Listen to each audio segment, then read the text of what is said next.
Oh yeah, we can't get this. Yeah, he didn't want like the wire going that way. Can we even get it here or not? I don't know, mate. We'll try there. It's just it's a fucking shit.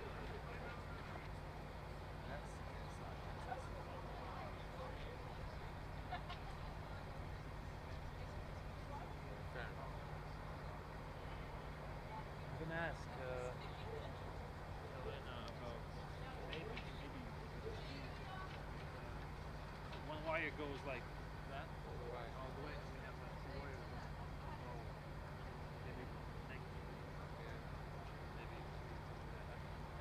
I mean, it's not the way. Maybe one of the issues yesterday is we're not seeing it that well. It's because we're using it for decisions. yeah. Another. Probably don't want to put it up in the bushes, do we? I don't think we have one extra camera. No, I meant like instead of this. Oh, this one. Meh. Don't worry about it. We'll see how today goes. Okay. It's only that maybe we got unlucky that we got a couple of really close ones. You know, still fine with the ones like, is it out? Or, you know, it's just that we had somewhere like the foot was like this. Yeah. And okay. Maybe that was just like a freak. Testing, testing, 1, 2, 3. Hello and welcome to the Euros of Ladies Cricket.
Yeah, maybe they found that, unlike these, which are more secure.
History was made yesterday, the first ever day of ECCW cricket.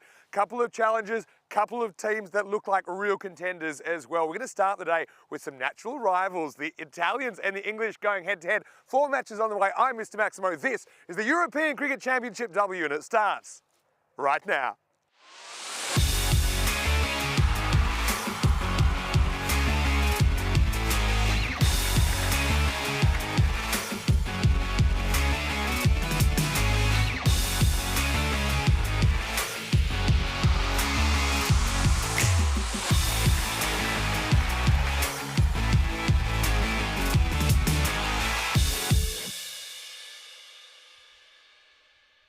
The Women's European Cricket Championship is proudly brought to you by Dream 11, Paramatch, HCL Software, and La Junta de Andalucía, and the official charity partner, Share the Meal by the United Nations World Food Programme.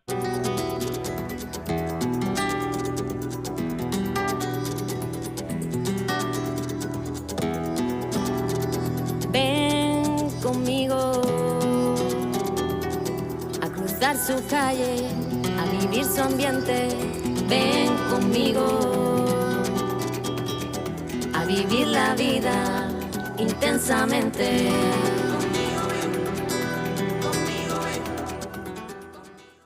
Buenos dias y bienvenidos. Good morning and welcome back to the Carlton Oval. Great to have your company here. And yes, we're swinging into day 2. We have 4 matches every day at the moment. And in fact, in 5 days, we'll be crowning our first ever ECCW champion, the champion of women's European cricket. And we are going to start the day with Italy versus the England 11 in match 5. Now, Ian Ramage is over there with the 2 captains. Let's see who wins the coin toss. Italy, you're the home team, you will toss the coin. England, you're the away team, you will call. There's the coin. Tails. Tails has been called. It has come down heads. So you've won the toss. You're going to bowl first? Yeah. Okay. Toss won by Italy, who will bowl first? So the news from the toss is that Camilla Pedrick of Italy has won the toss and she has elected to bowl first. And interesting for me because the English batting, we only saw 3 overs of them yesterday. They just had the 1 game. A pretty comfortable victory over the Austrians, but looks like we'll get to see them bat for a little bit longer first up this morning. Got to say, I was really impressed with the England 11 team from what we saw, their pressure, particularly in the infield, creating run-out chances and then taking them, made it pretty tough for the Austrians.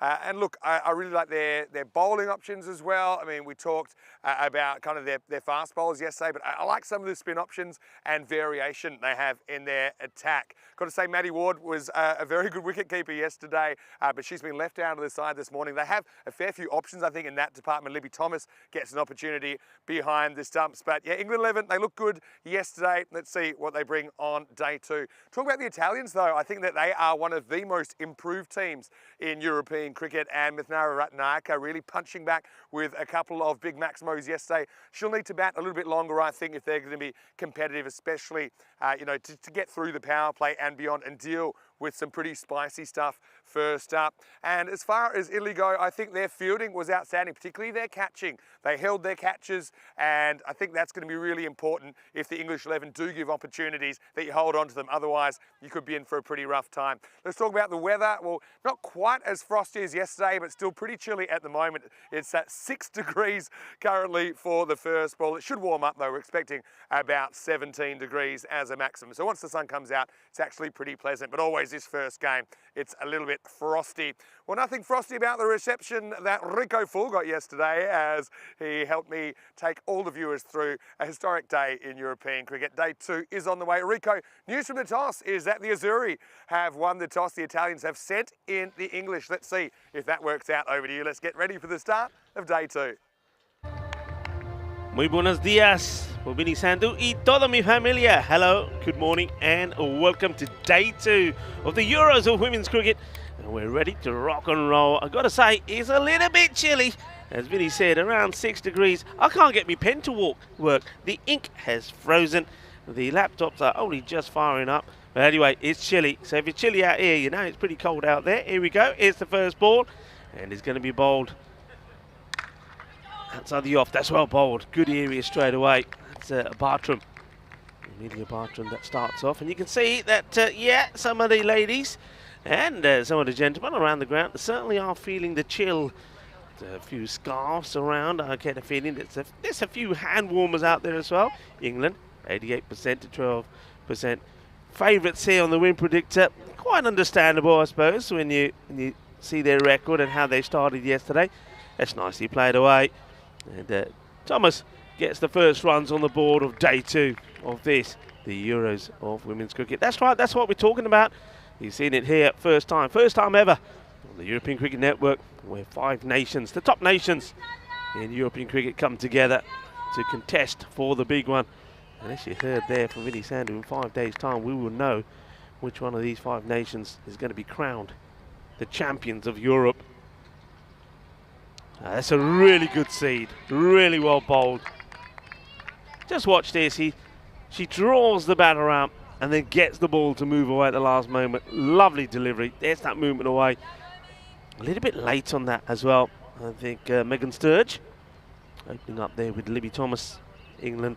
Of course, yesterday we saw them just on the one occasion, but they showed their strength when they beat Austria quite comfortably. No is the call, no run, well bowled. I'm liking this line here, first thing in the morning. It's not easy, I can tell you that. I mean, we're talking about the weather, and it is cold. Trust me, it's cold, it's really chilly. My hand's in my pocket, I told you already. My ink is not flowing, the computer doesn't want to play ball, it's chilly. So you can imagine when it's out there and trying to control that ball, very cold fingers. And also you've got the dew to contend with as well. You don't see that on your screens, but it's very dewy. Gets played away, waiting. I think there probably is a single there if you go straight away. So a little bit hesitant there, England, to get that single. It's not like them, normally they're very good running in between the wickets. But I do like the field that has been set by the captain, Kamuda Pedrick. Got plenty of blue, that Italian blue, closing in on the batters like they're walking in as the bowler comes in. And, that one clips away. This time they do go, and it's going to be a leisurely chase, has to be said. Was trying to get a foot on it really there. That's Dalawata. I think she needed really to get down a little bit earlier just to keep it to a single. And every time the ball skids across the surface like that, it will get pretty wet. Anyway, that is the end of the first over. It's a nice tidy one. Well bowled there from Amelia Barton. And 3 come from it. So 3 of the first. This is what we saw yesterday. The highest score, 130, was scored. That was actually scored by the Netherlands. The lowest, 43. That was Austria batting first against England. Average around about 88. But the key thing there is you see the wins batting first compared to batting second. So it's pretty early on, just day 1. So it'll be interesting to keep a track on that. So 3-1 at the moment. And before the start of this second over, I think it's a fine time to welcome somebody who's looking very festive in the sort of the blue. Well, got the Italian blue, but got a very festive shirt on as well. Buenos dias, Vinny Sandhu. Buenos dias. Yeah, I've got a little bit of the English red as well, the Spanish red, a little bit of everything actually. I'm feeling a bit Christmassy today. Anyway, let's get ready for the start of the second over. And it's going to start with a ball that's pushed to point. Infielding's been pretty good so far from the Italians. It was the strength of theirs yesterday as well. I thought they held the catch as well. But interesting that they are going to spin in this second over with Mahamalagi. And yeah, you mean, obviously we didn't see a lot of the English batting yesterday. They only batted for 3 overs. That was the nature of their game. Mahamalagi bowled well yesterday, 2 for 13 against the Netherlands. This one's just a little bit wide. Interesting that I noticed this yesterday as well, Vinny. I mean, she doesn't bowl with a lot of pace, but always has that slip in place. Yeah, that's true. Yeah, I suppose, you know, if you do get a little edge, it's handy to have someone there to catch it, but it's rarely seen, I think, in this form of the game. It's a nice looking shot through the gap, but they do have that sweeper there. And you mentioned it in your intro. I mean, what the Italians did in field yesterday was very good. Nice. Like I said, I like the field placement, and they supported the bowlers really well, but more importantly, when they had the opportunities, they took them. Yeah, that's true. And they even kind of turned half chances into wickets. I think that's going to be super important. Thomas into the side. Also, she'll do the wicket keeping today. Got a few options in that area. Oh, that's unlucky. That's good loopy delivery from Mahamalagi. Gets it in the right area, and the batter just a little bit slow again on this. I think that's a stumping chance, I've got to say. Let's have a look. Let's see if we get this second time round. Yeah, it's a difficult one. The ball really does. It sort of pops up, right? Yeah, it takes off on everyone. But the thing is, Ratnaik is a very good keeper. She'll be disappointed. I think she misses that, and then she makes up for it next ball with the take. But yeah, that's one of those ones. I think, yeah, it's cold. It's what is it, 6 degrees currently, 5 degrees. I'm actually seeing. But you know, we haven't seen England 11 lose a wicket yet. Put it that way. Yesterday it was Beth Ellis and Meg Austin doing the job. This is hit pretty hard, and it will get around the fielder who can't quite get down to ground, and it'll just get to the rope. So with the first boundary of the day, that's Thomas that strikes it. Yeah, nice strike. Once again, I think Daluata is just a little bit slow on this. I think on this surface, on this outfield, you've got no issues. It's like a carpet. I think you've got to get down. You've got to get that early slide. It's good for sliding at the moment. A little bit of moisture in the air. Yeah, get the slide in and try and get something on that. Once it gets past you, even with this very slow sort of damp outfield in the morning, it's still going to get away from you. Kind of a away floater there, and it'll be punched out. That field has been busy. I think it's a pretty smart fielding position at this stage. It'll be the end of the second over. Not a bad one at all from Mahamalagi, as she goes for 10, and the score is 13 without loss after 2. Yeah, let's have a look at how the stat. Well, not quite the over actually. Might be just still one more to go. There were a couple of wides in there, so one more to go, and after that, we will have a look at the standings to give us an idea of how the points were shared yesterday. That's another good shot. It's slowing down slightly, but the fielder won't get there. Under, Iba, no puede. Eso es cuatro más. Sonia Tofoletto gave that a good chase. Just the Gitti feeling it, but choka lagia. Lovely shot. Yeah, really nice on drive, and so yeah, they won't get out of the over unscathed in the end. Getting a bit ahead of myself this morning, but it'll be 16 without loss after 2. And yeah, yesterday we saw Italy play pretty well against the Netherlands. They couldn't quite get the victory, but they did take a point off the Dutch. We saw England 11 have a pretty comprehensive victory over Austria, where they were able to chase the total down just 3 overs. But I mean, they were really impressive with their bowling, their fielding, and that pack mentality in the infield. Yeah. They create a lot of run-out opportunities. But England 11, I think they're also pretty committed to giving opportunities to as many players in key positions as possible. One bounce, straight to a good call. But that's something we saw with their management, Richard Logan, who was also in charge of the 11 men's side.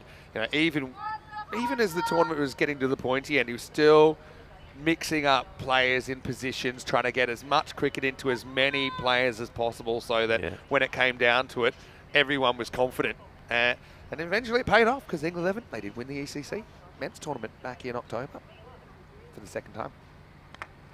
Bartram just strays on the leg. That's well picked up. And that's unfortunate, really. It's a really good stop. If she took it cleanly in her hands, you can see just rubbing the leg a little. No, says the camera. Didn't take it cleanly. All right. But you made the stop. But if she took it in her hands and got the throw in straight away, it would have been close. It would have been tight, but it was a good stop by Anne Waterclaw-Soria when you look at the temperature currently. So electing to bowl out Bartram here.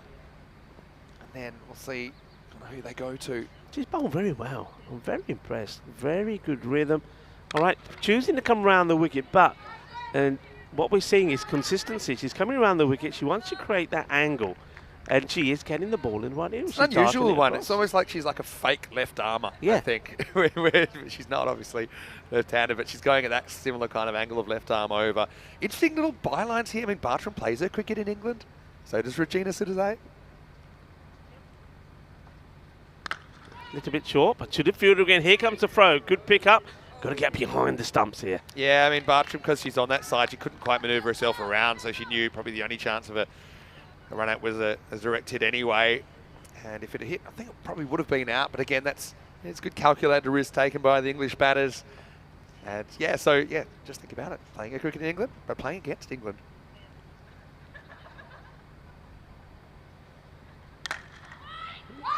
This time they decide not to go. So good early call. Yeah, I want to say very good morning to the umpires as well. See, umpire Snehel is at the bowler's end at the moment. First time this series that she's been with us. So delighted to have Snehel here with us he's come across from the Netherlands. And of course, we've got Stefan Gooch out there as well. And the third umpire, Joe Foster, led of course by Ian Rummage. Last ball of the power play. 4 runs, and that's a really good shot, well executed. Knows where the fielders are. I mean, she has found Delawata a few times, but this time, look, she plays it a little bit earlier, and just the way she directs that into the gap is beautifully done. That's a top shot. 4 runs. One of the more difficult shots in the game. The on drive made it look easy. I've got to say, yeah, Bartram, I guess hindsight's 2020, but maybe the long on would have been useful. I think they had a deep backward point and a deep third, which maybe were putting too many resources in that area. But 3, 13 and 7. Certainly 11 having a bit more of a stern test. I think also batting first and with a kind of fresh score sheet compared to when they only required something in the 40s against Austria yesterday. So, yeah, first chance to see the England batting go the distance. Now, we're going to have the captain, Kamudu Pedrick, bowling over number 4. Hey, what a nice chance to say hello to everyone, no matter where you're watching from around the world. Hello to Jeffrey Mobbs, hello to Dave Bod as well. And TPL Cricket Show has decided to subscribe to our YouTube channel, ECN European Cricket Network, and is now a silver spanner. So, hello to you. Hello and welcome, yes. And of course, everybody can if you'd like to. Got become a member. Sorry, just going to say, just spotted a new one. Got Michael Pocock. I've got Jiminy Cricket, great name. I've got Rob Thompson watching from New Zealand as well. To Helix, Stephen Kelk, and Kroom, and anyone I missed. Yes. All right, here's Pedrick over number 4. Interesting start. Starts like she's like a prowling big cat is about to bounce. So there's another one that just got through to Daluwata's. Not having the best of time out there. Maybe she's like me, not an early morning person. Almost worked out though, because it caused a bit of confusion with the running. Yeah, the big cats takes me back to the Jaguars that won the ECS in Barcelona on Saturday night. Yeah, I must admit I did enjoy looking at some of the highlights yesterday. A lot of stuff on the social media from that event. What an event it was, Barcelona. It was well, it really was. We always refer to it as a blast. It was a blast, and it was historic as well. Pedrick floats it up. That's good length. Well bowled. And it was also good little tail in from Pedrick. That definitely swings, drifts in. But yeah, you know, we came from that AstroTurf field in Barcelona. Just watch this one quickly. Look at the little left-right, but also well dealt with a straight bat. Excellent technical batting as well. Yeah, that's a really good delivery. I think a lot of batters would have got excited. That's too high. That was going to be called a no ball. So this one does come out of the hand all wrong. It's called straight away by Stefan Gooch. So that's just what I mean. I think that this is all to do with the conditions, Vinny. Actually, the ball is a little bit. That you can see there is a cloth. They're trying to keep that ball pretty dry because of the moisture. I mean, this moisture by the end of this innings, most of it will be gone. But yeah, it just doesn't get the grip on that ball. It slips out, and unfortunately, it's a no-hit. So free hit coming up. The license to go the full Monty here from Sturge. Yeah, well, let's see how this goes first. Sturge trying to accelerate, I think, through these middle overs. All 10 wickets still in hand. They shouldn't lose one here. Cracking shot into the gap. Not so well covered. Again, the Italian fielding has been a standout feature of their game. And mentioned in the intro, I think they're one of the most improved teams in European cricket, women's or men's. Yeah. I was going to say, though, we've come from an AstroTurf field in Barcelona. This could easily be an AstroTurf field because it looks perfect. It's quite incredible. Yeah, shout out, of course, to David Cooper, who keeps it looking immaculate. Well bowled, this one just a little bit slower, a bit of that teaser again. It's one of those where really the batter's got to decide, yeah, I'm going after this, I am going to leave my crease. I'm leaving home to get to it, but the keeper's right there. And Rathanayake, as we said already, she's a very good keeper, so you don't want to give her a chance. She'll be keen to make up for a slight error earlier as well. Gone. That's that lofted delivery again. And this is what I'm talking about.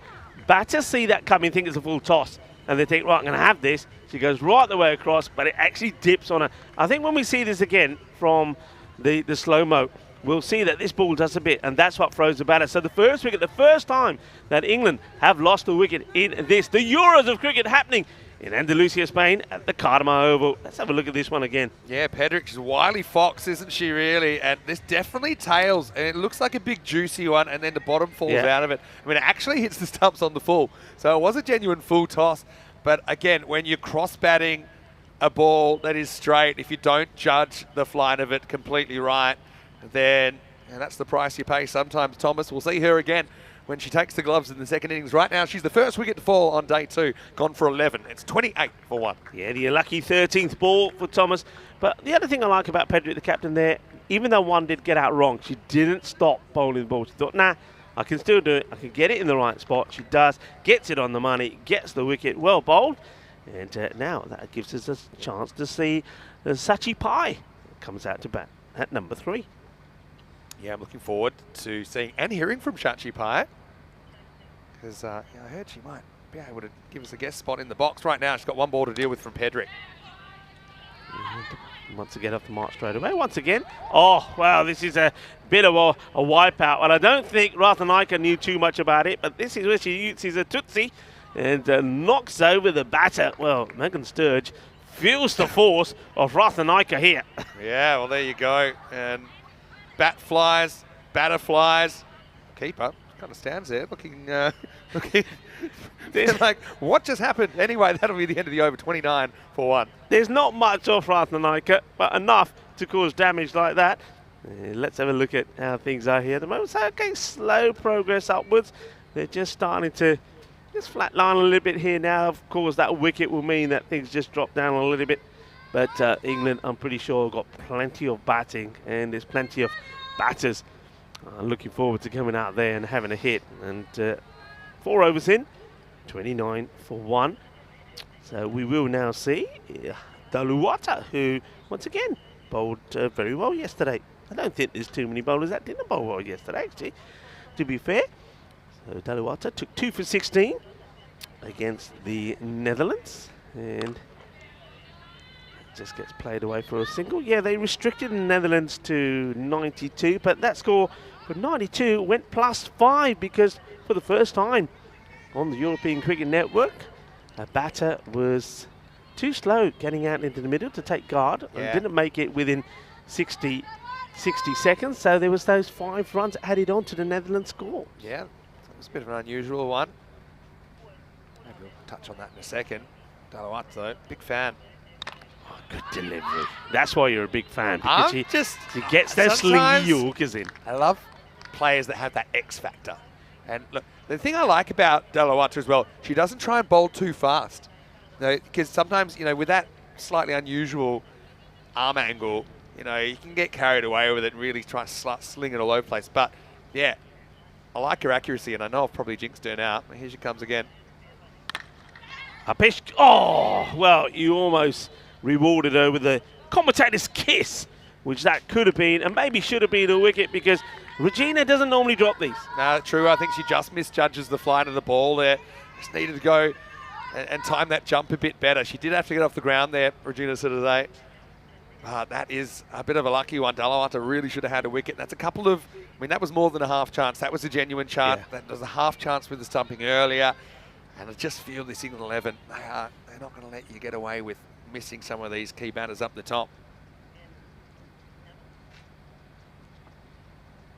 Just stray slightly down the leg side there, but I'm liking the length that Daluwata is trying to bowl, and she looks like to me like a bowler who, once she gets and keeps that accuracy pretty consistent, she's going to take a lot of wickets. I'm sure she has taken a lot of wickets. The way her action's set up is that she should get a kind of late in swing to these full balls just with that acute arm action. Okay, goes for the big shot. It's up in the air. I think it's going to go all the way. It will. Bolle, bolle, bolle. Quinta zona es de primero en el día. The first 6. Un máximo. And that's a really good hit from Pai. Well, she's here and she wants to make her mark, and she hits the first 6 of the day. Yeah, it's a cracking shot. Lifted up and over the fence. Maximo time, and we're away. And I will say, even though she is a bit of an unusual character, Daluwata, I do like her when she's fuller. I like her when she's kind of trying to jam it up in there in that block hole, which we saw earlier in the over. She comes back again. What's the reply going to be? Well, she does try and go fuller. Good response. Yeah, well done. I think she knows herself. That one was put away emphatically because of the length, so she does go fuller, a little bit wider outside the off as well, and there's no way that Pai can put that one in the same spot. Has to play it out defensively. Good comeback. Yeah, it was a good comeback. Still think they'll be kicking themselves. I know it's cold. That catch earlier in the over wasn't hit particularly hard. Last ball of the 5th. Yeah, they're asking a question, and there's going to be a wicket. Well, Daluwata, when we have a look at this again, the surprise on her face was kind of unbelievable. There's no doubt about it from Ratanaika. She wants it. She's up straight away. And Daluwata has a look at the umpire, and umpire Snehal says yes, and she is then full of joy. She's pumped. May have got hit for a big 6, but she comes back. Here's the delivery, and it must have been the slightest of feathers. Ratanaika wants it. Daluwata, watch her. She thought, what, really? I got one. And then she's up and about. Oh, what a good wicket that is, because Pai looked dangerous. Again, put it in a dangerous area. And it's probably not a shot that Shachi Pai's going to frame with the big swing across the line. It wasn't quite there for that. But 6 and out job, really, for Shachi, as she will become the 2nd wicket to fall. And at the end of 5 overs, it is 38 for 2. Gives us a chance to welcome you into the commentary box. Look one more time at that wicket from Daluwata, who, yeah, you see the reaction there. Let's just say it wasn't the most convincing appeal, but the umpire heard it, the keeper heard it and saw it. But it does give us a chance to welcome you as we start the 6th over. Merry Christmas, everyone, as well. Vinny Sander here, Mr. Maximo Rico Full with me. Day 2 on the way. Warm welcome to everyone out there, no matter where you're watching from around the world. Also, probably going to have 1 or 2 special guests in the commentary box as well today. Anyway, right now, let's go back out to the action where the 6th over is in full swing. And it is Pedrick who's continuing for his 2nd over. Take a slightly dodgy 2 here, but they'll get away with it on minor fumble. But yeah, I've really been impressed with the cricket yesterday, to be honest, on the field. I think it was gripping.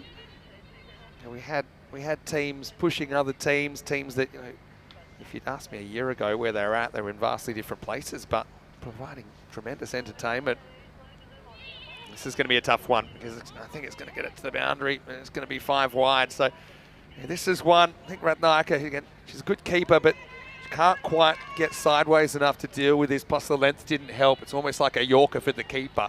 And so that's going to be 5 runs to England, 5 wides.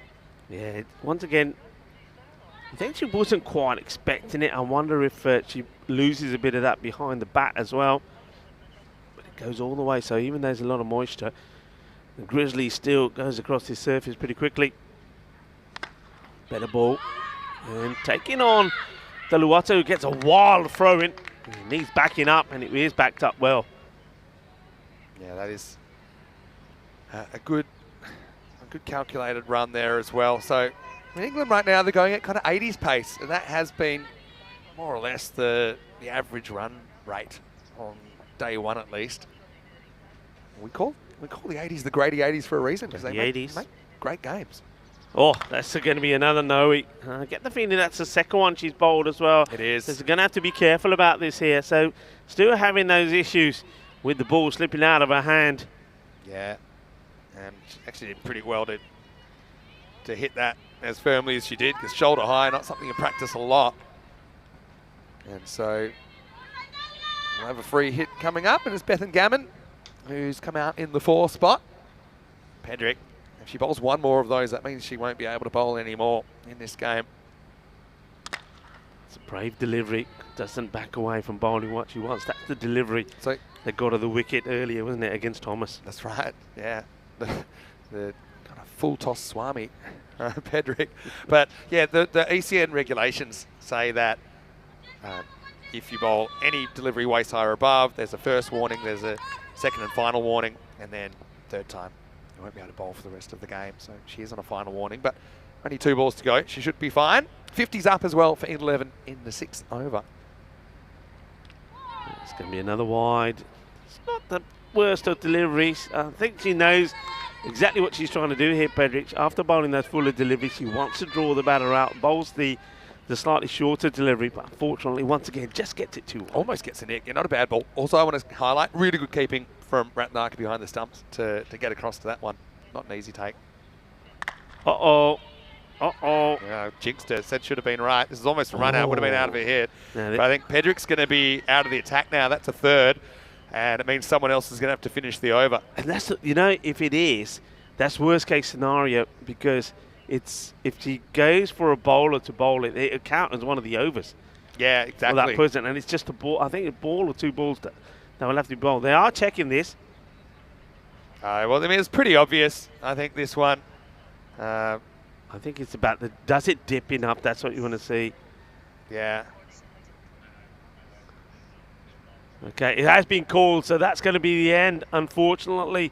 In this match, I know she had with that one being called a no, there was 2 balls to bowl, so another bowler will have to bowl the remaining 2 deliveries, and that will count as an over for that bowler. So Yeah. I think this is where you go with somebody who you could part-timer. a part-time bowler. By the way, they're going to bowl 2 balls, and one of them they can't even take a wicket.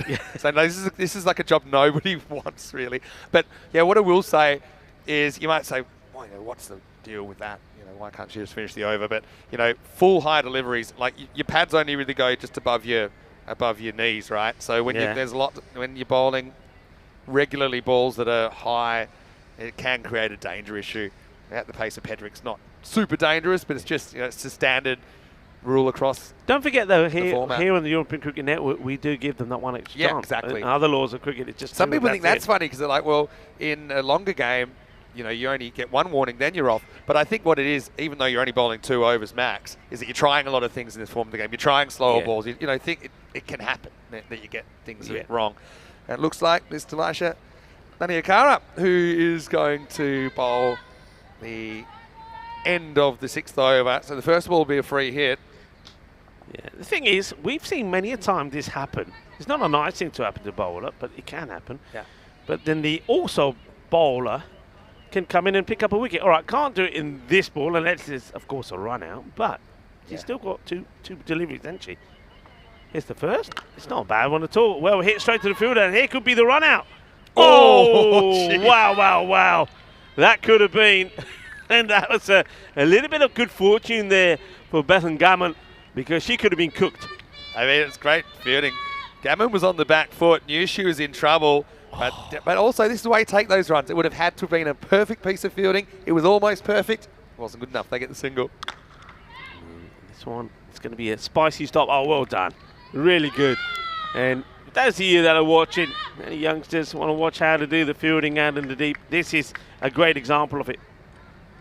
I mean, comes across, does Amelia Bartram, and not only putting her hands there, but gets the body behind it. Great fielding. And I said, on a surface like this, you can do this. That's what you expect to see. Slides, gets the body behind it. So even though it eludes the hands, the leg is there to stop it. Brilliantly done. You should probably remember that piece of fielding for a while, because that's the kind of fielding that'll probably result in a bruise. Anyway, 55 for 2 after 6 overs. 11, certainly not having it all their own way. Italy, I still think, you know, they'll probably rue a couple of mistakes here, but also they've played some pretty good cricket. Regina Sidazay is going to bowl over number 7, so I'll go with another off spinner.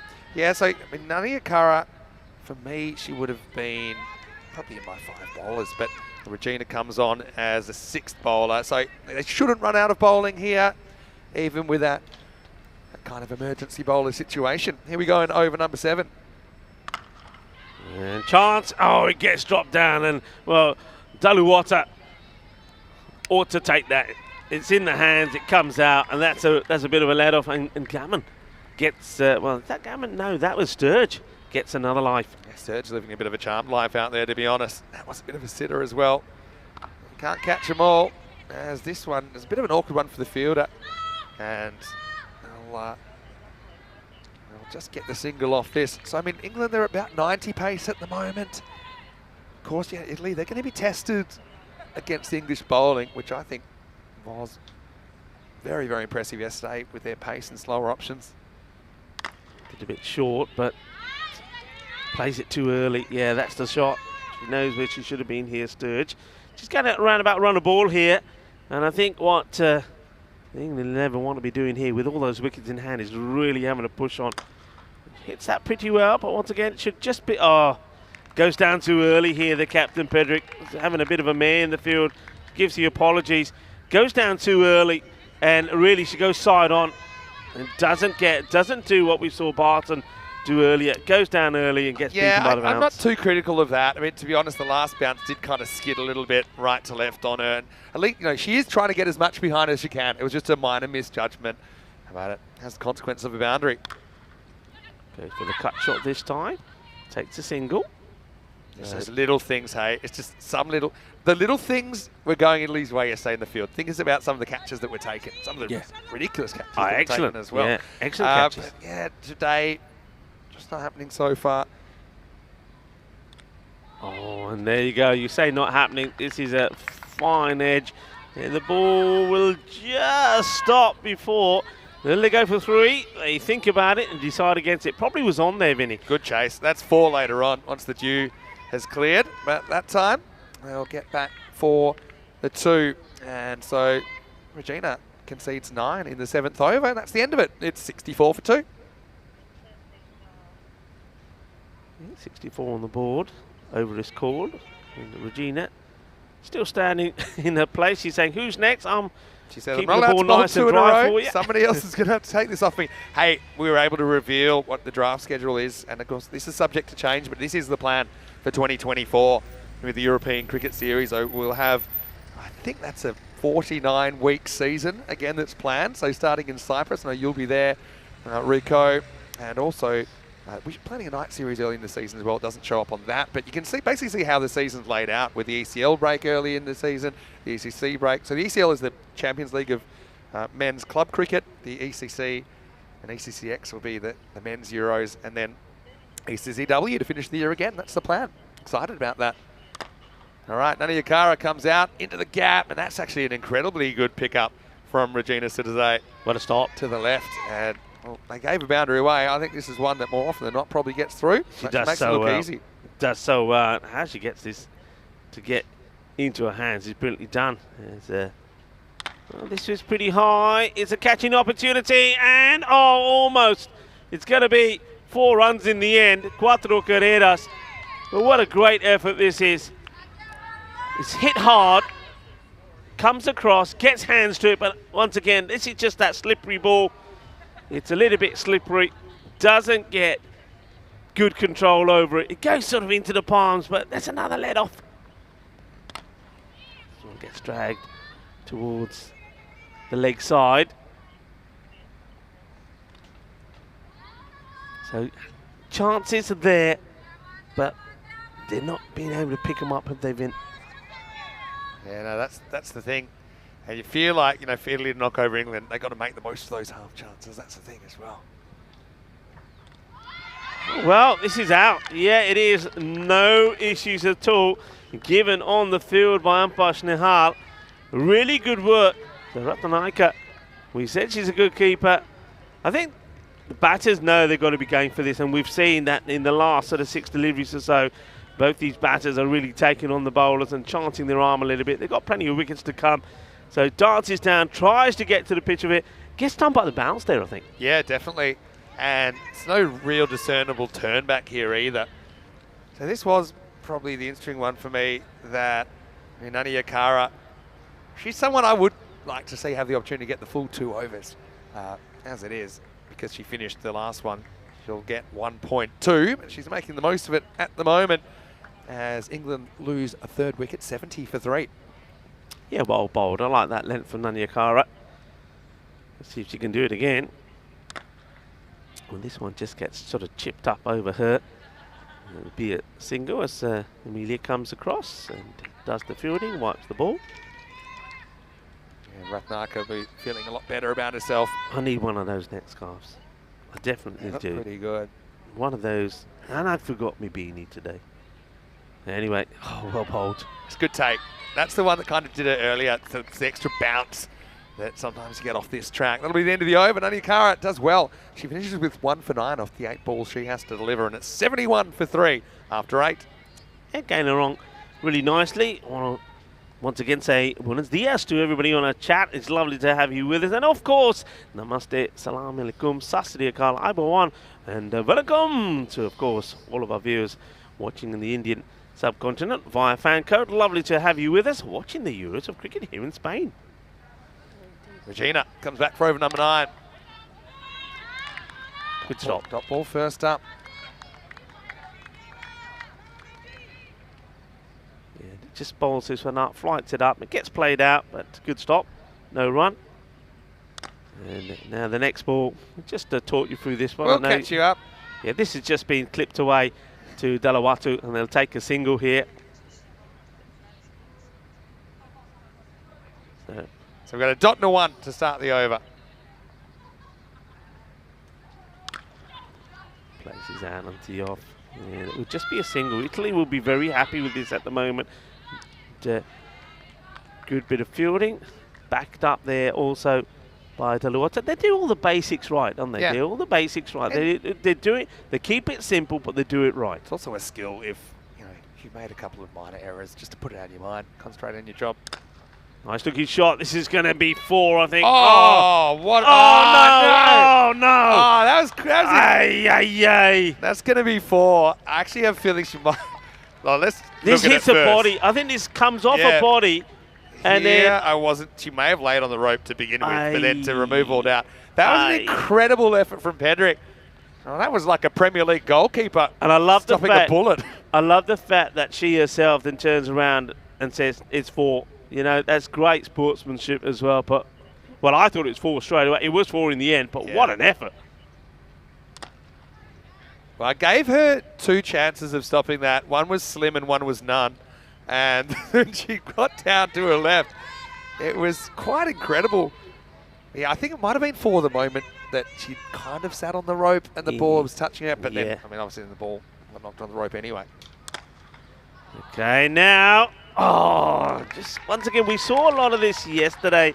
I think Spain did a fair bit of this. Maybe Austria fell into the same category as well. If you have a look at the captain here, Kamudu Pedrick starts to run in.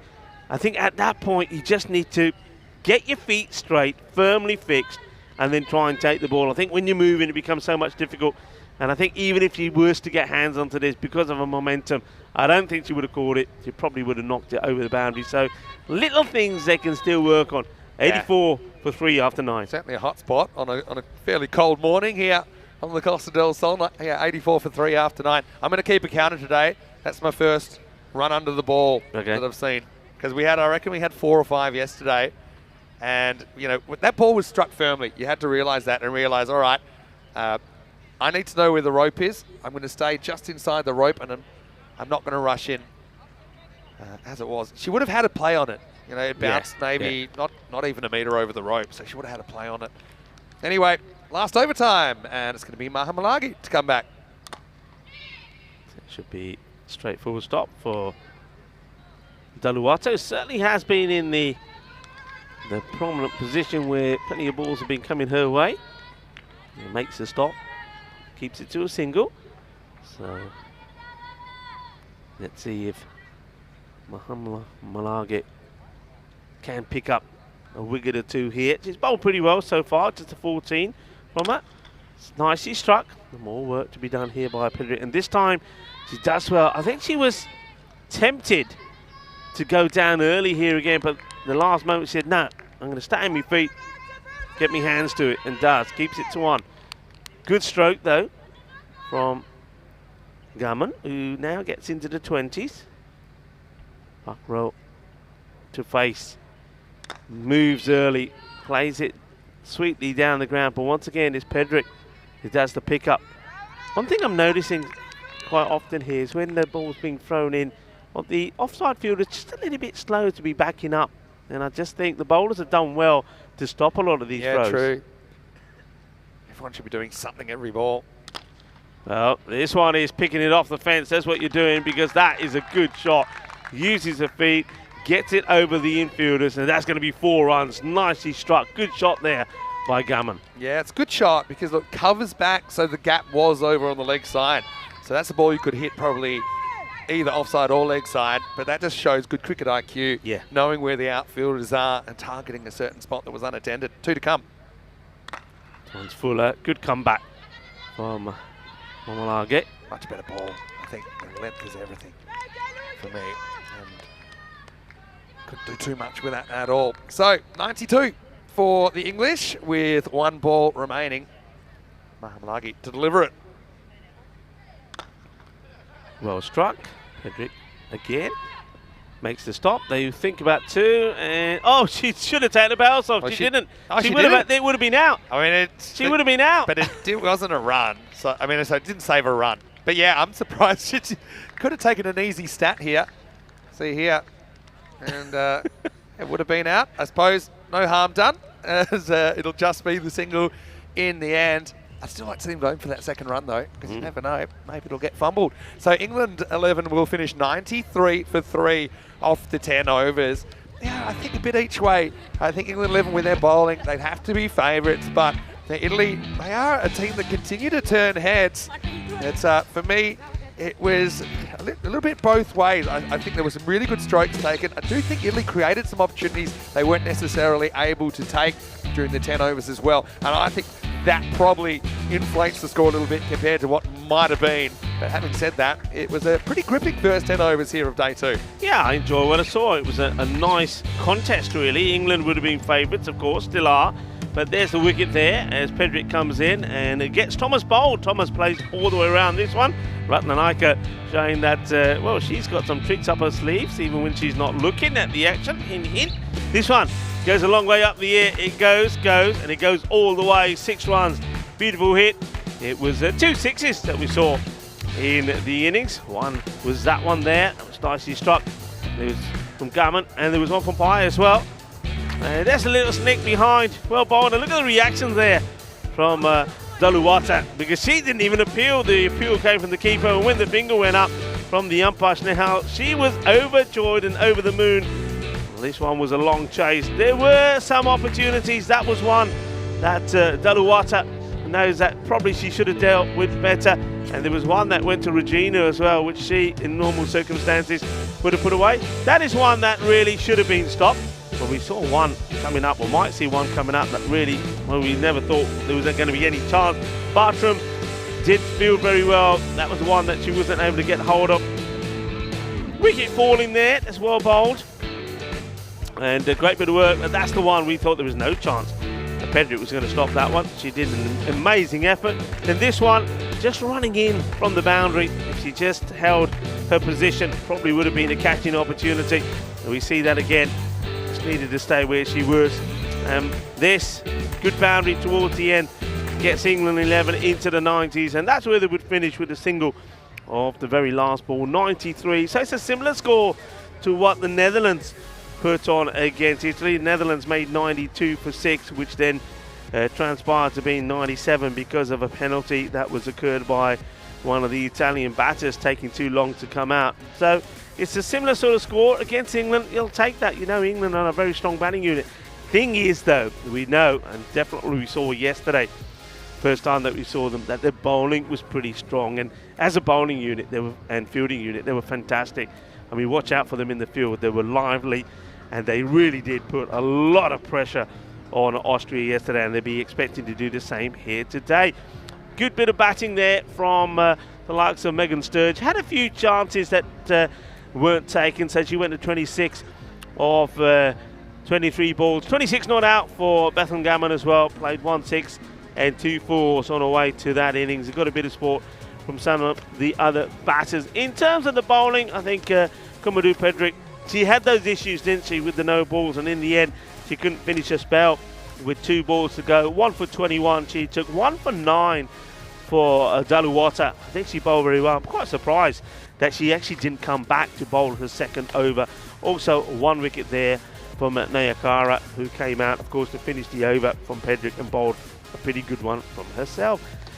I think Italy have done very well. They're continuing to show just how much they've improved in terms of the way they play here in European cricket. They've been fantastic, but they're up against England, and they're up against the England attack, and they need to try and get to 94. So this is going to be a test for them, but I think it's a test and a challenge that they're looking forward to. I'm looking forward to it as well, and I'm sure the man next to me, Vinny Sandhu, just as well, is looking forward to what I think is going to be a pretty interesting innings. Italy, from what we saw from them yesterday with the bat, they've got batters there that are prepared to go after it. They've got batters there that are prepared to go for the big shots, and we saw some of them yesterday. If one of them clicks here today and gets a 30 or 40, it could be a very interesting match. Join us back.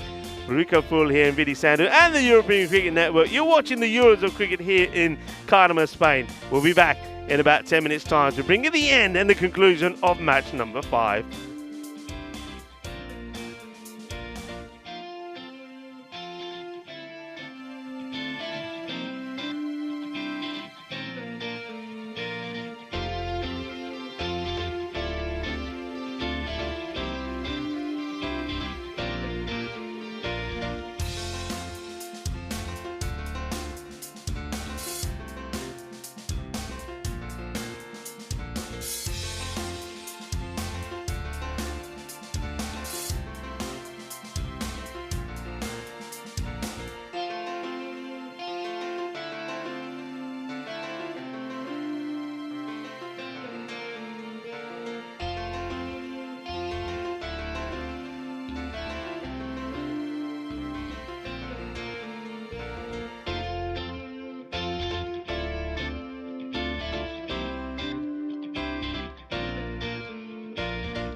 The Women's European Cricket Championship is proudly brought to you by Dream 11, Paramatch, HCL Software, and La Junta de Andalucía, and the official charity partner, Share the Meal by the United Nations World Food Programme.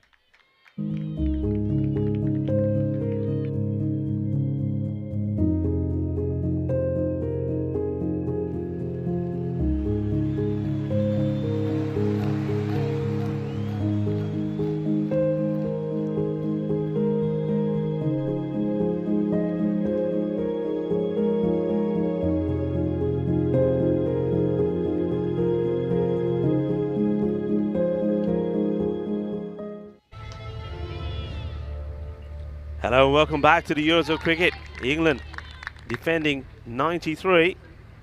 Daisy Gibb to start. It's a nice looking shot, and that's going to be very close. I think she has made it back, but it's a great pick up and throw. Look, overcommit, and let's just keep an eye on this here now.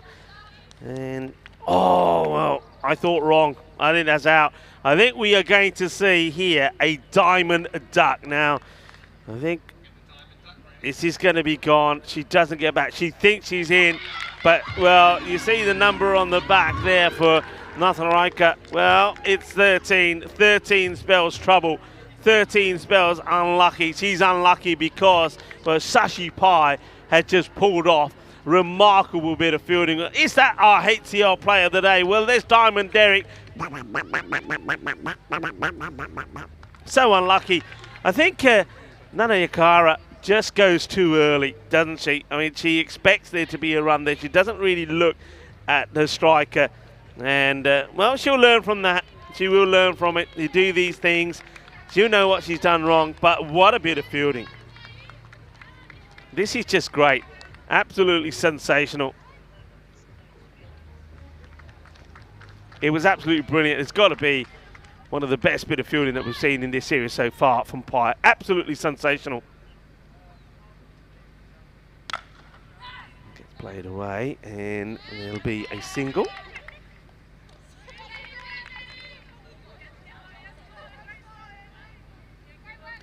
Takes a single, so they do get the first run on the board. Well, what about that, folks? You don't see better than that, and you got to feel a little bit for Delicia. Oh, well, what happens here?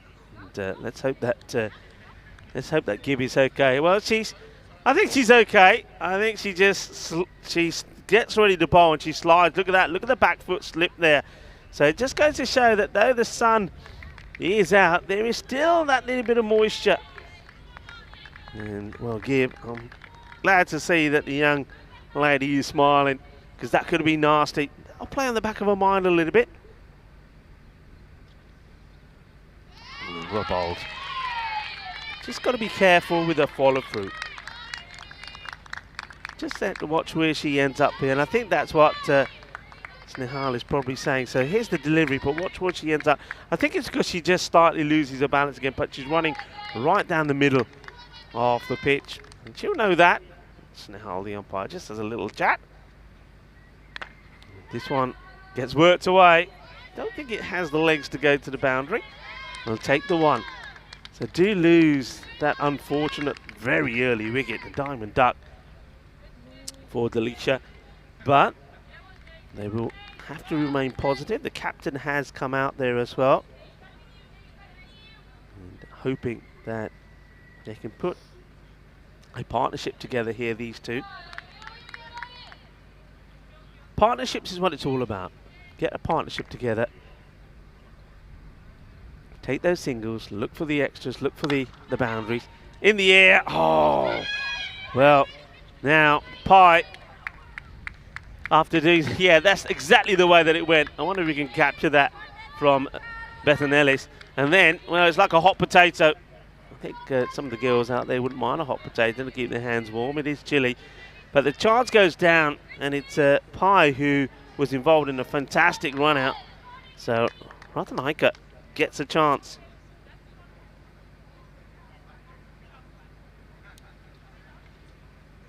Short down the leg side. This one will be a wide.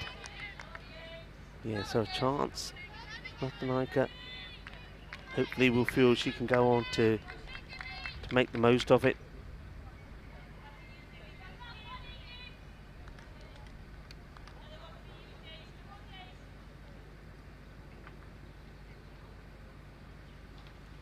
Oh, once again, and yeah, this is now getting concerning for Gibb. This time it looks like she has hurt herself. Look here, watch how she goes. Puts the foot down. Oh, look at that. That's a genuine slide. And then, oh, then she loses. And well, she almost does two ankles in one there. I think this is where maybe she just needs to maybe just cut down the run a little bit. Be a little bit careful because, yeah, this one changes it up and gets the wicket. What a comeback. What a comeback. Well, from almost losing both ankles, she comes back with a super delivery, gets a good bit of in-swing here, gets the edge of Ratanaika. But this time, look at the way she plants her foot this time, very much different.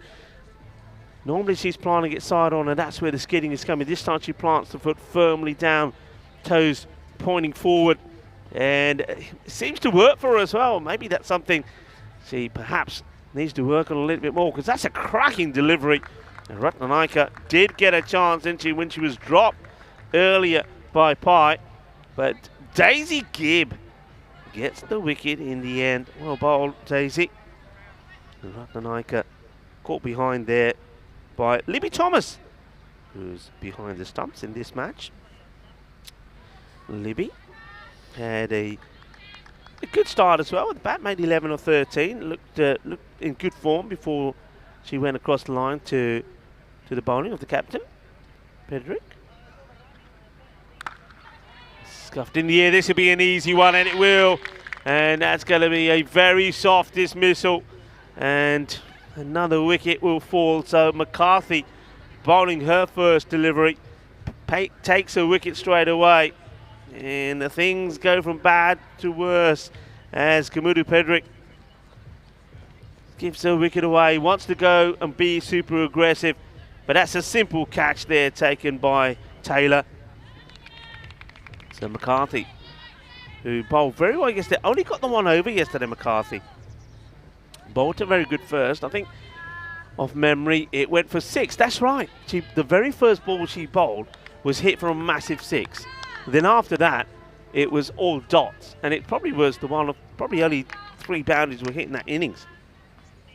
So picks up the wicket, and well, that's 2 very contrasting first balls from her. One was a 6, second one was a wicket. Well, keep an eye on that. So this is something new, of course, that we've started with yesterday. The old bonus ball. We'll come back to that maybe after this. Well, maybe we can come back to it now. And Vinny Sandhu joins us as well as the batter. Getting ready to face the first ball. Yeah, it's nice to be back. And yeah, McCarthy getting wicket straight away. 3-all. Interesting football match score. Not so great in cricket most of the time. And they will run, and a good throw here could be challenging. Yeah, so we saw there that the score we know is 93. So England, if England can really press on and restrict the Italians here to 65 or less, they pick up that extra point. So that's right. So they can pick up the maximum points from this match, 4 points. And Italy took a point off the Netherlands yesterday. Did, It was a pretty close game in the end. But yeah, 66 is a magic number for Italy to hold on to their point. If they're restricted 65 or less, then England will take all 4, like they did against Austria yesterday. So that's kind of secondary target. I think still the plan would be, for Italy, with some of their hitters, they do have some boundary hitters in there to get this 94 in the first place. It's again not a bad shot, but great bit of work from McCarthy in a follow through. Great reflexes from Cassidy there. Yeah, I mean, it looks unlikely that they can get the runs in the 7 overs. That's where Italy. That's where Italy could take all the points. Yeah, but kind of didn't discuss that one because it's not seeming that likely at the moment. In fact, Italy given only a 5% chance of getting the 94 at all. That's a wide delivery. Couldn't have started in a worse scenario, really, could they? You got to feel for the batter that gets run out without even facing the ball. That's a Nanakahara. She just went out she went going quick. She was if she was an athlete and she was doing the 100 meters, I'll put my money on her because she was out of the blocks pretty quickly but couldn't get back. Oh, Good bowling, getting closer and closer to the pegs here. I do like seeing non-strikers backing up and looking for that. I think it's even more important you get those fundamentals right in the women's game where they may not be able to cover the length of the pitch quite as quickly as some of their male counterparts. Hey, I just want to say quick hello to Ian from the TPL Cricket Show. He's got the number 12 cricket podcast in the UK at the moment. This is hit leg side, and this should be a boundary. So yeah, Bartram, she is one person that is able to compete at a pretty good level. We've seen that already in McCarthy. She ain't slow, as we have seen demonstrated to us many, many times over the last day or so. But that's a nice shot from Amelia, and Italy have their first boundary. Yeah, nicely done. Good shot, well played away. She wants to be aggressive, and that's what you've got to do. I was just saying about Ian, he had Richard Logan, the England 11 coach, on their show. I know that the TPL cricket show is going to have a special relationship with the NCCA, which is the federation kind of cricket at a high level, but slightly more amateur level in England as well. So yeah, hello to you, Ian. Good to have you tuning in. And right now, Italy have something to shout about in the second over, but still a long way behind. 9 for 3 after 2. Looking at the table, England 11 with the win here would go back to the top of the table, and it's only their second game. England and the Netherlands will play later on today in match 8, which I think will be an absolute cracker of a game. But plenty of good games today. And now it looks like we're going to have a change of bowling. And Ian was saying he enjoyed Daisy Gibb in the first. We dealt well with a few little slipping issues, but it's Shachi Pai who created that run out of pretty much thin air earlier on. Now she's going to come in and bowl the third over. Did a bit short to start off with, but they have got a sweeper out on the leg side. Will make the stop. It'll just be a single. Very good arm there as well from Ria Fakrao. Does really well. I had Jeff Mobbs asking, is there any way you can print out the 2024 schedule? I will say that it is a draft schedule, so don't take it as gospel just yet, because as we know, on European Cricket Network, we're doing so many events in so many locations, certain things can come up. And we had our origins really in the European Cricket Series during the pandemic times where things could change very, very quickly. But what I would say, Jeff, is maybe if you were to take a screenshot or take a photo of the graphic when it comes up, that's probably your easiest way to have that information handy. Anyway, Shachi, she's a bit of a live wire, I think, from what I've seen over the last couple of days. Beautiful setting at the moment. As you mentioned to me in the break off air, it's a lot warmer in the sunshine than where we are. It's a good shot. Well, being very brave here is Bartram. And this isn't a bad delivery from Pai, but you can see Bartram has just decided, you know what, the match situation requires me to be brave, to take the odd gamble, to try and get boundaries, and she's doing it. That's a cracking shot. Yeah, and it is smart as well as brave. Like, let's say she doesn't get that quite right, gets a little edge. That's probably 4 anyway, with the keeper up to the stumps. So yeah, good batting for Amelia. How's another go? Bit of hesitation, and probably was a run there, but I get the feeling that Bartram is saying, nah, let me have a few more deliveries. I reckon I can get after this. Yeah, I think she wants to control the strike, even this early. I think that was a run. And really, it was Mahamalagi's call, and she was pretty keen for the run, but Bartram just kind of put up the stop sign and said, no, give me another crack at Shachi. Oh. It almost backfires. I like that from Libby Thomas as well. She's just waiting there, ready to whip off the bail. Watch this, that foot. She's saying, come on, you're going to lose your balance or not? And you can see there, Bartram saying, nah, I'm staying put. All right then, we'll carry on. People have a go at keepers for holding it all that long, but it's very legitimate, and that kind of showed why. Too full. And there's the fielder out there. You might have a look at this. It probably is dipping, but no harm in having a look. Amelia's kind of crouched when she plays this shot, but let's just check it out because it's, it's actually pretty high, actually. It is. She's time. Not tall. So, yeah, I wonder if this will get called or not. I think you call it. Yeah. If I'm looking at it again, I think I'd call that. Let's have a look. Because, I mean, she's not bowling slow. And it seems to be right. I mean, we go with waist, right? Waist over. Yeah, there you go. Yeah. That's why I think that's a good call. Yeah, so that's the thing. Waist high or above, that wording matters. So if that's kind of hitting in the belt, it's probably... It hits the gloves, actually. So if you look at the line at the bottom of the banner, that's where it's making impact. Yeah. So, I mean, with those marginal ones, the instructions are to call those. And it's a safety thing. And, of course, Italy had their own issues with those in the first innings. Free hit. And that's hit well. But unfortunately, finds the fielder out there. Hey, spare a thought for someone like Ciara Green. She's the captain, of course, for England. Now, we mentioned yesterday that these players are from all over England, right? Yeah. She's never played with these guys, girls before. Yeah, yeah. Never, right? First time they're all together, she doesn't really know who does what. But when you look at them out there, you wouldn't believe it. They look a unit, don't they? Yeah. No is the call because it's to that field. I do like this field, though. I mean, we had a look at it before the start of the over from the view from a distance. I think it's a really good field. I get the feeling it's probably one that we see England 11, the men use as well. So Yeah. I think Richard is obviously applying that here to the girls as well. Too lazy to make up new plans. That'll be the end of the third over, and it's 17 for 3. No, there's nothing lazy about the management of England 11. They've really been focused. This year in particular, I mean, they always are, but they were miffed to lose the trophy to the Dutch in the men's ECC in 2022, and they wrestled it back, not without a few hairy moments. Looks like Ciara Green is going to come on to bowl herself in the fourth over. A couple of messages in the chat. Steve McVeigh has said that he is on the bus from Malaga to Khartoum right now. He's come all the way from Portugal to watch live at the ground. Look forward to seeing you, Steve. Right now, time for some green. Defensively played, good start. And Shrug watching from Jersey saying that Amelia Bartram provided his ECN moment of the year with the 6 to win back in that first ever ECIW against the Netherlands. Yeah, Shrug, it's memorable.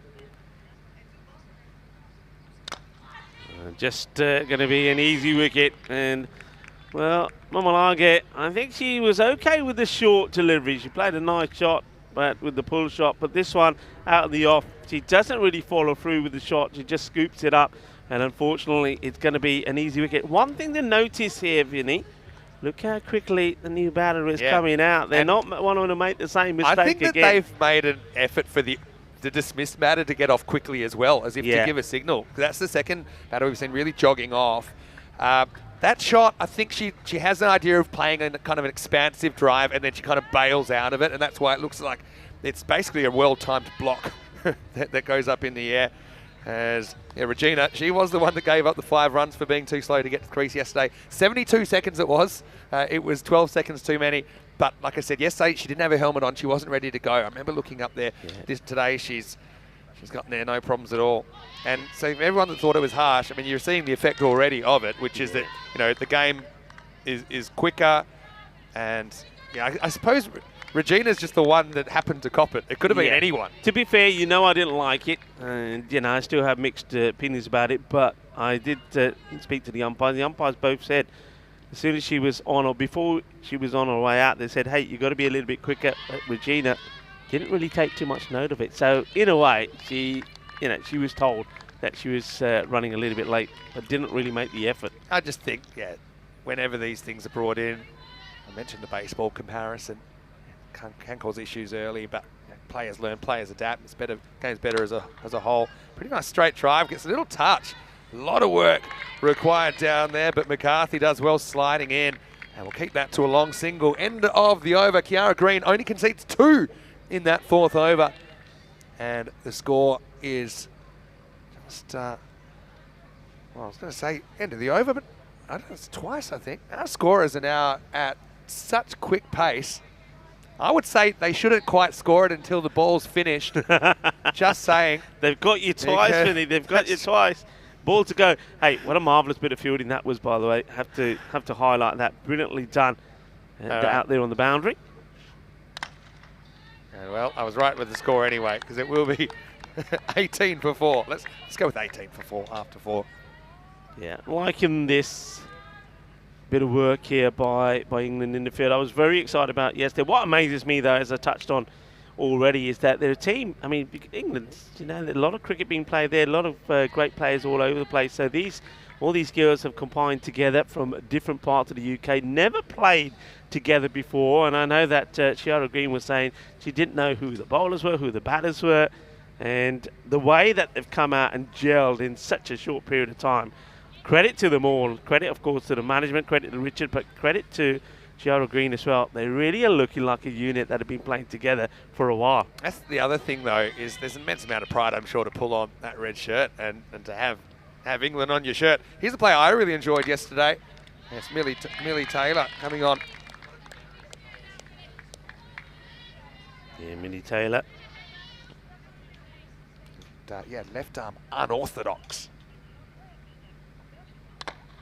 Okay, that's nicely played. It'll take a single, but of course England got this game well in control. I mean, we're looking at that rate has climbed up now to almost 14 and over, and we haven't seen teams go at that pace really, have we? So Italy, I wonder if they're thinking here now is get as much practice in this match in as in batting practice before what will be quite a really exciting contest when they take on Spain in match number 3 of the day. It's not a bad attempt from Bartram, doesn't really time it. What I'm looking at right now is 13 players on the field that all play their cricket in the UK. But what I will say is Amelia and Regina coming into the Italian setup has really kind of shown some of the other players, you know, things that they wouldn't pick up in Italy domestically. That's one again that we may just check the heights on. I think it is again coming down, but how high does it start? So let's just see what we see here.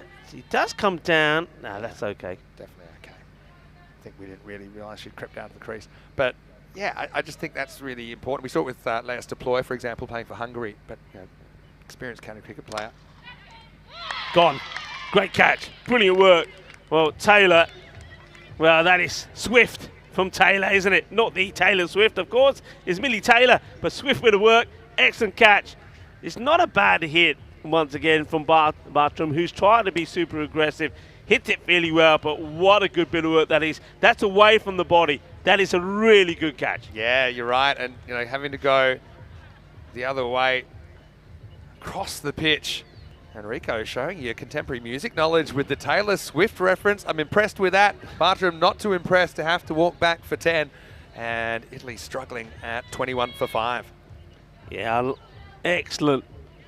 Excellent wicket that is when you're Taylor, because it's the sort of thing which, you know, you can't practice, you can't prepare for, but her reactions were good. And she picks up a key wicket, and that's the 5th one down now for Italy, 21 for 5. Really going to see what their depth is now. Ball to go in this, the 5th over. It's flighted up and played away quite defensively. One thing I'm noticing, I mean, I think that they're being told, I mean, if I'm looking at Italy, I think the batters have been told about the backing up, back up, yeah, look for those singles. I think they're just a little bit over keen to go, because I noticed there again, as soon as the ball is bowled, they're not really looking at each other, just looking to get to the other end. I think it is sometimes a necessary risk you have to take. But yeah, backing up's one thing, but then eye contact with the striker. The striker, most of the time, has the most idea of where the ball's gone. And so I think that's quite important. 21 for 5 after 5 overs. Finished down to him, Mr. Maximo, with Rico full. We've got our Christmas tree with our cricket ball decorations on as well, as Ciara Green is going to bowl her 2nd over. This is the first ball of it. Got to say, everyone's been brilliant at getting through the overs here. And just what kind of ties up Regina as well. Had a question from Kroom. What's the bonus point cut off? In case you missed it, Italy are going to have to get 66 or more to stop England taking their point. So, I mean, that's probably a more realistic target right now. Yeah. So 66 is, what's that, 28 less than the target. So if you see how many they need off how many balls, which you'll probably see in a second. So right now, it is 72 off 27 for the game. Well, this is going to be bold, I think. It just goes right across, trying to give herself a little bit of room. And in the end, the ball just comes through. Good bowling from Green. wicket-to-wicket bowling. And if you're going to go the wrong way, then you're going to get in a spot of difference. You're going to get in a spot of trouble. So Wanakul Saruya will go. And that's going to be disappointment because there's another wicket that falls. And she's going to go for a 2-ball duck. Well, if you're going to go for a music reference with Taylor Swift, I'm going to go a little bit retro and saying that I'm sure that Kiara will be hoping that it's a Green Day, because this is just their first of 2 matches, and that's a nice kind of little top spinner. And that comes back in, slides on to Wanakula Saria, who has to go back, and the score is 22 for 6. So yeah, so right now they need 44 off the remaining 26 balls if they were to get the point. That's looking pretty unlikely, especially with those 6 wickets down. But it goes back to, this is one thing about this, the new system, bonus system, if you want to call it that for a better word. But, you know, I said before they lost those last 2 wickets that Italy now got to be thinking not going to win the match, but try to get a good partnership going, some good form going, getting ready for that match against Spain. But really, what they're also looking at, the next target now becomes that score, right? Next oh, wow! It's a jalebi catch! A one-handed beauty from Green. Wow, sensational. How about that, folks? Well, that there could be your HCL software play of the day from Green. What a catch! Well, it's not just a Green Day, it's a very Green Day. What a catch. She can't believe that has stuck. She almost puts their hand out just hoping to stop it, I think, but that one sticks to the palm, and Kiara, a special piece of cricket, creates the 7th wicket, 22 for 7. Oh, well, how unlucky is that? Daluwata thinks she's done pretty well there. She struck it well. It's an outstanding catch from the captain of England. Chiara Green, take a bow. Well, Chiara Green, I don't know if she knows what jalebis are. That is a jalebi catch. It was sweet. It was fantastic. Well,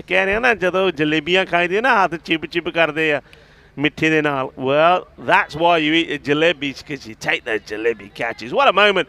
22 for 7 at the end of 6. Regina on 4, struggling to get going. Faces up again. Not a bad looking shot, but can't get it past the bowler. Mid-off up in the circle as well. Just needs to find a way in a tough situation here. Regina Sudazay.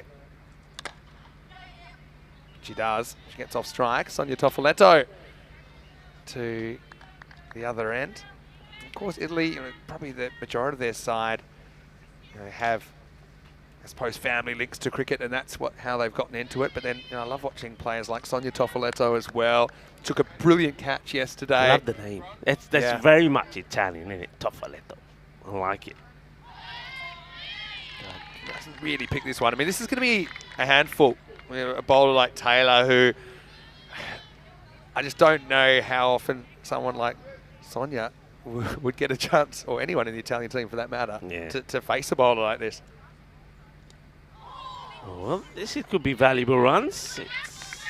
We'll test the fielder. Great field. Who does superbly well. What a good flick that is. That's the standards that you'd expect to see from the English 11, and Bethan Gammon makes a really good stop here. Look, they know that the game is more than likely in the bag, but still, standards are standards, and this is what they're taught to do. This is just brilliantly done.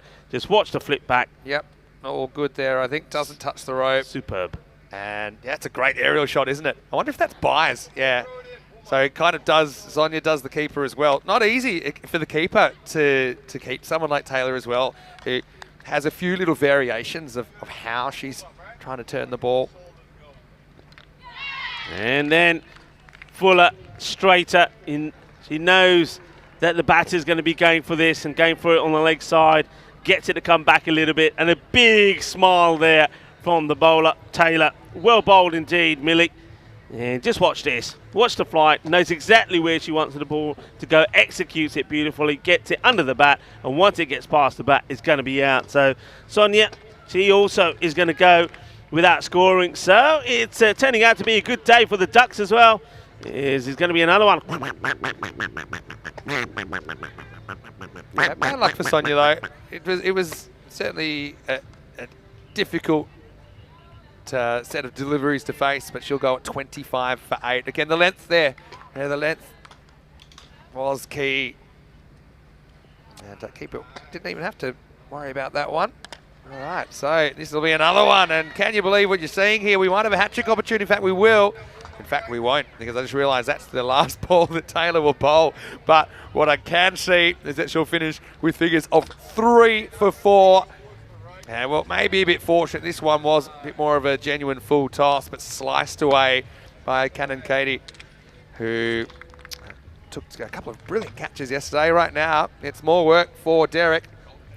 And that will be the 9th wicket to fall. Also the end of the 7th over, 25 for 9. Yeah, got a feel for the young lady. I think it's only 17%.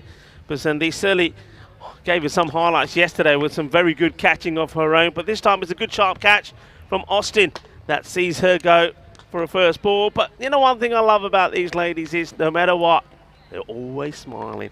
And that's one thing I'd say to anybody. You know, whatever sport it is you play it because you love it. And play it because you enjoy it. And these girls are enjoying being out there. No matter what, of course, they want to be competitive, they want to perform well, but when things don't go their own way, they still are able to smile about it. Well done to all the ladies. Okay, next over. And used the feet well. Uh-oh. If it hits, it would have been a goner, I think. The second diamond of the innings. Yeah, poor Regina. She's had more partners in the last couple of overs than the quarterback at the box social, hasn't she, really? And now, kind of left trying to prop this innings up. That would have been gone.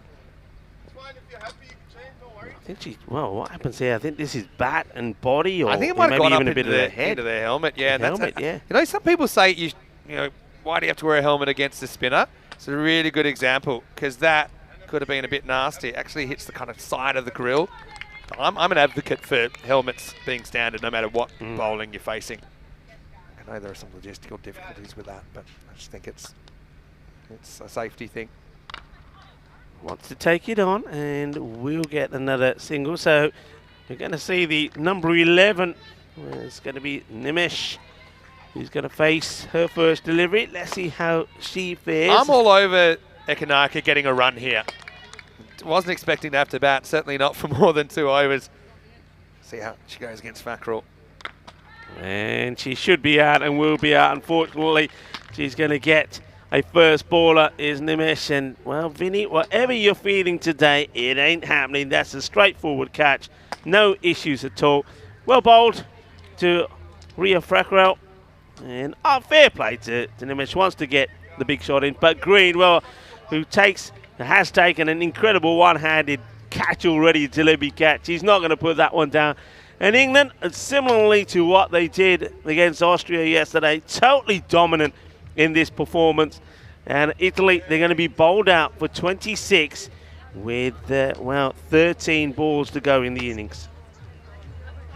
So, you see there, what a unit, a team, a bunch of players, a group of players from all over the UK, haven't played together as a unit before, coming to this, the Euros of cricket, and the way they're playing at the moment, well, they certainly are looking like champions, and they've all won their first 2 matches in dominant fashion. Next up, Austria taking on also another powerful team, the Netherlands. Yeah, for sure. This will be a good battle. It's starting in around about half an hour's time. Netherlands winning the toss and batting. And just have a look at that batting lineup. Zvilling and Annemine Thompson put a really good opening partnership together yesterday. But you've got Riker in there. You've got Declan listed at 4. Van Goldwijk, who was very, very good as well, I thought, in the middle order and also with the ball. So join us for that. Austria, though, Sabu and Mahadiwa. I just like to see them up the top together. Yeah. And maybe take a bit of pressure off Uka, who already has the gloves to worry about. So let's go, and they say well done to these 2 teams. Okay, yeah, Italy, they know where they're at. They know they're probably not quite the level that England are at. Also, I think in the field they let themselves down a little bit just by their own standards. And I think when you have a bit of a mismatch like that, you really just want to kind of play against yourself in a sense and play to your potential. So Italy probably a little bit disappointed with their performance, but we will see them taking on Spain a little bit later today. So I think, you know, if they were able to win that and perform well in that, then they'll feel that day 2 was a success. Let's go back and look at the start of this one. And wasn't it an incredible bit of work by Shachi Pai? It's the old diamond duck to start you off. A lot of walking for Nani Akara. She went out there and had to walk straight back, and that was a sign of things to come. it was England red hot in the field. Even though there was that fumble, I think that might have been the only one. Once Gibb found her feet, she was also a pretty good performer. And Italy, well, we knew the top order had to kind of shoulder a lot of the burden if they were to get any points out of this game. Ideally the target, or even just a 66 to get the point. But really, England too strong, creating chances and taking them. Yeah, I mean, the bowling was exquisite, really. They bowled a good length. It's that heavy length. They knew that the Italian batters, particularly the top order, if you bowled full to them, they liked it in that area. They put it away. I mean, that's an example of it. Anything that was a little bit too short or too full, they were going to be after it. So they bowled a good length, heavy length. I like the variations that they have as well. And then, of course, Green came on and picked up 3 wickets. And, well, this one is a straightforward catch from Pye. But, of course, don't forget the one-handed jalebi catch that she took as well. Talking about corner bowl, that one was pretty smart as well from Millie Taylor. As batters trying to get after it, but just couldn't get going. But England, exceptional in the field. Their standards were good. And this one straight through. And then, of course, we will see that jalebi catch. It's the moment. We all like a little bit of jalebi. And I like the look of surprise on her face when she takes the catch, because I don't think she knew too much about this. But what a moment. Yeah, I mean, I really like Kiara Green and just her general demeanour. I think to pull a team together that haven't played too much before or at all before, she just has a cool, assured style of leadership, but also is clearly enjoying the game and setting an example for her players to do the same. Once again, we saw Taylor spinning a web, and it was a tough task, I think, for the Italian middle and lower order to come out and face this kind of thing. And then even that, maybe on another day you can slice that into a gap and get away. It went to one of the kind of wolf pack offside infielders, and so in the end it was all over with 13 balls left on the table. Italy bowled out for 26, so England will scoop the points here in match number 5, and now they can sit tight because we will see them later on in the day. They will have a blockbuster clash with the Netherlands in match 8. But just looking back at this one, Italy really having a bit of a shocker of a start, never recovering. Naniakara run out without facing a ball. And then Rathnayaka, who they would have relied on, I think, to score a few, was only able to contribute a single. 10 for Bartram, the only batter to reach double figures. I think she was brave, so to say, just couldn't get going, but she was in a difficult situation as they lost all of the last 5 without scoring. And so just 6 extras, I was going to say, in 7.5 overs as well. So pretty disciplined performance. England, like I said, they'll be happy to take the points, a real team effort, but I do think their sternest test on day 2 is yet to come. Yeah, I mean, have a look at that. 3 wickets for Kiara Green. Fantastic bowling from the captain and great leadership skills again. And Millie Taylor, we like the way that she was bowling out there as well. But all the bowlers bowled exquisitely well. Certainly made it very difficult for the batters, and I think the Netherlands, they're already taking a look at what's to come. That is going to be a real blockbuster. We know we've had many a battle between the men's 11 here when Netherlands have taken on the English. I think this one is going to be just as spicy. Coming up to seal what is going to be a fantastic day 2. But that's a bit later on. Next up, of course, here will be Austria taking on the Netherlands. Yep. We leave you with that match summary. Yeah, that'll be a good one. So, yeah, we'll be back in around about 20 or 25 minutes to take you into that one. Until then, it's Vinny Sandy here, Mr. Maximo, for the European Cricket Network on a bright, sunny Monday in the Costa del Sol. We'll see you after this break with more ECCW.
The Women's European Cricket Championship is proudly brought to you by Dream 11, Paramatch, HCL Software, and La Junta de Andalucía, and the official charity partner, Share the Meal by the United Nations World Food Programme.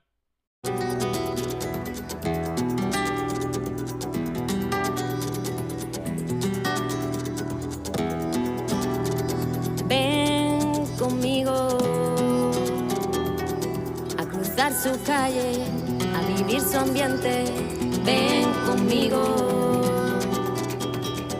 a vivir la vida intensamente.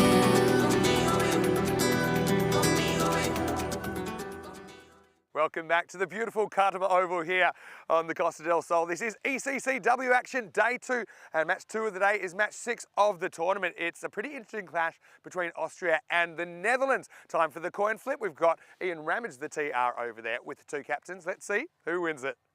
Austria, you're the home team, you will toss the coin. Netherlands, you're the away team, you will call. Yes. There's the coin.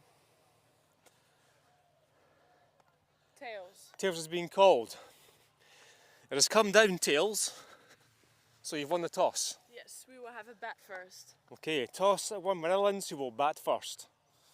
It is the Netherlands that win the toss, and they elect to have a hit. Iris Zwilling, the captain, she is quite the package, isn't she? She leads the team, but also an incredible all-rounder, and she showed what she could do with the bat and the ball yesterday in their second match. And Netherlands had a very strong start to their tournament. They took 7 points out of a possible 8 on day 1. I think they have the plan to get more here today. They'll play the Austrian team in this match and pretty tantalising game against the English in the last match of day 2 to come a little bit later on.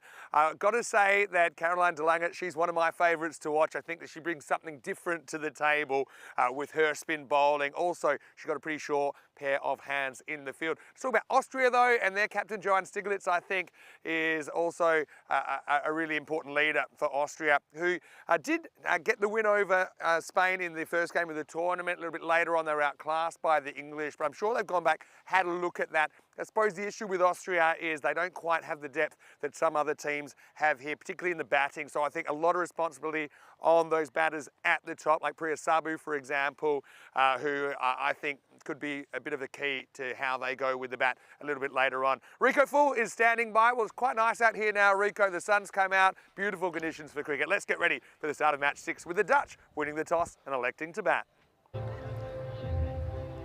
Hello and welcome back, everybody. Thank you to Vinny Sandu. Yeah, it is very pleasant now. Temperatures are around about 14 degrees. We had the highs around about 18 today. And now the sun is out. There is not a cloud in the sky as you get ready for some more action of this Euros of women's cricket. Austria taking on the Netherlands. Netherlands were in very good form yesterday. Win against Italy, a 97-86, 11-run victory there. And then also turned it on against Spain, 130-56. They got batters that are in good form, and that's why they are 89% to 11% favourites to win this one. Austria, they themselves did have a good win against Spain in the very first match in day 1, 81-73, an 8-run win against Spain. But they were blown away by England, the same way that England blew away Italy in the first match of day 2 here. So Austria will be hoping to be competitive. It looks like it will be Malika Mahadewa to start with the ball, and the bowling to the captain of the Netherlands, Iris Zwilling. Yesterday was in very good form, scored a spectacular 74 not out.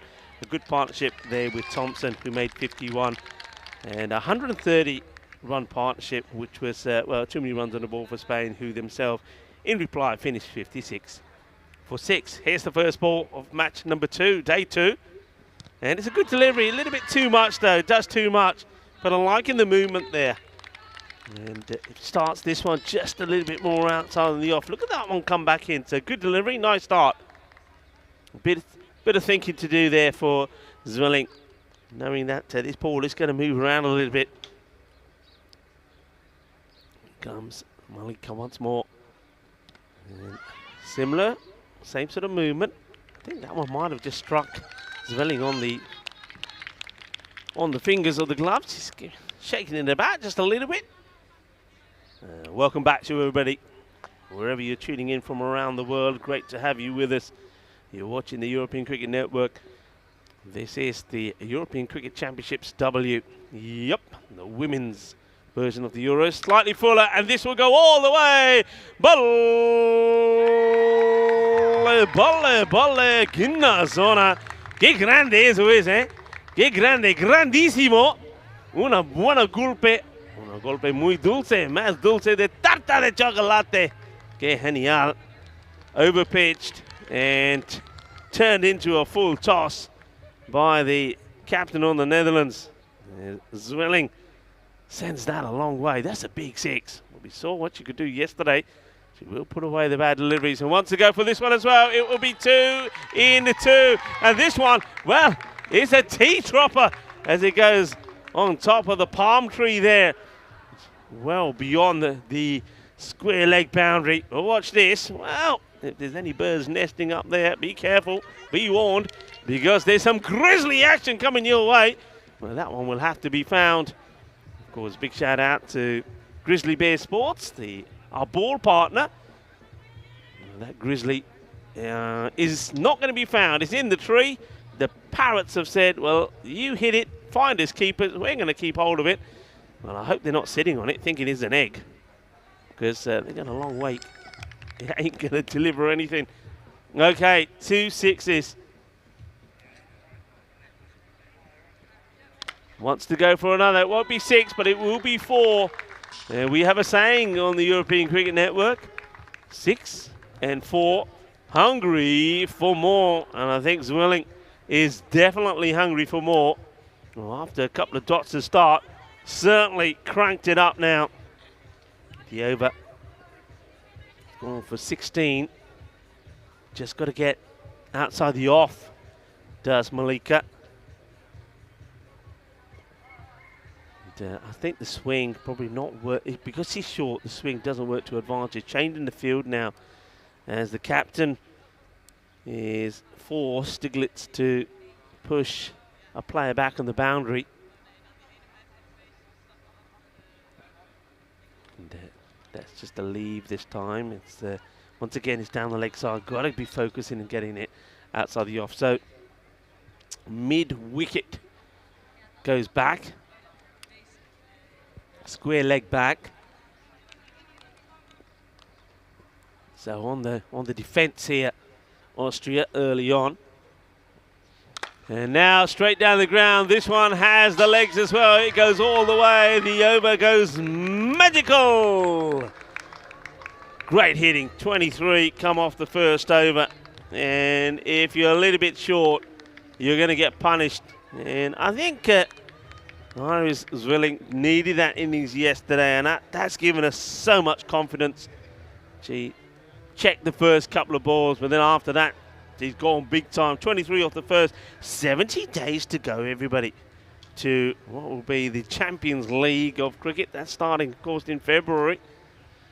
The club champions from around Europe come together and do battle to see who will be crowned the club champions of Europe. Drew from France were the winners this year. The year before was Paco Barcelona, the Spanish champions, who will be there again in 2024 to hopefully pick up their second title. Kamati, good start, good areas, chases on though, and they will come back for 2. Very good running, good bit of cricket all round, because it wasn't a bad delivery. It was pitched up. This is where you've got to be. And look at it. There's the difference here from Kamati. Whereas the Malika was getting the ball to swing in and getting too much swing, and it was going down towards the leg side into the pads. Kamati gets a bit of waist swing here to start off with. So nicely done.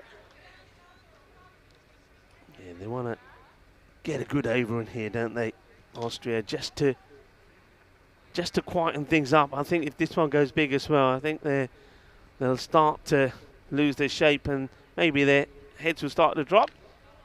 Well bowled. It's Busaruka, who is behind the stumps.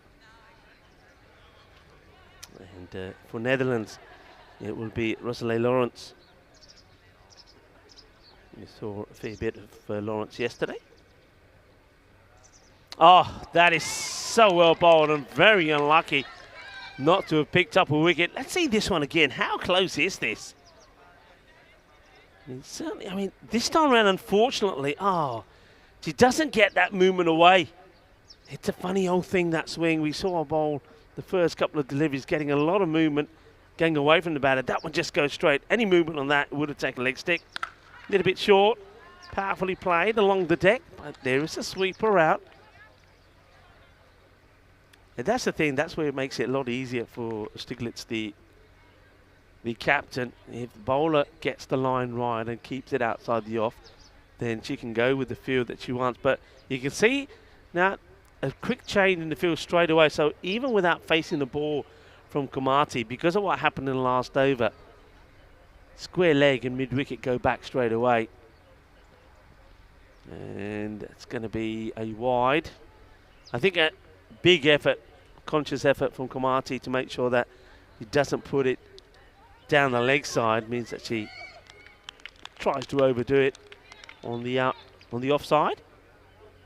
Yeah, I would have kept with my normal plan to start off with Komati bowling. And that one's been thumped. One bounce, 4 runs. As well, there's a Maximo coming back into the house. And, he's looking pretty smug about that stop. What's he got in his hands? It looks like he might have some goodies for us.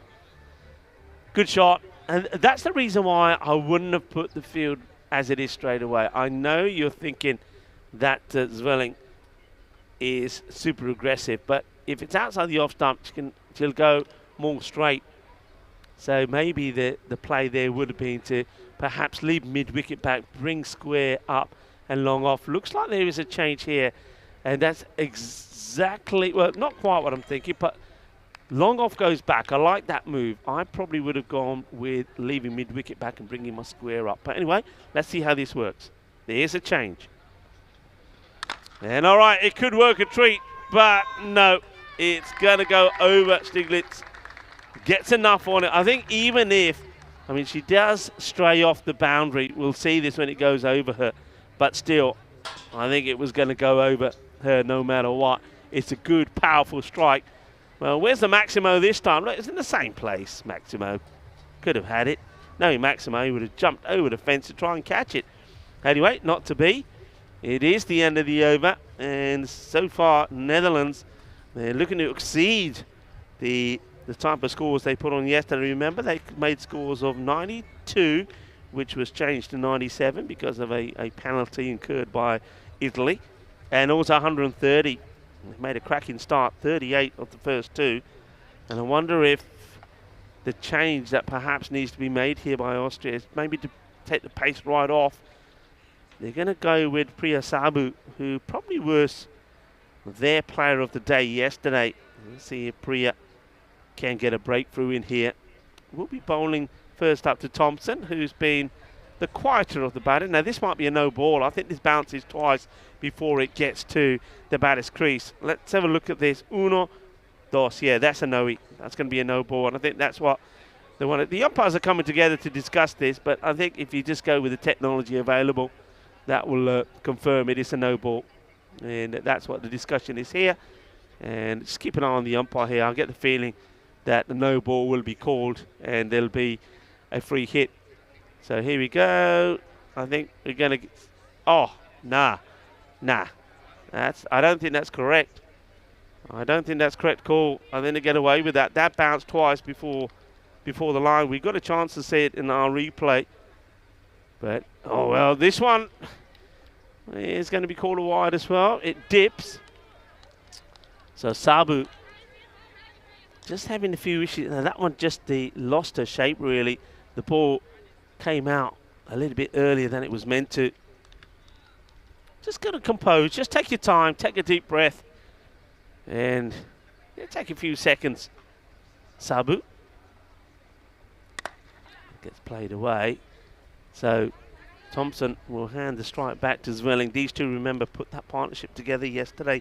130 for the first wicket against Spain. And now the dangerous Irish Zwelling comes back on strike. Once again, though, here, the line that's being bowled by Sabu, I'd take the gamble and I'd put an extra cover back because she's not bowling too short. And just as I say that, she bowls full and wide outside the leg, and this is another one that's going to sail over. Muy genial, eh? Tiene mucha fuerza esto, chica. 6 carreras más. Una grandísimo. Sí, tienes risa. Muy contento en este momento el capitán de Netherlands, Zwelling. Sabu again. And better. And just dug out by Zwelling. Umpires for this match, Joe Foster is at the bowler's end. Buenos dias to Senor Foster. And Snehal is once again officiating in the second match today. And well, there's Snehal, you'll see it in the screen there as the fielder comes across, makes a stop. So a couple of good deliveries there. I mean, to keep Zwelling quiet, just a dot and a single, that's good. So good comeback here for Sabu. Just needs to try and get the ball a little bit fuller, but outside the off. She's been a little bit short. One thing Austria also doing slightly differently to other teams we've seen is this one probably is a single, but it's wait is the call from Thompson.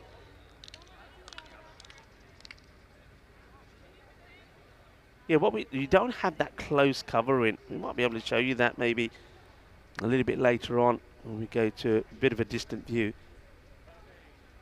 And see, that's what I'm talking about. Just there, normally a lot of the other teams, because you've got a sweeper back, they've been a little bit more aggressive, a bit more attacking on the offside. So you just get a chance to see that there. You see, you got the cover right on the edge of the circle there. Get that lady in to put the pressure, not give that single away. And you can afford to do that when you've got a sweeper out. So after that magical start, Austria started to find their rhythm, 23, 15 and 12. But 50 has come up in the power play. So that probably, I think off memory, the best power play that we've had so far. As we welcome back the man who was, I knew he had some goodies with him. Vinny Sandhu comes back into our commentary position. Yeah, thanks. It's nice to be back. And that's thanks to Steve McVeigh, who's taken 9 hours of a bus from Portugal to come here and support the England 11. And the other day when we were talking about what's your favourite Christmas food, and I said mince pies. Yeah. He brought me 6 mince pies. That's very nice of him. Best fans in the world. ECN. All right. To Janya. You mean ball over number 4. Oh, well. Has that been hit? I think it has. I think it's been... Is that a drop catch then? Eventually, it's going to be... Oh, now they're going to get 3 on a rough throw. Could be more. Well, this is a bit of a crazy one. Number 1, keeper was almost put in the hospital. She was 1 metre away from the... I suppose you call it like a pull shot. But yeah, it's going to be a 3 in the end, I thought. They got 3, right? What's going on in this game? Hang on a minute. That's nice, took his shot. I thought Nicely they got played. 3, and I don't think it was a boundary. It wasn't a boundary. Emma did make the stop. Okay. And they definitely, I definitely saw 2. I don't know if I saw them take the 3rd. I think the 3rd was kind of on the of overthrow, It was right? a 3. Yeah, it was a 3. Yeah, it was a 3. Okay. So I can still count. 3's the number, because when you say he's bought you 6 mince pies, I think you mean he's bought you 3. We share everything here. It's 3 and 3. I said I'm not going to open them until Christmas. By then, I'll be away from here. you wish. You better hide the box. Put it under the tree. There you go. That's a first. That's a first thing to put under the tree. There you go. But keep it off the ground. Don't want the ants to get it. All right. Well struck down the ground. Will just be a single. We're going to do what every other Christmas tree in a corporate or shop location is, and we're going to get some empty boxes. We're going to wrap them up, and we'll stick it under there to make it look like they're presents. All right. Anyway, back on it now, and yeah, Bangalore. I like her bowling. Not afraid to toss it up. Filling will take it on if it's above the eyes. Again, likes to run at it. Iris Filling, and she is very, very difficult to bowl to because she has no obvious weaknesses. I think she can hit powerfully through the offside. She's got very, very good footwork and fast footwork. She picks up the length really, really quickly. And one thing we haven't had in ECIW cricket, or CCW cricket, is a century, although we have had a 99 not out. Okay. Well, this one, now this is going to be an interesting one because okay, no ball at school, because it also does get edged and it goes sort of in and out the gloves. Yeah, was it edged? I definitely felt there was no noise. Well, I can tell you it's above the keeper's waist. So that's yeah. It is a no ball. It is a no-y. One way or another. That was a bit of an uncomfortable one for Buzra behind the stumps. Free hit coming up. It turns into another full toss, Thompson, but she hasn't quite hit her straps yet. No. Moves into double figures. But I like the way these two batted together yesterday. And I think there's a bit more wiggle room, I think, in this format of the game to have that second fiddle in the partnership. If someone is going great guns, to just make sure that you're at least getting out the way so they can continue to express themselves. Now this is lifted up in the air and it's going to carry the rope. Maximo Swilling back in business here on day 2, within reach of a half century now. The difference this striker makes, because you just know that this sort of length is to the liking of Zwilling at the moment, who is in very good form. Hits another 6. Motoring away at the moment. That is the end of the over. Not the worst from Bangalore, because I think mainly she bowled a lot of those deliveries to Thompson. Last ball does go for 6. 63 is the score. No wickets down. So these two, remember, they were unbeaten yesterday, Vinny, 130. So the partnership between these two continues now. Yeah, they just keep on keeping on, don't they? We have got a T-tropper now. You know, I told you we are going to have a bat. I've got the bat. Look. We just need to find a way to get it up there now. I need some little ties. And so we got the topper for the tree. Okay. So we get in there. And we got a first gaffer present. Tape it to the top of the tree? No, I'll get some of those. You know those little ties, wire ties. I'll find a way. We got a first present to put under there, the mince pies. Well, the empty box anyway, because the pies won't last. They're not going to last. The mince pies are a bit of a favourite of mine. Anyway, here's Priya Sabu, one of my personal favourites, coming on here. And strike 2, doesn't quite get the run up right, but Priya, the reason I say that is I know that she loves to follow ECN throughout the year as well, and was really proud to get the chance to play some cricket on ECN. She's a good cricketer. That's a good ball first up. It's a bit of a hairy single, blind throw. They're going to take on the second, they will. Now, direct hit will be interesting, but they're not quite able to hit one stump again. You've got to give credit to the Dutch there. They could easily kind of sit back and protect the wickets at this stage. Yeah. But they say, you know, if we think that it's worth the risk to go for an extra run, then we're going to take it. And Iris would have been gone, I think, if this hits on the second attempt. Yeah. It's an interesting one because Iris, of course, is the more aggressive of the two on 47. So you would have thought normal circumstances, she would have just settled for the single and stay and strike. Unselfish, having confidence in Thompson to up things. It's a nice looking cut shot, but there's a fielder out there, so it'll just be a single. Mince pies are funny. I remember as a kid when somebody said you want a mince pie, I got the shock of my life when it was sweet stuff inside. I thought I was going to get a meat pie. Yeah, well, I suppose you can mince anything, but when you talk about mince, it's like a noun. Yeah, I thought I was going to get some, you know, a nice bit of meaty pie. And when I bit into it, I was like, mind you, I do like them. But it was just a shock of not expecting it to be sugary. Goes after this one, offside. Again, 2's here if they want it. And once again, you can just see kind of, in all departments, the Dutch are pretty seasoned, aren't they? Even the way they get through the wickets. They just seem to, maybe it's their height, of course. I think that the Netherlands have the tallest average female height in the world. At least they're first or second, and so those long legs make the pitch look quite I think short. in general, I think male and female, they're just tall people, aren't they? And this one is going to be a chance. That gets dropped. It's in and it's out, and Zwelling will, well, a little bit of good fortune to get to a half century. So he could have gone, and maybe, I think it was Boulia, probably should have taken the catch. Well, there's the big smile. We're going to see no shortages of smiles. But that's a lovely moment there, isn't it? That's one of your Fredrike constant passion moments of the day. And what a lovely moment it is for Zwelling, who brings up her second half century on the spin. Only 16 balls as well. I mean, how about that for a strike rate over 3 a ball? I think equal parts joy and relief there, because really that should have been taken. And now the next ball, Thompson misses out. But I will say this is the time of the day where that kind of position, you've got the sun to contend with. But I just think for some of these teams that are, let's just call them, underdog teams, dropping those chances can really, really hurt you. Southern Cross field in play here as well. Straight fielder, long on, long off, a little bit wider. That's one thing I think in general, as we get to the end of the 5th over, it's 70 without loss. In general, I think the boundary riders should be on the boundary. I think on some other fields, they're so used to being off the boundary. But I think on this field, you should kind of be right on it, at least know where that boundary is. 70, like I said, at the halfway point. Vinny Sandhu here, Mr. Maximo, for the European Cricket Network. Hope you're enjoying the action so far. Rico thinks that we can get this mini ECN cricket bat on the tree. Yeah, look. Does look perfect. Cool. Yeah. Okay, so we're going to work out how to do that. Thumbs up, everybody? Yeah, I think it's got to be done.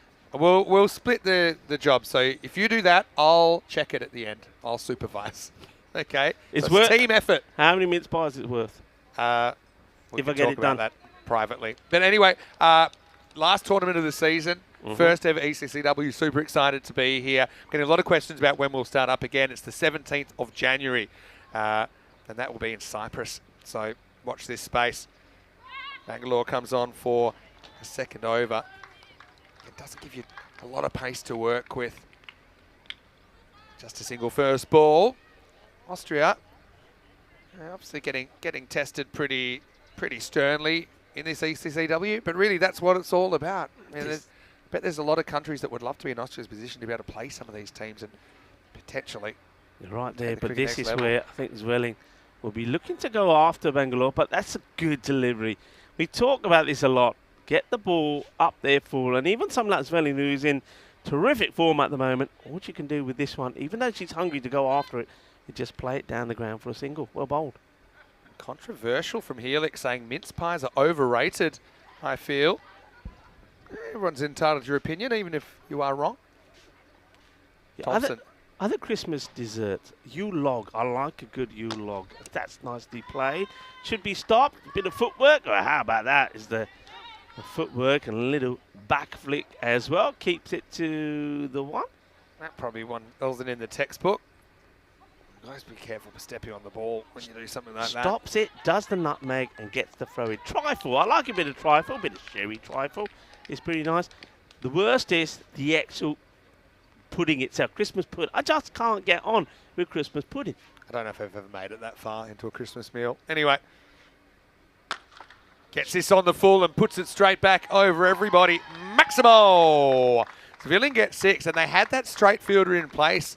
It was Joanne Siglitz, but she just had to helplessly watch the ball over their head against the footwork that makes this a little skip down the pitch. Good contact. Seis carreras más. She's got some power, hasn't she, Zwelling? Got some power. Uses all of that leverage. Gets it proper. Gets it out of the middle. And gets 6 runs. Yeah, so I guess perhaps Sojanya can pull the length back a little bit, but the worry is there. Iris can go back in the crease and hit it sideways. On the walk again. This is struck so well, and it's going to go all the way. Maximo! Oh, Zwilling. She is certainly creeping up towards, the thing I'm thinking, but I won't say it out loud. Don't want to put the jinx on her, but she's scoring at a furious rate here in match 6. Last ball of the 6th over coming up. Oh, and that was a chance. And that was the one I was talking about when it gets pulled back in length. Zwilling was committed to charge. And I think, if that's taken a little bit closer to the line of the stumps, that's a stumping opportunity. But Zwilling survives, gets lucky again. Missed on 49, missed on 63 in Netherlands 11. Netherlands, I should say, here in the ECCW. After 6, they are 85 without loss. Yeah, and going away along very well. These two now have been together. 130 partnership yesterday against Spain, and now they're on 85 here. You can see there Zwelling is the power striker, 63 of 20. And Thompson, just at the moment, going run the ball, Well, providing the strike. These two Dutch openers have batted together for so long now in this tournament that they're going to be holding seminars on long-term relationships. And they just cannot be separated, can they? Although they've given a couple of opportunities. And Bardwaj, who was the fielder that wasn't able to snare Zvilling on 49, coming on to bowl the 7th over. Pretty good start. But Thompson, happy to play second violin at the moment, just knocks it down for 1. Yeah, that's what her role is here. You can see, we saw a lot of this, didn't we, in the European Cricket Series in Barcelona, where we saw 19 centuries. And I think a lot of them was where one striker was just giving the strike to the other batter. Now, this is what Thompson's trying to do here for Zwelling on 63 of just 20 deliveries. Well, miss-hit this, but I think it's going to be a bit fortunate. It's miss-hit well enough it doesn't carry out to the fielder. Yeah, we've had 55 centuries in season 2023, and that included, it was 19, right? I think 19 centuries in Barcelona, is that what you said? 19, yes. 19 centuries in Barcelona. But the whole of 2022, the whole year, we only had 14 in the whole year. And then we had 19 in one tournament. Just we crazy. just had. 19 in 20 days of action. This is going to go all the way as well. Well, how about that? Because Thompson decides, you know what? It's time now for me to open up and get one of my own. That's a cracking shot. Maybe one of the best of the lot. Lovely footwork. Nice elevated hit. Gets the balance, gets the power, gets the way into the shot. 6 runs. Maintains her balance despite being on the charge. And yet, Thompson, she's more than just a nudger. I'm telling you that much.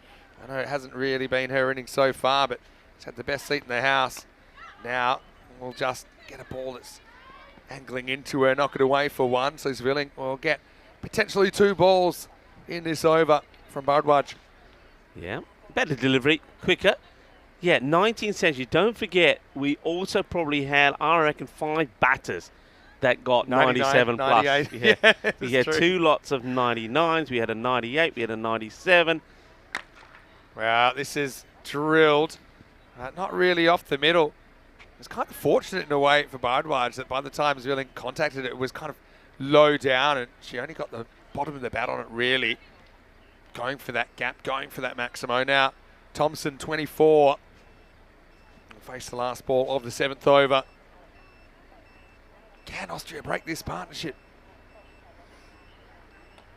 Oh, well, it's a little round the corner paddle shot. And we saw this yesterday, didn't we? Yeah. Off a last ball. And now Thompson will get quattro more.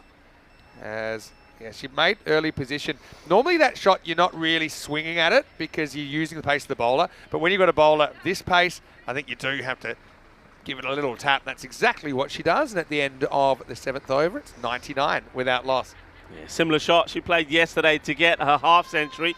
And that shot there takes this partnership to 99. Let's have a look at some of the groups here at the ECL. Of course, yeah, you can see we're 70 days away, so 10 weeks away. That's all. 10 weeks away from the ECL.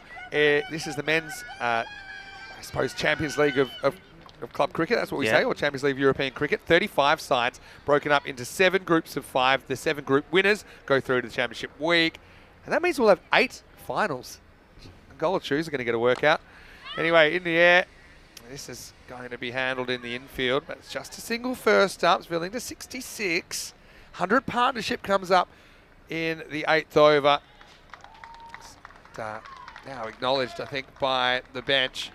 But Komati, who's come back to bowl the 2nd over here, she's intent on making sure it doesn't go any further. Low full toss. Not a bad ball, really. It's handled out there by Malika Mahadewa. I've got to say, I was really impressed with her yesterday morning. And I still think I'd have her opening up. I think she can handle herself. I mean, you look at what Netherlands are going to throw at you with the ball. They've got a lot of good bowling options, particularly pace options early on they can go to. A little bit short, thick edge, and it's going to fly away. And that'll take Zvilling to 70. Putting on a show here in match 6. Yeah, the shorter delivery, trying something different, I think. Komati, I think she knows that Zvilling has already shown that she's very good at hitting the ball straight down the ground and also over cow corner. So fires it in a bit shorter, but gives the width. And Zvilling, I think she's at the point now in her innings where she's playing the bat at everything. She scored 74 yesterday off 30 balls in that unbroken 130 run stand against Spain. Yeah, not a bad ball. And that's the length, I suppose. I suppose also some of the slower bowlers with good footwork from the batters, like we've seen from Zwilling in this innings in particular, they can create their own length. So what is a block hole length, with fast footwork becomes a big full toss. I suppose bowlers have a bit more pace, like Kamati that you're seeing here. They've got a bit more ability, I suppose, to pin the batter down with a Yorker. Thompson, that's her little favourite shot. This gets past the fielder, and that's going to be 4. So yeah, it was how she brought up her 50 off the very last ball of that match 4 last night. And she's done well. Now, she's playing a bit more than that bit part role now. She's looking for boundaries of her own, and she gets one there. Yeah, she likes that shot.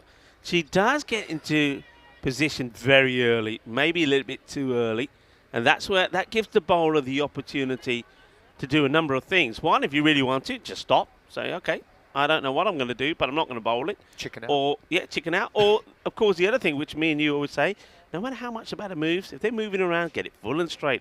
Hit the pegs. Because it's a very difficult shot if you're trying to play that to a block hole delivery. Goes and spoils a wide here. Thompson. And they want to. Zwilling is hungry for the strike at any cost. And this is very close. And Rico thinks it might be gone. I think she's almost gotten there. Let's have a look on the replay. There's hesitation, isn't it? Let's have a look. So keep an eye on the stumps here now. Trouble. She does have the ball, and we just missed the last bit. Let's watch this last bit again. We just missed the bowls coming off. I mean, it took a while for her to, because the throw was so it's slow. It's like censored. It's like Dutch fans have turned the replay off. Let's have another look here.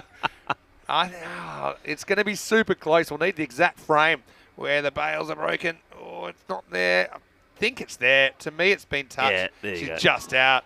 Well, almost saved by the technical glitch, but I think that it's going to be given out by the barest of margins. You know what? Fist bump between the two batters as they acknowledge the partnership that they've put together. In the end, it'll be worth 111. But I think that's all about Zwilling kind of sensing the moment and really wanting this strike. And again, it was a risky second. The risk almost pays off because she's only centimetres away from reaching it. Yeah, there was the hesitation. Look, the first one was done. What's the hesitation here? They sort of stop and start. And as a result of that, in that first one, they didn't run the first one hard enough. I'll go further. If she ran on the pitch, this side of the pitch, the whole way, I think she makes it. When you look at how close she got. But I've got to say, great throw by HSP, Hannah Simpson-Parker, to get it back to the keeper, Uzra. And Thompson gets a warm reception. And I think, cricket is a team game. I know we tend to focus on individuals a lot of the time. But I think that was a very well put together partnership, and it's put the Netherlands in a strong position. But it is the end of Thompson for 34, 111 for 1. And the Nelson strikes, even though the Nelson was only there for about 3 seconds. The Nelson strike, all the ones on the scoreboard, by the way. Zwilling faces up now, and she's going to be going pedal to the metal now. Again, she's probably thinking a 2 here, takes on the throw and gets one on the arm. So, yeah, I think Zwilling is got aspirations of the you-know-what number. It's more than 99. I don't want to say it out loud. But I think that, with 9 wickets in hand, she's prepared to take those risks to try and dominate the strike. Now, Mahadiwa being brought back in the 9th. And this is absolutely tattooed over long on. Maximo! Well, that is a brilliant strike. So she comes back for 2 and then puts the next one over the fence and moves to 79. Great shot.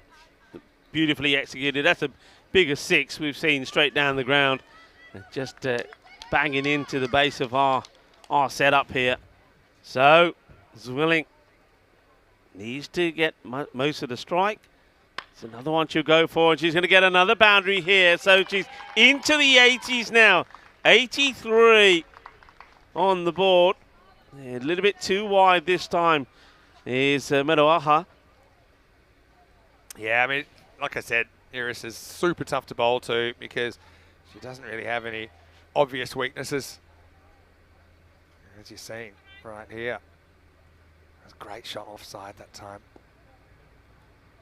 So Manoa needs to and wants to get one full and straight. Not a bad delivery, but in terms of the length, but it's down the leg side, so it's going to have to bowl it again. Happy to take the wide and get the extra ball. 17 runs is what the captain of Netherlands, Zwilling, is thinking here. We could see a magical moment here. I think what they're checking here. Not sure, they're going to come together.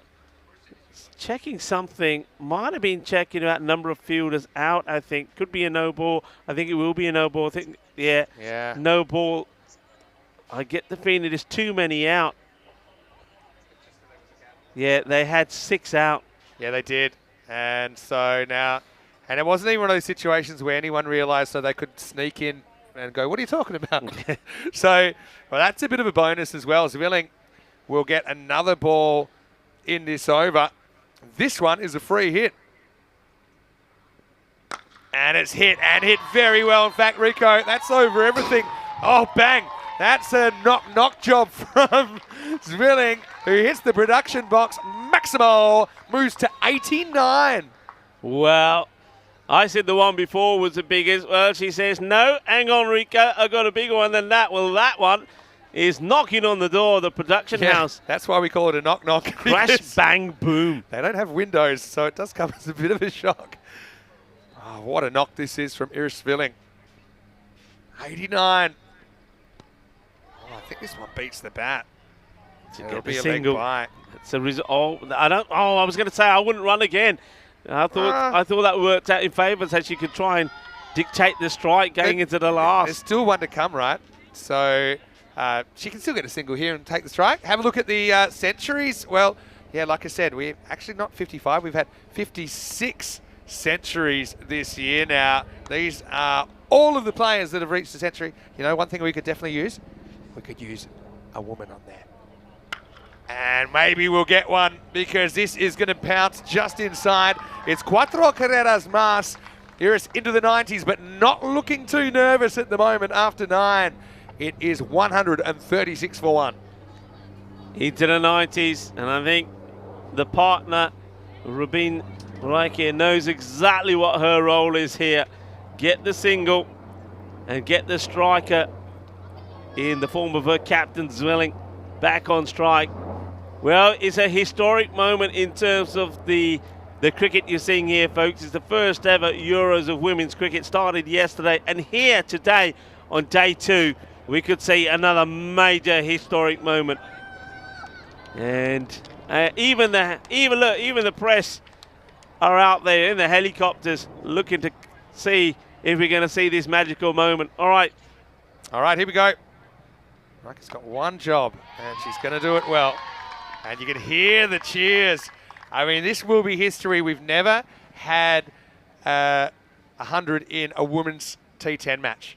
I know we saw centuries in slightly longer format. Zwilling on 93. Goes for it, and it will go all the way. Well, that's going to be, well, it's a knockout blow. Well, it's 99 to Zwilling, but look at what she'll remember the way she brings up 99, because look, she's knocking them all over. Oh, there. That's Dave, right? No, it's Mark. And it's Mark. Mark has had a shocker there, but let's get back to the action. We've got Zwilling on 99. And she's going to do it. It's going to be a double bouncer that's a no ball, and she'll get her century in one of the most unusual ways possible. But Iris Zwilling has made ECN history. The first ever century in a 10-over match, in a women's match on ECN. She does it in just 34 balls as well. What a knock from the Dutch skipper. Oh, what a magical moment. Shaba, felicidades for el capitán de Netherlands. Zwilling has a century to her name, and as well, we've seen a lot of smiles in the day. Well, that's a bigger smile that you'll see. What a moment. What a historic moment. What a magical day in the European Cricket Network. And well, to top it off, she gets a present. She gets a free hit to carry on. Correct. And, well, time to wipe the tears away. She can't be stumped, so that won't be out. And well, while the game, Yeah. Joe Foster. Joe's had a shocker. Oh, Joe Foster. I'm just curious about where this is taken because it could still be another no ball. No, it's okay. Let's get on the... Oh, I hope you ain't got time. Joe Foster goes for the decision upstairs and then realised... Joe's in for a talking to at halftime, that's for sure. And this is where I'm missing Rob. He's not even going... He's forgotten to set the stumps up. He doesn't want to be on camera, that's why. This is where Rob... no, Sir Rob Kemming's watching. He used to literally throw the rule book at the umpires if they made this kind of a... Stay on Joe here. Stay on Joe. There he is, Joe Foster. Lovely guy. It happens to us all. Again, he was a no ball, and I think he was either giving the decision or going upstairs. And now, well, he's taking his time to compose himself and get the stumps back right. Actually, Joe will tell you he did the TV signal backwards, which means don't go to the replay. But yeah, you can't be stumped off. Free hit. It was a free hit because of the no ball, the ball before. Anyway, let's talk about Zwilling a bit more. She's been absolutely first class here, and she had that ambition to get the 100. I think she's been hungry for it. She's led from the front. History made. Now I think with a clean pickup here, she might just settle for the 1. And as a bit of a thank you to Rika, we'll give her an opportunity. Netherlands eyeing off the 150 for the first time. That's what I was about to series. say, 147. Yeah. A couple of balls to go here. They'll be looking to see if they can get 150 on the cards. Oh, shot. Well, they will because they'll do it with a biggie. It's a Maximo bolle, kinda, zona, 6 más. It's time for Rika to show what she can do. What a good shot this is. Look at the footwork. And bang, boom, shakalagya. Don't forget, she gave a couple of lives on 49.63. I know that Mark dropped her in the 90s from off the field. But anyway, last ball coming up, 153 plus this. Rika looking to put the finishing touches on this innings. And I think she will. She does. Maximo! Back to back as Rika rolls the dice, comes up double sixes, and the Netherlands with a huge score on the board in this clash. They're 159 for 1 after the 10. Yeah, well done to the Netherlands, but of course, well done to the first time ever we've seen on the European Cricket Network in the first Euros of women's cricket here at the European Cricket Championship. It is Iris Zwilling, the captain of the Netherlands, that produces the magical 102 not out of 36 balls. Her name will be the first woman to go onto our Hall of Fame. What a moment and what a reception she's going to get when she goes up those famous Cartama steps. They're all standing and they'll all be applauding. This is a memorable moment. What a moment this is. And we need to absorb and appreciate this. The captain of Netherlands, Iris Zwilling, 100. She's a centurion. And look at the applause. Fantastic. Absolutely brilliant. Don't forget she made 74 not out yesterday as well when the Netherlands put 130 on the board against England. That was a partnership worth 130 between her and Thompson. Thompson played her part in this as well, didn't she? In another fine partnership, these two, her and Thompson, put up 111. And then Rubin Rieke came out there just to give the strike to her captain to allow her to complete the task of getting the century. History made here at the Cartama Oval at the Euros of Women's Cricket. Let's have a look at the highlights. Yeah, so it might be century number 57 of the season, but it's the first time we've ever seen a century in a women's 10-over match here on ECN. And Zwilling just really bossed this. And you've got to look at the range of shots she's played as well. And she ain't no one-trick pony, that's for sure. She made good decisions out there. I also think she showed a lot of cricket intelligence about how to kind of dominate that strike when there was the possibility she could bring up the double figures. Well, everyone was forced into action, including me. Who ate all Mark the pies. Yeah, had my pies in one hand, had the grizzly ball in the other. But I enjoyed watching this, you know, from ground level initially. But then when I came up here, she started launching some big hits. Again, capitalising on even a few little mistakes. Now, that was a chance to get her on 49. Brought up her 50. In fact, both her 50 and her 100 were quite unusual deliveries. She got dropped on 49 and then having to hit a double bouncer to bring up the century. Not something you see very often. But just have a look at the technique here as well. Kind of toying with the fielders. Again, that was another opportunity, I thought, if that was taken cleanly, to remove her.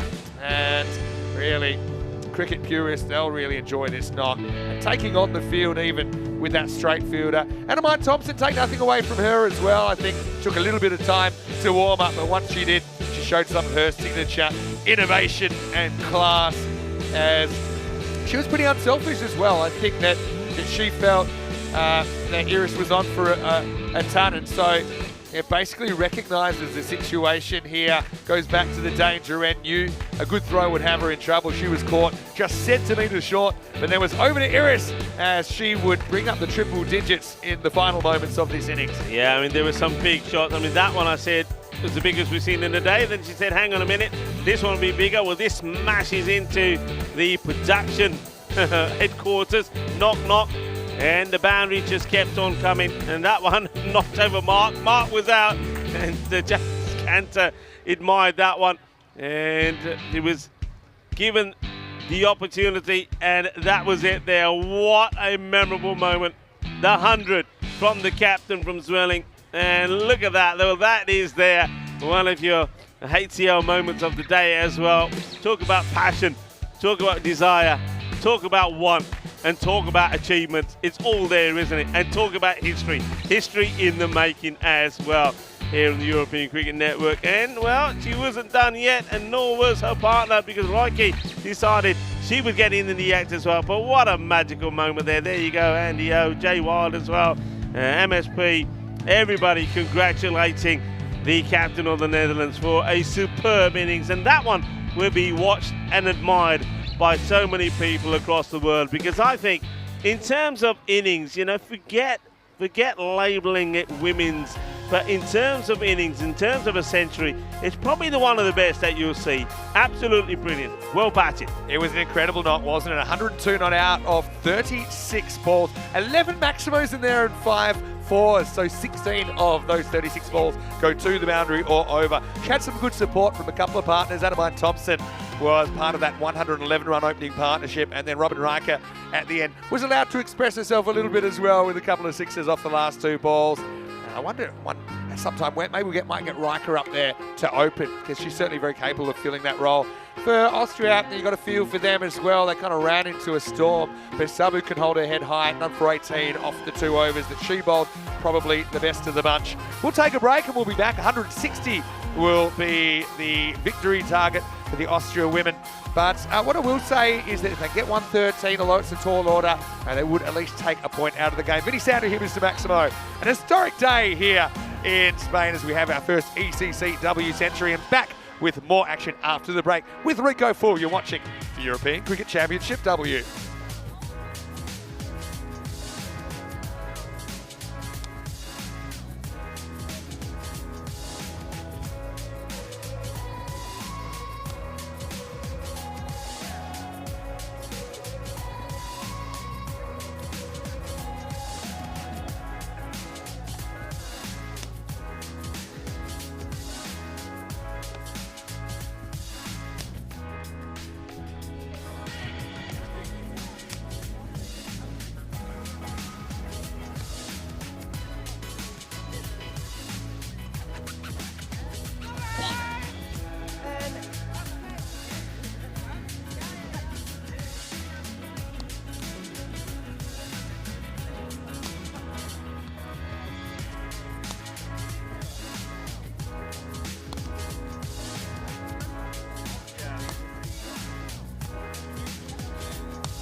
The Women's European Cricket Championship is proudly brought to you by Dream 11, Paramatch, HCL Software, and La Junta de Andalucía, and the official charity partner, Share the Meal by the United Nations World Food Programme.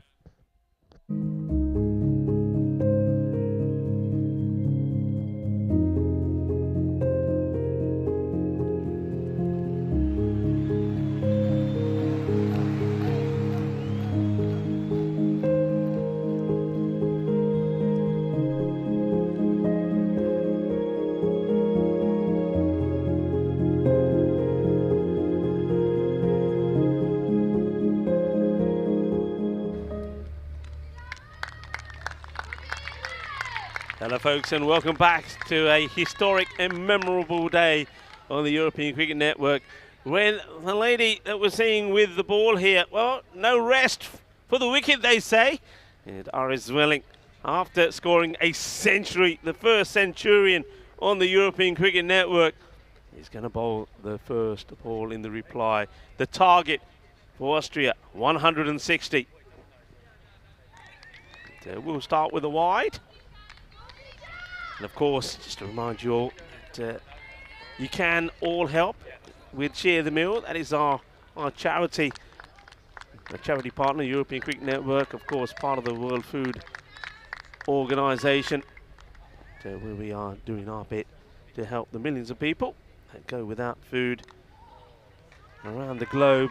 And we can all make a difference. You can scan the QR code and find out more. You can see that on our website as well, europeancricket.com. And well, we as a cricket community can make a difference. You can make a difference, and especially at this time of year, we can always do our bit to make the day a better one for millions of people around the world. Zwelling gets a slip in place. It's a genuine leave this time by captain of Austria, Johann Stiglitz. It's got Priya Sabu out there with her. Sabu batted well in the first match yesterday that Austria played in that win against Spain. 31 of 27 deliveries. Very good cutter off the ball, Stiglitz. I saw that yesterday from her. She's good on the offside, so I'm quite surprised that she's not going for the cut shot. I mean, there's an opportunity to guide this ball sort of between the third out there on the boundary and point. Goes down the ground and gets a fair chunk of this. It's going to be 4 runs. It's a good shot. It's a brave shot. Once again, is that heavy length that's been bowled here by Zwelling, but prepared to go down the ground and gets a fair chunk of it. Takes on the fielders and gets the boundary. It's a nice shot. So the first boundary from the Austrian women's side, and they've just got to be positive. They've got to be positive, and they've got to believe that they can still get to a good score themselves. The right shot to play. Probably expecting this one to come up a little bit higher. And seems to skid on to the captain, Stiglitz. A battle of the two captains at the moment. Yeah, a little bit sharper and quicker than she expects as well. Similar delivery, but finds the gap. Won't get the boundary. We'll be thinking of 2. There's a slight bit of hesitation. In comes the throw. The batters do come back. Good positive running from the Austrian openers. It will be the end of the first over. So 8 from it. Zwelling keeps it nice and tight. 355 matches now since a golden ball. And, this one, I don't think will go to the wire. So getting ready for the start of the second. And, well, before this one starts, good time to welcome back into our commentary box. Here, you can see us there at the back. And why don't we wave? Can you see us? No.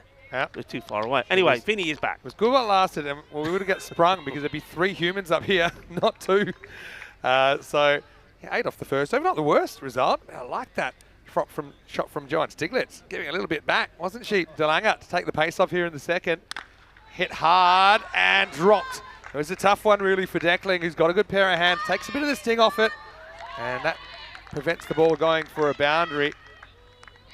But yeah, a tough chance going down. Well, Rico, you've been doing such a great job, and I know you must be getting a bit hungry as well, but I've got a special guest to come in briefly, because she is required back by a certain time, which I won't go into. Yeah. Which coaches are starting their warm-ups way too early and which aren't. As this is in the air, and is it going to carry? It does, and once again, tough one goes down. It's Lantier this time, who can't quite grasp it coming forward. But I mean, I like the fact she tries to turn it into a catch. It wasn't an easy one. So Austria getting a couple of let-offs here in the second over. Yeah, did expect, you can see that the DeLange just moving the field in slightly, said come a bit closer, you're too deep. This one is going down the leg side, I think. Now, this is going to have to be quick. A direct hit could be in trouble, and I think this is going to be really close, you know. But Joe Foster this time gives the correct signal, and I get the feeling, Vinny, that this could be curtains here. Anyway, I'm going to let you talk through this one. Yeah. I'm going to find the mince pies and, well, keep myself busy. Yeah, let's have a look at this one, though. I don't see a bat slide. I think that could be trouble. Oh. This is... Oh, I think she's just gone, if I'm honest. Let's try and get that one there. She's just short. She doesn't get the extension in, and so she's going to be out. And that's such a shame for Joanne Stiglitz, because you could see she'd done all the hard work. She just needed to extend a little bit further. She probably can't believe that she's out. But, yeah, the picture tells 1,000 words, and so it'll be the first wicket to fall. Bit of a shame for Joanne there, but it is the end of her innings as she departs. It's 10 for 1. Vinny Sander here, Mr. Maximo, and joining me in the commentary box, first time in a long time, but not the first time, is Italy player Regina Surdazai. And, well, Regina, welcome back to the commentary box. Hello, thank you for having me. I've had a lot of fun times in the commentary box, so it's good to be back here. Well, lots happened, Regina, since we were last in the commentary box together. And, oh, there we are. Hello, everyone. Okay, just getting my good side there. But welcome. Also, Merry Christmas, because we've got the Christmas tree up as well. But what I was going to say is you've had a lot happening in the summer. You know, it's been a big kind of year for Italian cricket, and you've been integral to that. Here's the Langer. Oh, that's pretty close, you know. Maybe just taking down the leg side, but threatening to turn down the line. But yeah, tell us about your summer. Where have you been? What have you been up to? Oh yeah, it's been a pretty awesome summer actually. Italy have gotten to do quite well. We've played both Division 1 and Division 2 World Cup qualifiers, so. Climbs over the stumps. Keeper likes it. Might have been a bit of a sound. I don't think it was bat. Yeah, so I mean that was a big effort for the girls to qualify, right? Yeah, 100%. I think qualifying for the Division 2 gave us that real sense of confidence, and the team has grown massively. If you see us from the start of the year to now, 100% you can see the improvements, and the qualifiers have been a massive part of that. Played out, and DeLanger, she's a tough customer. Some of these wrist spinners, they're hard to practice against. 100%. And then when you're in the game, it's one thing to survive, one thing to try and hit boundary. I think you found that out earlier in the day as well. End of the second over here. It is 10 for 1. And so I know you weren't in Italy when I was in Rome earlier in the year. I have been to Italy a couple of times. I was in Milan for a European Cricket Series. I was in Rome for a European Cricket Series. But a fair few of your teammates were there, and I came good on my side of the deal, wasn't it? When you beat the Netherlands, I promised you a pair of my shoes, and I delivered. True? Yes, you very much did deliver. I have you. to say, Andrew sent us the photos. She sent us the links. She said, please watch the cricket now, getting the shoes. But yes, Andrew, well done. It was great to see everyone, and that Roma cricket ground is really coming along nicely. And, you know, obviously Prabhath Ignalagodi, your coach, is integral to improving the facilities there. As we get ready for this over, and it's going to be Reiki coming into the attack. So it's going to be another tough time, I think, for Austria here. And even the bonus point, they need 113 to keep their point. Austria, it seems a long way away at the moment. Last over the power play, Priya Sabu, she is a hitter. She's facing up here, start of the third over. Good length delivery from Bina Riker, and just, slight overthrow there. Yeah, just trying to find that gap on the offside. They've got a nice fielder just out on the boundary, so probably looking out for that, looking for that single just to rotate his strike a little bit. Yeah, I was going to say that your fielding yesterday, in particular, as a team, and yourself included, I mean, some incredible catching. Yeah. All round the infield in particular. It's so important against 100%. these top teams that you don't miss opportunities. I think that's really the difference between the top teams, looking at the fielding and looking how everyone fields together. Again, nice delivery just outside off stump, hitting that to the fielder, but running this time, so yeah, slightly to her right hand. That's the other thing I think as well is the running between the wickets. I think that those skills are heightened in the women's game where maybe you're not getting the boundary frequency or the runs of boundaries that you're getting in the men's form of the game with these field dimensions. The teams that run well, they typically are able to form partnerships and really go on to hit some pretty high scores. It's definitely that communication between the middle. I think that's lost a little bit, but as teams go up, it gets a lot better. Oh, swing and miss.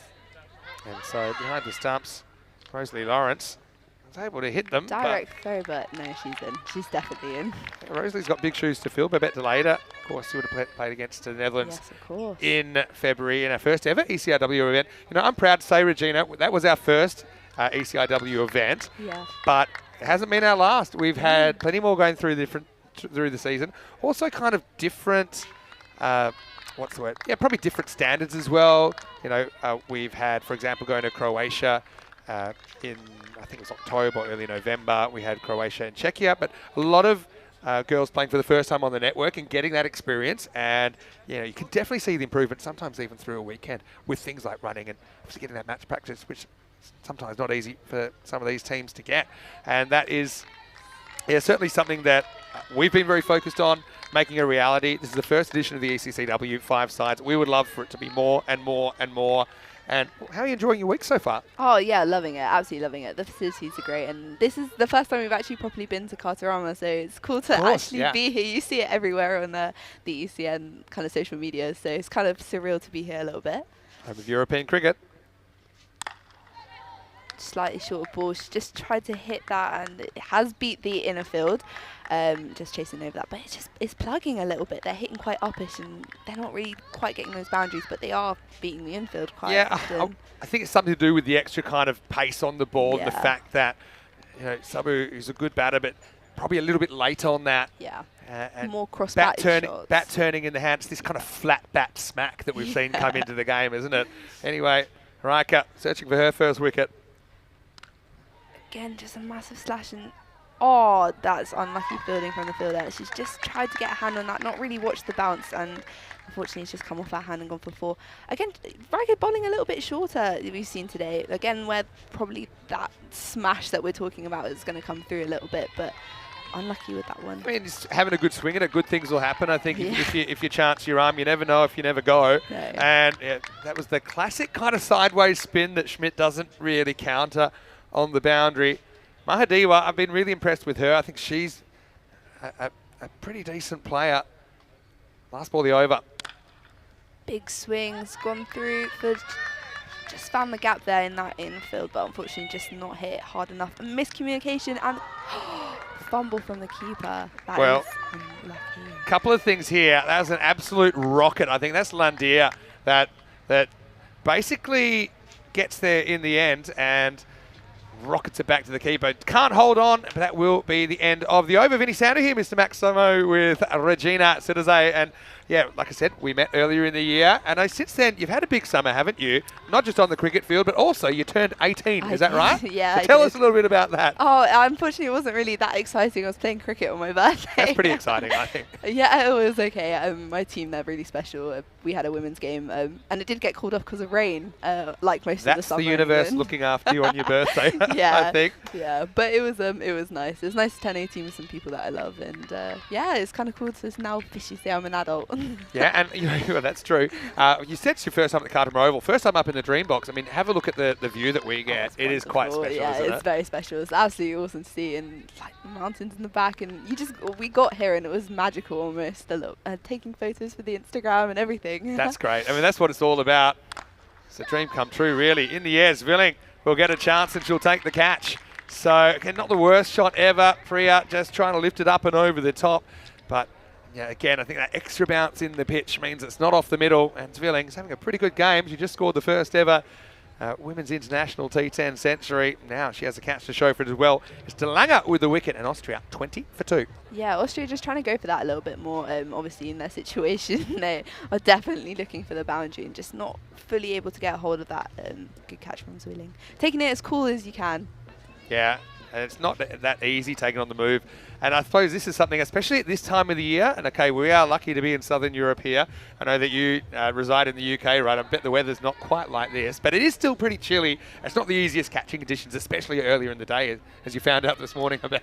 Yeah, earlier this morning, I think fingers were frozen. The heat hand warmers were handed out to try and fix it a little bit. Just slightly wider from De Lange, just probably trying to aim to get it into the batsman, not really executing that. Yeah, I've got to say that this has been in the planning for some time. Something we wanted to do actually ever since the ECN era started 2 or 3 years ago, but obviously it takes a lot of planning and an organisation to make the ECCW a reality. And that's a good delivery from De Lange. Again, the batsman just not fully getting through it, and De Lange just calmly taking that back. Just, I can't really tell what type of shot it was, she was going for. I think let's just break it down here. In the end, it's just kind of a regular straight drive, but not really the power to get it past De Lange, and doesn't really get over it. Maybe a little bit of bottom hand coming in. De Lange takes it as easy as you like. I got to say, a little celebration as well. I'm a fan of Caroline. She's things just seem to happen when she's bowling, or she's a bit of a ball magnet in the field.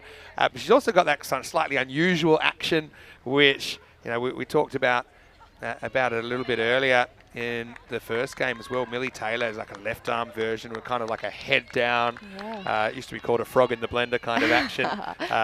Probably before your time, Paul Adams of South Africa pioneered that kind of throwing your whole body into the wrist spin action. So she gets some success here, and Austria have lost a 3rd wicket.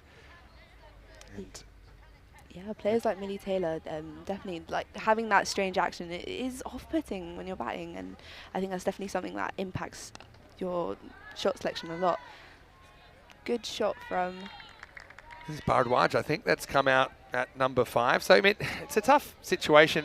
Obviously, the slightly enhanced point system now, which gives teams, in this position, Austria, the chance to still take a point out of the game if they can exceed 70% of the total. That's kind of added an extra element to this as well. But I think in this game, because 160, 70% of that's 112, so 113 seems like a tough task. But still, I think you're still trying to get as many on the board as possible for a number of reasons. I won't make it back to De Lange, but net run rate could come into it as well when you realise that one team is going to have to miss out at the end of the group games on Thursday. The top 4 will get the opportunity, so always something to play for. Also, you want to test yourself against good bowlers, right? Yeah, exactly. Well, I mean, this team excels and they're popular for a reason, so just try out and see what you can do against that. Just going again for that sweep shot and not really executing it well. De Lange just... I'd like to see this again, because 0 appeals. Ooh. And that is less than the amount of appeals I think there should have been on that delivery. Enough said. That will be the end of the over. It's 23 for 3 after 4. Well, because His Highness Prabhath needs to have you back for the 1 o'clock warm-up. This will probably be our last over together. But no, honestly, it's wonderful to have you here. Hopefully we can get you on for a little bit longer later in the week, and always happy to hear. And you actually have had a bit of commentary experience in the meantime. You've been going behind our back here at ECN and doing a bit of commentary in the UK. Is that right? Yeah, no, I've met a couple of people who, told me to just come to a couple of games and try it out. And I mean, the experiences have been cool, and getting to work with people that I already kind of knew and stuff like that. It was familiar faces and a bit nerve-wracking, but did any of these places take you to the empanada shop for dinner afterwards? No. I'm just saying. No. At ECN, we may not be flush with the financial resources of some of these bigger units, but no, I'm just joking. There's definitely a lot more fun in the commentary box at ECN. It is great. I like to hear that. Here's Landia over number 5. This one is handled. And so, yeah, well, I'm going to say big thank you for joining us once again having me. in the commentary box. Wishing you all the best. I know you've got a big game against Spain coming up. That's why we've got to get you back, get you prepared. Just quickly then, last word. How do you feel going into the next match? Yeah, I think there's probably a bit more confidence in terms of knowing our level against Spain. I think there was a bit of nerves against England, but hopefully it should be a good game. Blow those nerves away. And yeah, Regina, thanks again. Hopefully we do get you back during the week, but yeah, enjoy it. And let's see you go out there and get the W. Thank you so much. Regina Citizet of Italy. And so I'm really looking forward to seeing her out there, of course. I mean, she did kind of withstand that collapse. She stayed on out throughout that innings against the English, so is that something that she can hang her hat on? Right now, Landia is dealing in dots, isn't she? Now, this is what makes it so tough, because you kind of got to make a decision where, okay, am I happy just to survive against this bowling, which is maybe a little bit above ordinarily what I'd get in my country, or I'm going to take some risks and go for glory. Yeah, it's the latter for Mahadiwa, and she almost pays with a wicket, but Schmidt is having a bit of a torrid time down there. This is going to get past her through the fingertips, and cuatro carreras, 4 runs to Austria. Hello to Swiss 26, saying it's a good opportunity for Austria to have a crack, nothing to lose. Yeah, exactly. Like I said, that bonus point figure is 112 or less for the Netherlands. To keep Austria to that would seem a pretty good shout at the moment as well. 85 or 32. Just gives up the stumps a bit here, Mahadiwa. Doesn't have this habit of kind of staying leg side of the ball.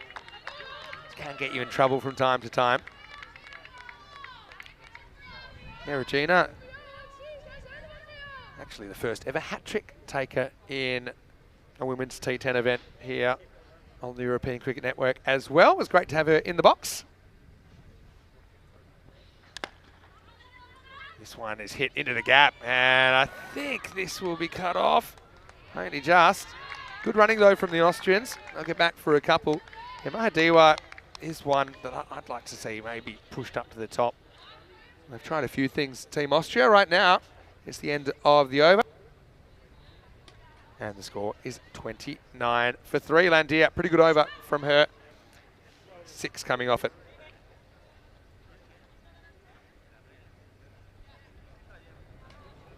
Harold Deckling, I think, to bowl the 6th over.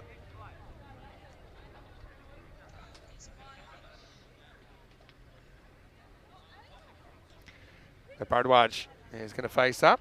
Get another shoelace. I still think the keeper is the last person that should be tying up shoelaces. I've said it before, I'll say it again. When you've got the inners on, you lose a lot of dexterity. Joe, the umpire, hovering in the background, maybe keen to take over the shoelace tying duties. And yeah, and now he will. So there we go. It says shoelace fail. I've said it before. Wicket keepers shouldn't be responsible for tying up shoelaces. Lucky Joe's on hand, who is hovering like like a weirdo at the bar behind them. Anyway, back to the action. Deckling to bowl the 6th over. Oh, wants to go straight away. And Mahadiwa was super slow to take off. But I got to say, this is good awareness from Bardwaj. Maybe not so much Mahadiwa, because Bardwaj is basically saying, look, I'm ready to go. But Mahadiwa took forever and would have been out, I thought, on the direct hit. So good awareness for Bardwaj to kind of bat for the team, try and get to the other end. Feels that Malik is probably the one that needs to face most of the bowling, and that's why. Cracks this one. Bit of an overcommitment. I was going to say, though, that I like this backing up from Bardwaj. She's looking to run. Have a look. And then, okay, she recognises that it's not there and turns around. But that's good fundamentals. I love to see that. Yeah, cracking cover drive the next ball. Mahdi will get a single. So at this stage, I mean, what are you looking at if you're Austria? Just trying to get, I think, as many as you can. And even for someone like Mahadiwa, if she could walk away with, say, a 30, 35 not out, something like that, then she'll feel that's a very good score. And you can hang your hat on that and you say, yeah, you know, I was able to score 35 not out. I was able to score 40 or 50 against this cricket team. They're a very, very good cricket team. Deckling, though, you're looking to break the partnership that's developing. Oh, called a wide. I felt this was a bit of a harsh one, if I'm honest. Maybe it's one of those 50-50s. But where does this pass the crease? Yeah, I mean, look, maybe a little bit of that outside of the ball touches the line on second look. Maybe it was a good call. Austria will take it. This one's sliding on the stumps, but well dealt with. Bharadwaj, I've liked what she's done so far. And just judging the length nicely. Bit of a risky shot, cross-batting on the stumps. And she moves to 3. Again, for someone like Kashital Bharadwaj, it's a good opportunity for her to compete. It's not a bad shot at all from Mahadiwa. She's got a good eye. And that's something that's very obvious. She's got good natural attributes. Again, takes the risk, gets away with it, gets the 1. And at the end of the over, Austria 34 for 6.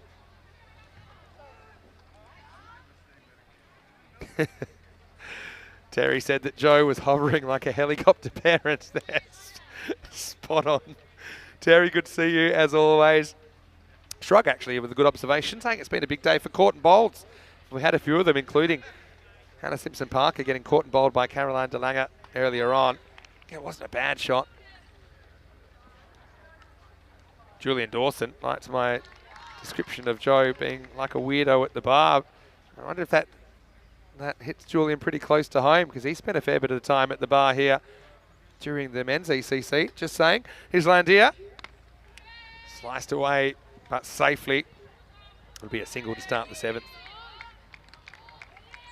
Yeah, and yeah, what about the LBW that no one appealed? How do we feel about that? As Rico would say, seen them given. Terry was actually saying yesterday he thinks that there should be no requirement to appeal. In which case, imagine that if the umpire felt that was out, he just kept complete silence and then a raised finger. Imagine that. Some people would say that's just not cricket. It's a little bit of a hold up here. Not quite sure why that is. Normally when I do this lately, I've been picking a team at random in the ECL and giving a profile about them. I think maybe they're okay to go. But the first one that came up was Group A, Team 5. Okay, so maybe I'll do that in a second.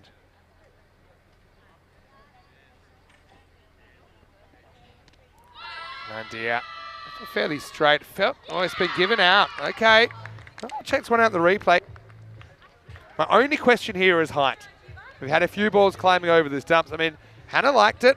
Let's see. I mean, for me, there's no doubt it's in line. You know what? That looks pretty out to me. Hits her in line.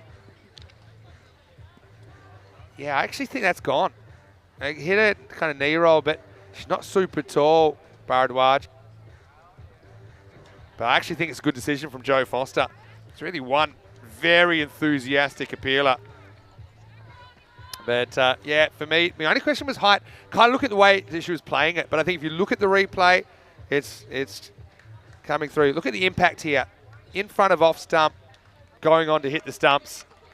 I think that's a pretty good decision in the end. And so well bowled by Hannah. She has her first wicket.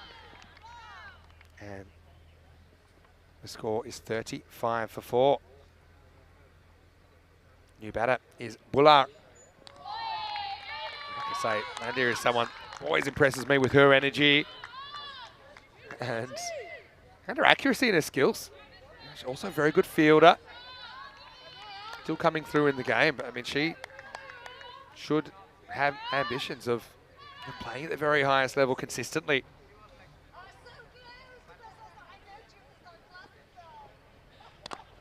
Well bowled again up in the block hole. They don't take on the run this time. Might have been an opportunity there, but yeah, probably one thing with Mahadiwa, she is hitting the ball very well. I just think maybe a bit of inexperience. I think her running, particularly when she's the non-striker, she needs to be a bit more proactive of backing up and kind of stealing that 3 metres and being ready to take off.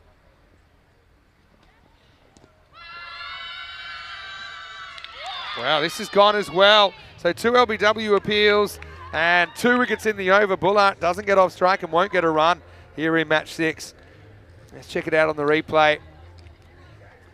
Yeah, again, it's pretty close. It's kind of angling down towards the leg side, but for me, I think that's an umpire's call. And so, Landia, she wasn't as sure about this one. But to me, where does it hit her? It hits her, middle and leg to leg. It's not that far for the ball to travel. I actually think that's a pretty good decision all up. Originally, again, I felt the way it was being played, maybe it's angling down the leg side, but I just don't see that missing. Kind of doesn't have to hit the middle stump either to be an LBW. It's hard to see that one slipping past Buller. A bit unlucky for her. She goes for no score. And the score is 35 for 5. Landia bags the brace. And there's 1 ball to come.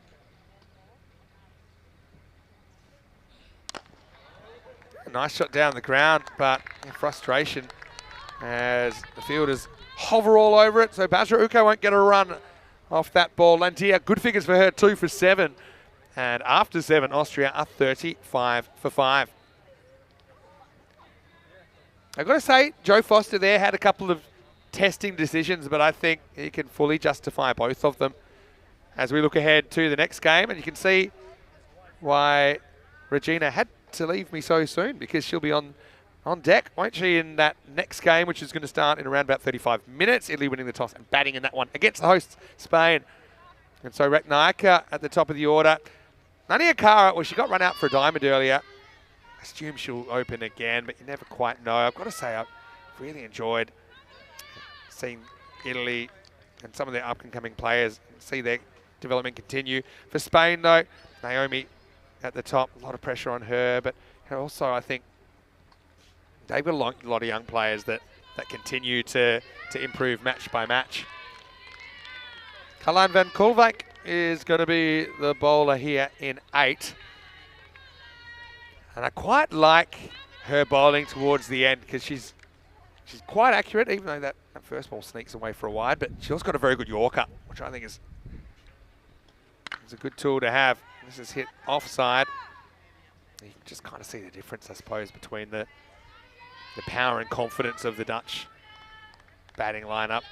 Although we didn't see too many of them, only 3 of them required. And what we're seeing from Austria. Anyway, here's Busra, who's facing up. Can she get a run? And this is an example of one that may be worth taking on. Again, it might be a bit of a risky one, but yeah, look. Maybe she'll get a better opportunity to score. Maybe she won't.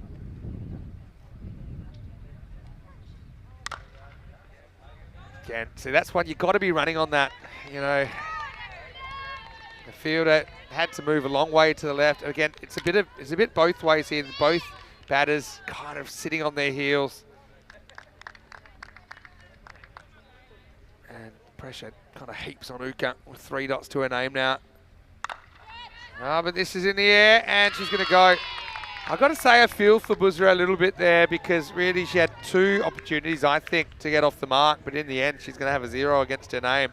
And it wasn't a bad shot at all. Maybe just not quite the timing. Van Koolwijk tries out the short ball, but it's a fairly simple catch taken by Sanya Kurana in the end.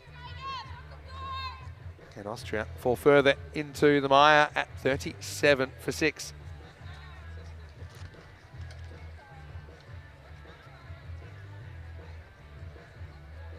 And Busra probably looks back at that and she'll know herself that she probably just kind of started it at the critical moment on a couple of singles that I think would have seen her safely to the non-striker's end. Well done to Van Koolwijk though.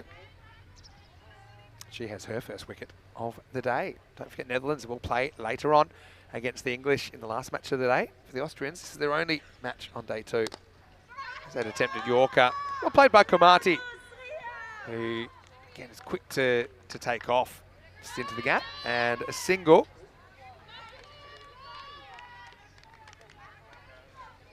A lot of people enjoyed Iris Svilling and her century, and already planning to go back and watch the highlights. It was breathtaking. This one gets past the batter and almost gets past the keeper, Rosalie Lawrence, but she does do enough to prevent the bye. That'll be the end of the over. It's 38 for 6 after 8. And of course, the great thing about the European Cricket Network is you can easily go back and watch all the highlights of every single match if you subscribe to our YouTube channel, ECN European Cricket Network. There's highlights, videos of every match. Normally they're kind of between 5 and 10 minutes long, depending. Sometimes a little bit longer. There's also player of the match videos. I'm sure that Iris is going to get the player of the match in this game.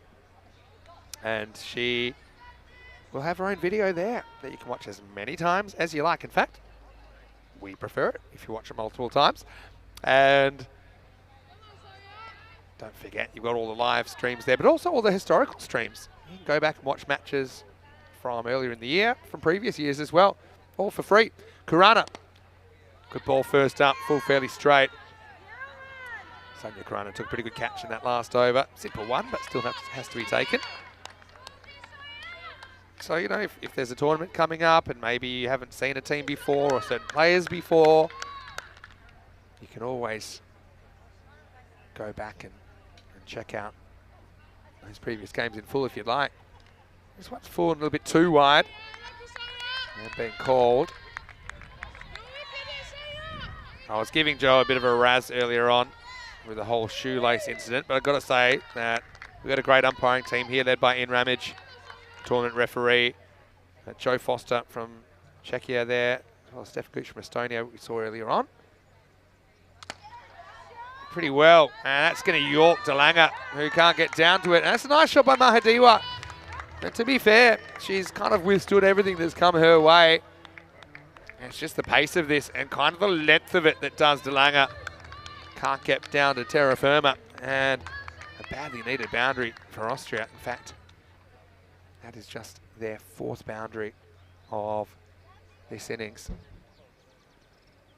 Speaking of the umpires, though, I really wanted to highlight Snehal Vadke, who has travelled from the Netherlands to be here. She is standing in this game. You see her in the background there.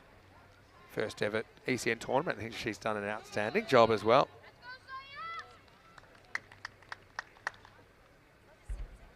Kurana, I like a wicket to her name. Yeah, cracking shot into the gap, and I think that runs away for 4 as well.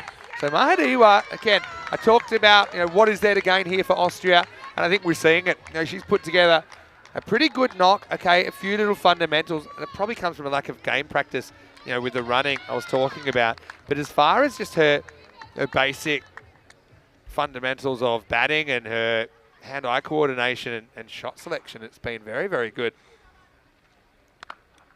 Now it goes back and cuts this, and that could easily go for another 4, and it will. So Mahadiwa to 29, and it's also going to bring up the 50 for Austria. So, yeah, very, very good batting from Mahadiwa. Look, one thing I will say, you know, probably still a few things to work on. That front foot always kind of going leg side, but as far as how well she sees the ball and hits the ball, she's been excellent.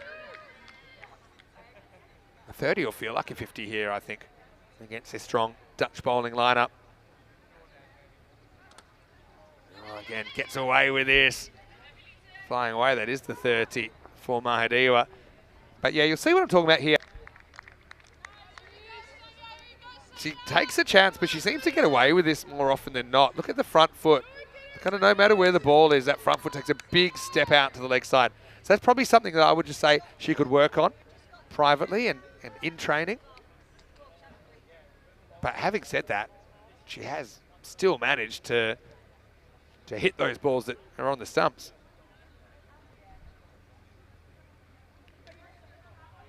Another wide as Karana just losing the handle on it a little bit here.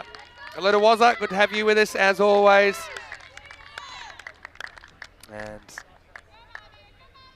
I know that a lot of people, including Triple Z in the chat, looking forward to the England-Dutch game tonight.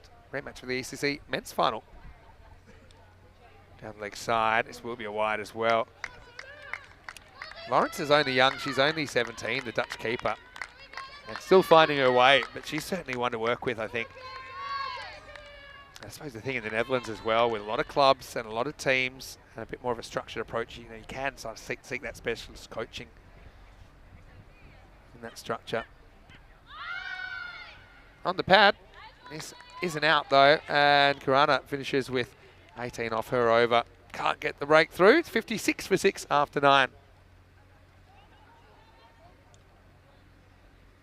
Chris Schinkel watching from the Netherlands as well, and hello to anyone that I might have missed.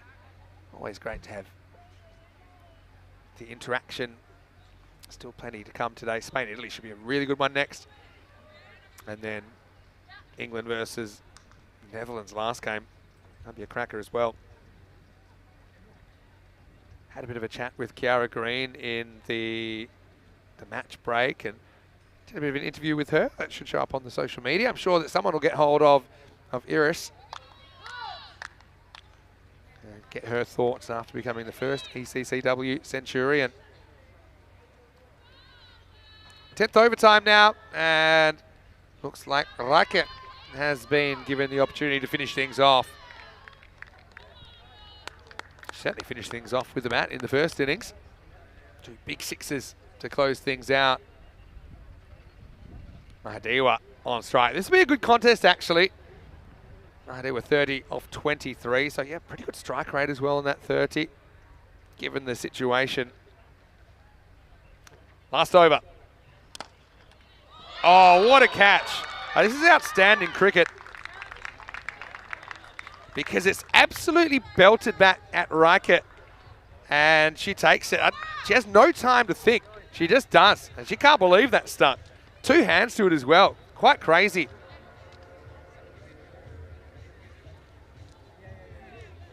It was absolutely smashed, and then bang, takes the catch, and yeah, I've only got one question here for Racket.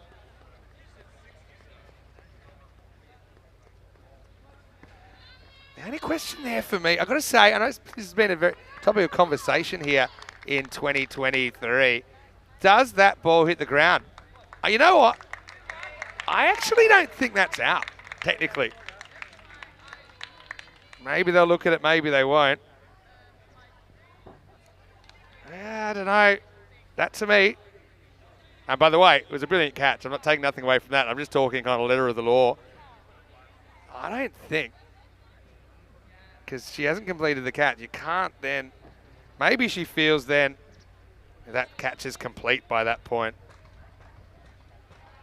So, I mean, yeah, I guess, is she in control of her body and her movements before she puts the ball on the ground? Maybe. Maybe they're saying, oh, she's caught it. Now she can just get up however she wants. Yeah. See both sides. Thoughts? Let us know in the chat. Eastern European Cricket Network. The reason I bring it up, I mean, until this year no one was ever really talking about these, but I think there was a Mitchell Stark one, there was a Sean Abbott one as well. You've completed the catch when you're in control of the ball, which she was because it's stuck, or her own movements. Was she in control of her movements? Yeah, maybe she chose to get up that way. Interesting. Okay. Late controversy. No controversy about this though. Bangalore is going to go all around this. Well, Raka doesn't just have one, she has 2 now. And so Austria may struggle to bat the full 10. If there's a couple more deliveries like this from Raka, again, see, staying leg side of the ball. Just kind of how Mahadiwa was batting, but she was able to get away with it. Unfortunately for Sujanya, she isn't able to get any bat on that, and she's going to go late in the piece. And the score is 56 for 8. Well, the robot says that she was in control of the smile. I'm just saying, not meaning to stir the pot, I'm just saying, I wouldn't be taking that chance of putting the ball on the ground if you can save it. Anyway, I'm happy for Robin. She's had a very good summer. I mentioned that yesterday. I enjoyed watching her all-round contribution to the side.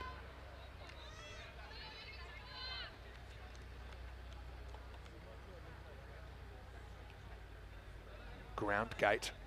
Hashtag will be trending around the world, perhaps. As Ganeshan gets a hit at 10. You see Raka going full and trying to go at the stumps, just losing it down the leg side. Hello to Steve Cook. Good to see you in there. Robot getting excited. Now, Robot kind of totally lost its mind the other night. And it was all caps and breaking all the rules. Good to see the Robot's kind of calmed down a bit, but might get overexcited in the afternoon session. Missed again. Racket just has the feeling if she can get one on the 3 wooden sticks at the other end, that she could end up with 3 or maybe more. Terry, as always, has a good take, a good balanced take, saying that she took it ground, she grounded it as part of the celebration. As a coach, I'd suggest not doing that. As an umpire, sufficient control. Fair enough. True.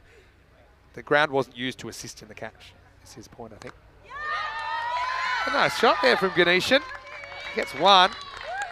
And yeah, I mean, that one will feel like more than 1, I think, to be able to deal with that delivery. So really, she's got 3, Ganeshan. Let 2 wides go past her. And now Kamati will get the last ball. I always think 60, run a ball in a game where, you know, maybe you have been outclassed. 60 run a ball looks a lot better than something in the 50s.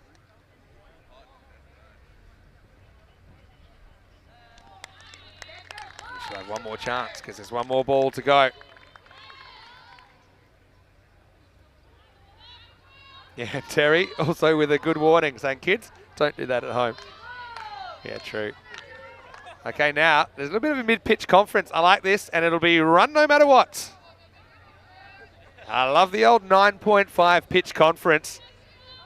And it's just one batter saying to the other, here's the 4-1-1, I'm coming. So, prefer if you hit it, but even if you don't, well, let's rock. Riker searching for a cheeky 3-for. And they, it's going to be run out, but I tell you what made me laugh is that I'm sure that Ganeshan told Kamati, hey, listen, I'm definitely running. And then when she actually saw that she was likely to be run out, she definitely second guesses her own plan. And then she said, all right, I said I was going to do it. Anyway, hey, well done by Lawrence. Takes that cleanly. And it means that Austria will fall just short of that 60, but you know, a nice effort nonetheless. 59 for 9 off the 10 overs. It was tough going.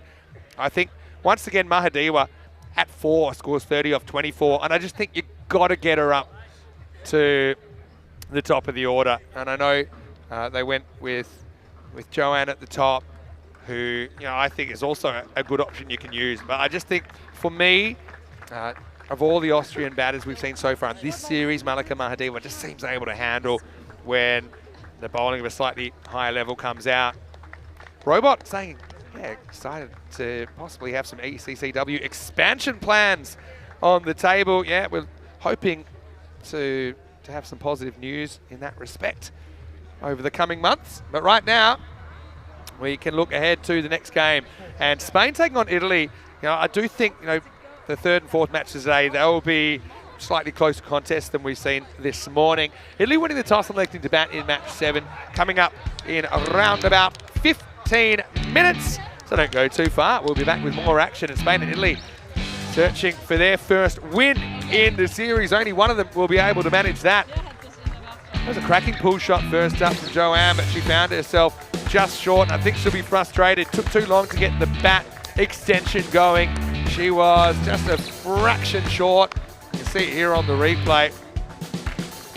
And Joe Foster, he had that look. He's got a certain look, Joe, when he thinks the batter's in trouble, goes upstairs, and the decision came back. That one spun back, didn't it, on Schmidt, who had a bit of a torrid time fielding that deep third position. De Lange, well, she's an entertainer, no doubt. So's Iris Villing with a player of the match performance here in match 6. Century and a catch to go with it. And they weren't done yet, because for her next trick, De Lange takes a pretty good return catch to her left.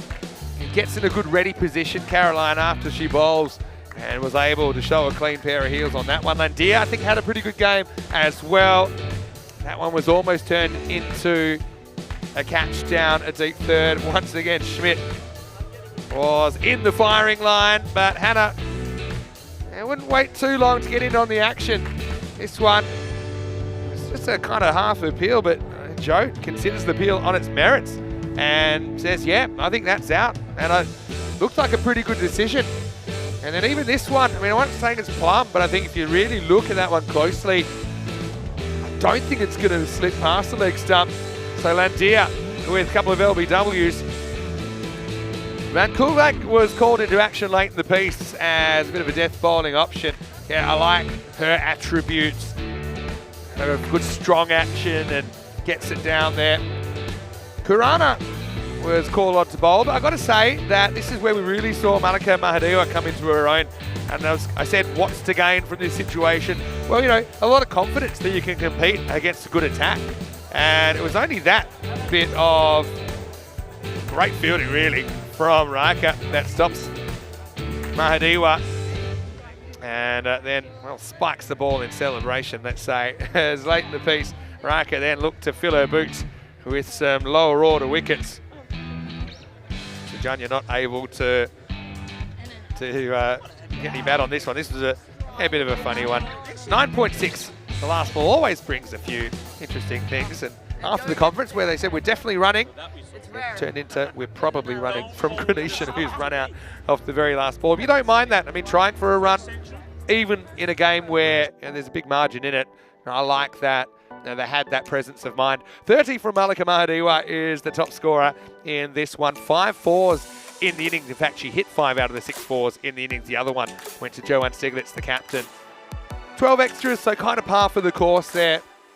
Netherlands, I think they knew a long way out from the finish line that they were going to take all the points in this one. Austria falling well short of the 112 they would have needed as well to exceed if they were to take a point off the Dutch. 2 fers all round for De Lange as well as Robin Riker and Hannah Landia. Wicket for Van Koolwijk as well towards the end. A good team effort once again. Only Kurana really ran into some trouble as far as the figures went. We'll take a break then, back in around about 10 minutes, take you into the next game. Spain against Italy. Italy batting first after winning the toss. That should be a good one. Vinny Sandu here, Mr. Maximo for ECN. Rico Full back with me shortly as well. We'll see you shortly with more ECCW.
Women's European Cricket Championship is proudly brought to you by Dream 11, Paramatch, HCL Software, and La Junta de Andalucía, and the official charity partner, Share the Meal by the United Nations World Food Programme.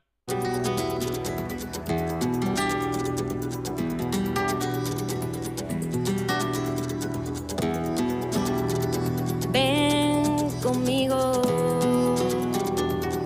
a cruzar su calle, a vivir su ambiente. Ven conmigo a vivir la vida intensamente.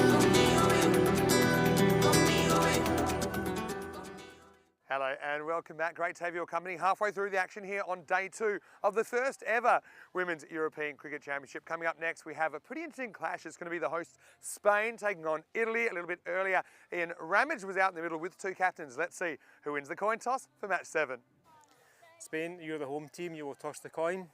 Italy, you are the away team, you will call. Okay. There's the coin. Head. Heads has been called. It's come down heads, so you've won the toss. Okay, we bat first. You bat first. Okay. Toss one Italy, who will bat first. So it is Italy that win the toss and they've elected to bat first. I don't think that's necessarily a bad thing for them because we saw their batting kind of fall apart.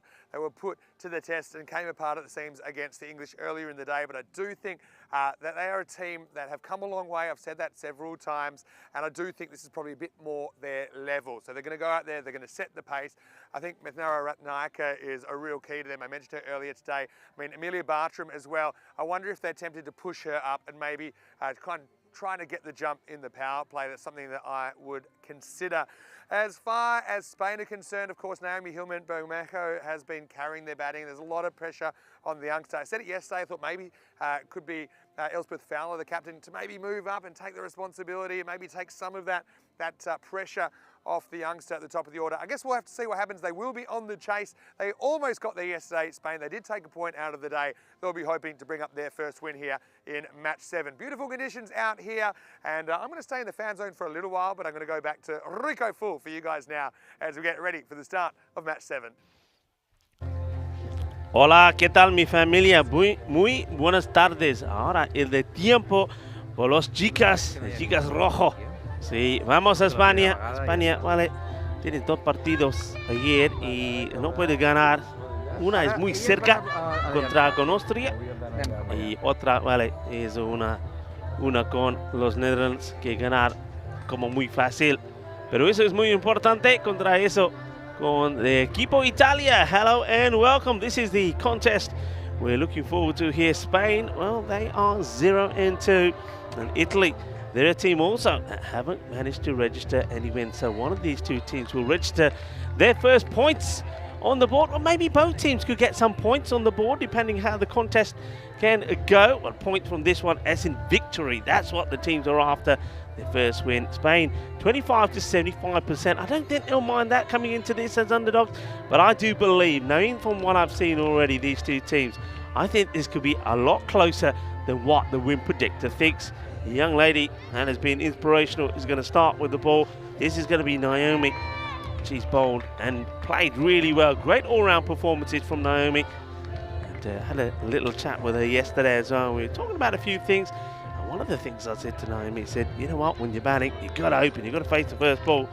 And she said, everybody's telling me that. I said, yep, because you're a talented player. And the more balls, and I think she faces, the more runs that she could get on the board. Anyway, she's a lovely personality. It was great to talk to her, and also some of the other Spanish girls, and they're looking to see if they can get their first win against Italy. Also searching for a victory. Here's the first ball, match number 3 of the day. A bit down the leg side, and we be called a wide by Stefan Gooch. The umpires for this one, Stefan Gooch, Joe Foster, and Snehal is the 3rd umpire, and of course all the umpires being very well led by the man you see at the middle in the coin toss, Ian Ramage. It gets played away, they'll take a single, so Ratnayaka gets off the mark. So batting with her is Nani Yakara.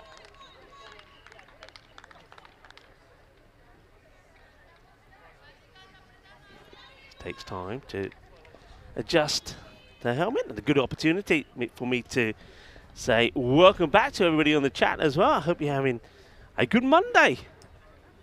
We're having a good Monday. Not often that I say that, but yeah. What a Monday. Hey, historic Monday. Last match, the Centurion we had, and Iris Zinveling. And now look out for the interview as well. Well, this could be a wicket, should be a wicket, and oh, it goes down. Oh, that's so disappointing. As Uswa Saeed, normally got safe hands, gets there, gets 2 hands onto it, but it pops out. Another chance will come. Don't worry about it. Don't focus on it. Don't dwell on it. Opportunity gets missed. And now we see this one sliced away. The chase is on. And they will think about 2. No, they don't. You can see the tension between the 2 teams here. This is a big match. This really is. I think it could go either way. Win predictor, as you say, as you've seen there, heavily in favour of Italy, but I think it can go either way. And maybe the young lady with the ball could make the difference. Gets played away, but hesitant, but then do go for it. Next to throw. Oh, direct hit. Could have been interesting here.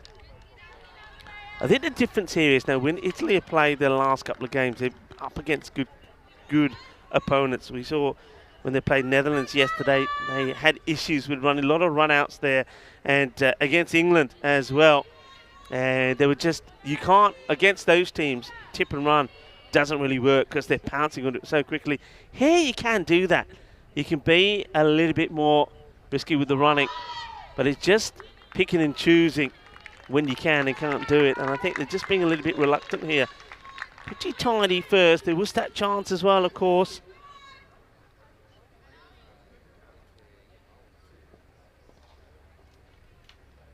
Naomi floats this one up further. Bat on it. See, once again here, that's a run. You've got to be looking to take those, and that's where the non-striker has got to be running here, Ratanaike. Maybe she just wants to see out this over and be on strike for the next. Good start. I mean, it could have been better, couldn't it, if the catch was taken.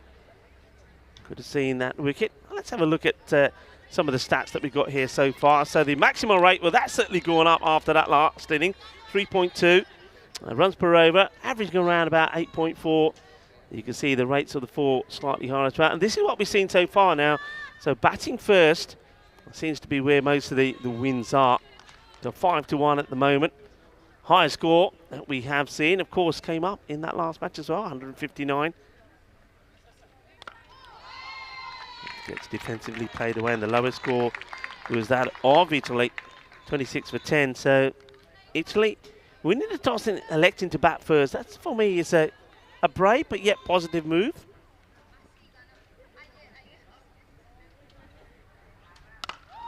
Not a bad delivery. Oh, a bit of a misfield. Now this is going to take some stopping, and it won't be. Now this outfield is unforgiving. It's another opportunity. I think gets the hand on this, does Riaz. You see this is powerfully hit into the deck. Does get a hand onto it, but not able to stop the ball going to the boundary.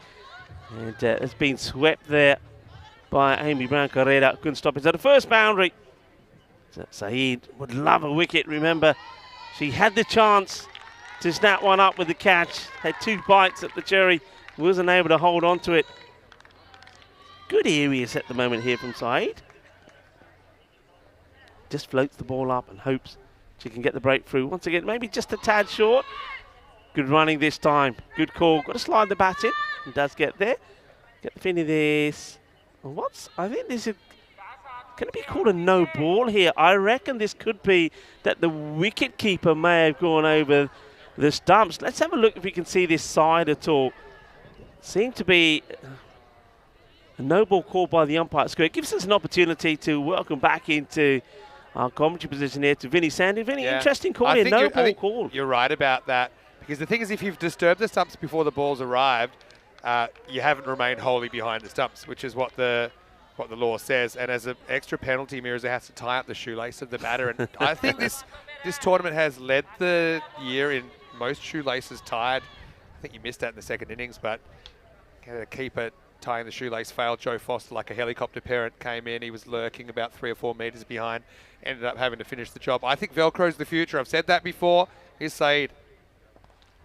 Free hit, and I think you have to be a little bit more braver here on a free hit. You can't be stumped, remember. I think Naya Kahara had to maybe go after this.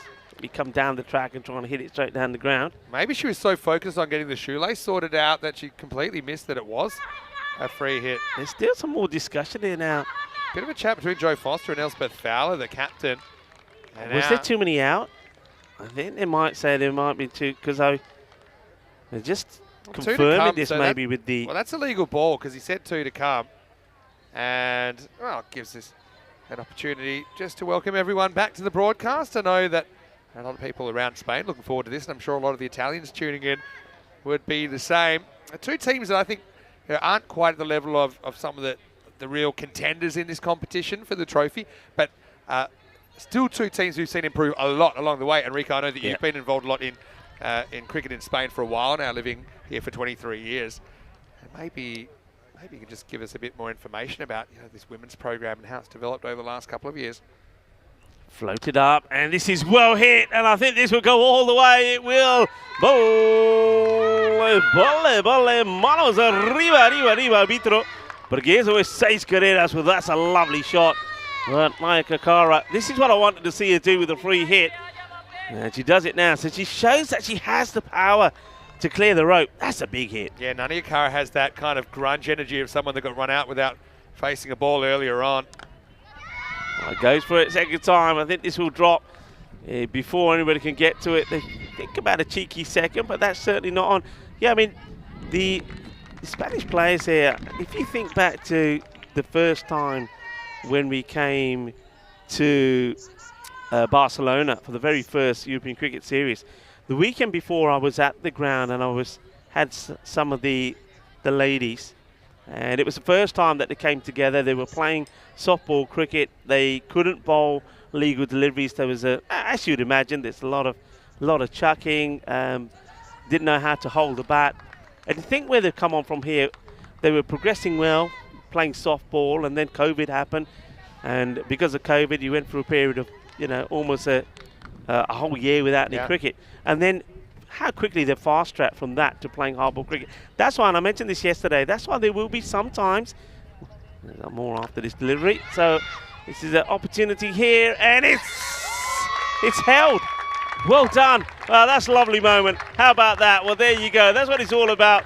I think that's the captain that holds on to it. Holds on to it. Let her fielder down. Drop the fielder, but held on to the Grizzly. That's a lovely moment. And this is what I was going on to say, that there will be moments that when balls are in the air like this, there will be one or two of the fielders that will maybe just shy away from it, not fancy it. But, Elspeth Fowler takes a really good catch there. The captain taking responsibility. They get the first, and that's a good wicket to get.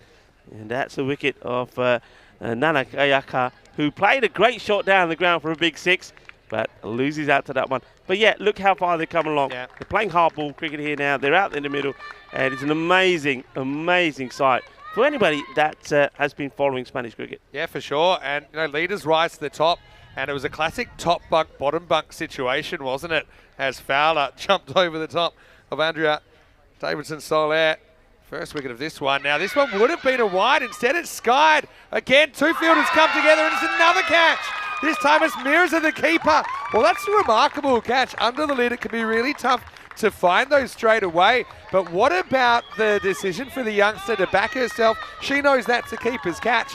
And so 2 balls, 2 catches that involve 2 fielders each. But that's 2 wickets now at 17 for 2. Here's the captain as well. That will depart, so Pedrick will have to go. Wants to go after the bowling, skies it in the air. Well done to Mirza. Look at the smile. One thing I can't get enough of here in this Euros of women's cricket is all the smiles. They're loving being out there. They're loving their performances. And just look at the reaction from the bowler as well. Pael Jingalungia, up it goes. There's the catch taken away from the body. That's a good catch. And look at the joy. No joy, though, for Pedrick, who will have to go back for a golden. Yeah, Pedrick won't be too happy to find golden Derek following her off. But, yeah, just as you would say, Rico, difference between Pedrick and Cinderella. Cinderella knew when to leave the ball, and that was one just to take the run and get another opportunity. Maybe a blessing in disguise. Bartram hit them pretty well earlier. There's an army of one there. And again, see, Bartram's smart enough to say, I'm not going to get myself into trouble with this. I'm just going to take the wide, take the next delivery. Yeah, that's a shame, because the hat-trick ball needed to be full and straight. But still, well, Bartram, yeah, you're right, plays aggressive shots. I love it when that happens. But no, she'll also respect good delivery. And I think that's the play here. You know, keep the good one out, go after the bad one. And we saw her compete pretty well, I think, against the English attack this morning. Of course, Amelia does play her cricket in the UK. DeLongier again, a bit of width this time. That's hit pretty well. And just wide of the fielder, chases on the Eva, but not going to get there. There's going to be 4 runs. And it's Naseeb that was chasing after it. Kafi Jez the Kitty Naseeb ne bachcho ka lag gaya. And just like that, Bartram gets off the mark. Nice looking shot. Just a little bit too wide there from the fielder. DeLongier with 2 wickets in the over. Optimistic appeal. This one's going down the leg side. Might have even caught a little bit of the gloves there. End of the over and the score. Wait. You've done the score is actually now scoring with a -2 second latency. What's so going still on one here? to go. All right. Yeah, that's slightly more closer once again, though. I think this is going on to miss leg stick. Anyway, the score, as I was going to say, doesn't change. 22 for 2, and I think we could be getting another special guest in. Yeah, well, Rico, just had a special delivery here. I'm going to get you to check that out. A special delivery in the commentary box, yeah, because it's been wonderful to start hearing the views of some of the players in this first ever ECCW today in the box. And, you know, I mentioned that Nani Akara was run out without facing a ball off the very first ball of the innings earlier on, and that is always something that'll ruin your day. And the player responsible for that is going to be our special guest commentator for the rest of this innings. Big warm welcome to England 11 all-rounder Shachi Pai. Hello, Shachi. Hello, thank you for having me. Lovely day today. It is a cracking day, isn't it? As we see, start of a new over, Saeed is going to bowl, and she's an interesting bowler, kind of a bit of a wrist spinner, bowls more top spinners than anything else. Firstly, got to ask you the standard question, how are you enjoying it so far? Oh, it's better than England, isn't it? It's sunnier. Can't agree with that this morning, with it being very cold, reminding of a bit back home, but yeah, it's been fantastic. Making you feel at home. It goes after this leg side. It's in the gap though, and that's going to be 4. Yeah, Saeed's an interesting bowler. I mean, she bowls quite a lot of wrong-uns as a stock ball, and so not everyone picks that straight away. Now, the Spanish field is even quicker than the ball retrievers there to go into the jungle. Hopefully they bring a compass and a packed lunch, but that's a nice shot. Cross the line with the spin for 4. Yeah, absolutely. Because of, like you said, she bowls a lot of wrong-uns. You can see on this surface she probably bowls topspin, which gets that little bit more of a bounce. And because of that, batter was really quick to pick that length and hit a lovely shot into the desert, I'd probably want to say. Yeah, I suppose you could call it a desert. It's certainly been home to plenty of balls over our time here. Oh, that goes through everyone, cuts everyone in half, including the keeper, Mirzat. That'll run away. And I think that's 4 byes. Wait for the signal. But this is the issue. We saw this earlier on, I think, you know, with some of your bowlers as well. Not just creating problems for the batter, but also the keeper with these variations. Yeah, absolutely. And because it's sort of a different surface to than what we're used to, and you can see there's obviously spin and bounce, and it becomes a bit challenging for the keeper when the batter starts moving across as well. But she's done well. She's done well so far. Saeed again. Tosses this one up. Partial stop this time by Mirzat. Like I said, you know, she's young and fairly inexperienced in the position. I loved her going for that high ball earlier, going with the flight of the ball. Wasn't a particularly easy one, but was able to reel it in. And Saeed spotted a pretty good spell here. I mean, I think these two teams probably similar levels as far as where cricket's at in the country. And that is an absolute banger over the leg side for Ratnayaka. We saw this from her yesterday. Maximo! As she picks it, she whacks it out of the ground. What a shot. That is an absolutely brilliant shot. Down on one knee she goes, opens up to the leg side, and she's absolutely smoked that. What a shot. Yeah, that was a crack. I mean, almost playing that on length when you're hitting across the line like a stand-up sweep almost. Saeed, the intimidation of the face paint wearing off perhaps towards the end of the 2 over spell. Ratnayaka, first time we've really seen her bat this deep into an innings. Last ball of the 4th. Goes after it, almost takes out her partner Bartram, who gets out the way.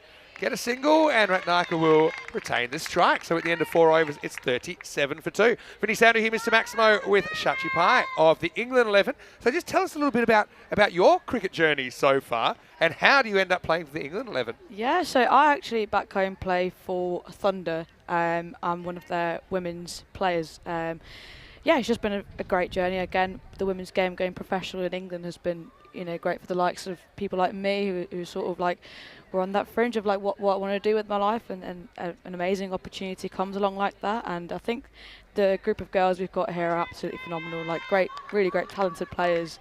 And it was almost sort of a last minute put together team, but I think the way we've gone about our cricket and the way we're just enjoying ourselves out here has been fantastic. So, you know, all credit to everyone out here, but yeah, I think we're all really happy to be in the sunshine as well. I bet you are. But that is something I was saying to Kiara Green, your captain, earlier on. I had a short interview with her, that you guys really have gelled as a side. It doesn't always happen, you know, when you go up a level.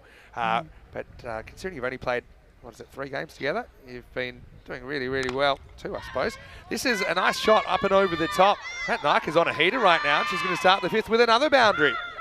Yeah, again, if you just look at that shot, they just gave herself a little bit of room. You know, shimmied across and really just trusted her hands a lot more. And this is what you can do on this surface. So, another excellent shot over cover. Now, I've got to say, as a professional cricketer, how do you find the dynamics of this? Because a lot of people say that have played at the Carlton Oval, played ECN cricket, it's almost like you're playing in a real-life computer game. Yeah. Do you think it's a little bit like that? I think stick cricket is something that everyone's familiar with back home. It's stick cricket brought to life. Yeah, and obviously with it being a T10, you know, you have to go a little bit of a quicker rate, and you've got to keep that intensity up. But it's different skills to test, and it's like great skills for us to come out and test as well. Really supersises your decision-making skills, I think, as well. Andrea Davidson-Soler in again. That's hit well. That's going to be a tough stop, but well done to the fielder. Quick work, though, and I think Bartram quick to recognise that Ratnaka's having a moment, so get back for 2 and gets her back on strike. Yeah, I think, look, she attacked the ball quite well there. I know it's quite hard on this surface as well, with the outfield being a little bit slippy. I know myself because I did a lovely little sliding past the ball there yesterday. Good so sliding it was conditions. well attacked from her. Andrea comes in, searching for the breakthrough. Good delivery, and Fowler in that Swiss Army knife position we say in short cover. It's a pretty important position, I think, because you can save runs, you can create run-outs, create uncertainty, and obviously take the odd catch. Yeah, absolutely, and I feel like with the way the ball is hit as well, it's a lot more in front of the wicket as we see them behind because of the pace and bounce. So I think, you know, that and mid-wicket becomes 2 key positions for in a ring. And they're both in position right now, yeah. So it's not a matter of kind of getting super defensive back on the circle, but getting up and trying to create opportunities. And like I said, also creates issues with, you know, trying to steal a single. If it's anywhere around that field, if you're not sure if they're going to stop it or not, it creates hesitation, creates uncertainty. Davidson-Soler just being held up. Another shoelace blowout. But I've asked in the chat for any questions for Shachi while we've got you here. Got Lily Panda. She's a huge advocate for women's cricket, watching all the way from New Zealand. And she was a bowler when she played, Lily, one of our ECN super fans. She said she uses the last name Panda as her chat name because when she played, she was clumsy like a panda. Yeah, really good shot, wasn't it? This is also good fielding. Now they think it too. They're going to take on the arm and they're going to get there. Once again, that's the experience, I think, of someone like Bartram who does play in the English system, just to recognise, one short as well. But again, didn't touch the bat properly. It was Ratnaka who was the offender. So that was good running and bad running at once. Look at the bat at the bottom of the screen. All these umpires, they don't miss much. No, they're absolutely being great, I guess, with Ratnaka. She wants to keep the strike. So that's a long single. Now this is in the air, and there's no fielder back here. In fact, I think that goes all the way. Maximo! And Bartram, well, she did get to the other end. Ratnaka gets the strike back. A little bit inside out, but finds the gap. What a shot. What a shot indeed. I think she's really just fancying keeping the strike now. I bet she's glad she ran that one short, eh? Yeah. Well, I mean, she could have had one more run to her name if she'd just gone the extra inch. But that's life, I suppose. Give up 1, get 6. Andrea, one more chance to strike back here in the 5th. 50 up for Italy. It's not the worst over ever, I think. And Andrea, I still think we'll see her a little bit later And that will be the end of the over. So 50 for 2 after 5. Want to welcome you into the Dream Box. Special guest here. We've got Shachi Pai from the England 11 and, of course, the Thunder in the UK. And I was just saying, as a professional cricketer, you're obviously able to do something that a lot of cricketers would dream of, but not many, even professional cricketers, get the chance to play here in the Euros of cricket. So welcome. Yeah, no, thank you. It's great to be out here. Again, like I said before, sunshine always puts a smile on your face, and yeah, again, this is sort of the things that growing up we never thought we'd be able to do. So to be in this position and to have us here is absolutely, I'm really grateful for it, and I'm sure most of the girls are as well. Yeah, well, we really enjoyed having you here. Not just you, but of course all the teams, all the guests of the European Cricket Network. It is a huge event to finish the year. It's our last event of the year. So I was saying yesterday, sometimes by this time we're getting a bit low on energy, but this has really fizzed everyone up. We're all energised, and it's been such a spectacle so far. Absolutely. I mean, what a finish to the year, and also it's Christmas after this. It is Christmas, what? and You got your tree up. We can't forget we've I'm even matching with the colours. Yeah, it's great. And look at that, we've got the star now, which is a cricket bat, and it has been the year of the bat, to be honest, on ECN, as we start a new over. And I think this is going to be a no ball for height. This is Azmat coming on for a bowl. Bartram, he's about knee high to a grasshopper, so waist high is pretty low for her. And yeah, I think that's a good call, even though it bounces pretty soon after the stumps. I think at the point it reaches the crease, it's too high. So free hit coming up.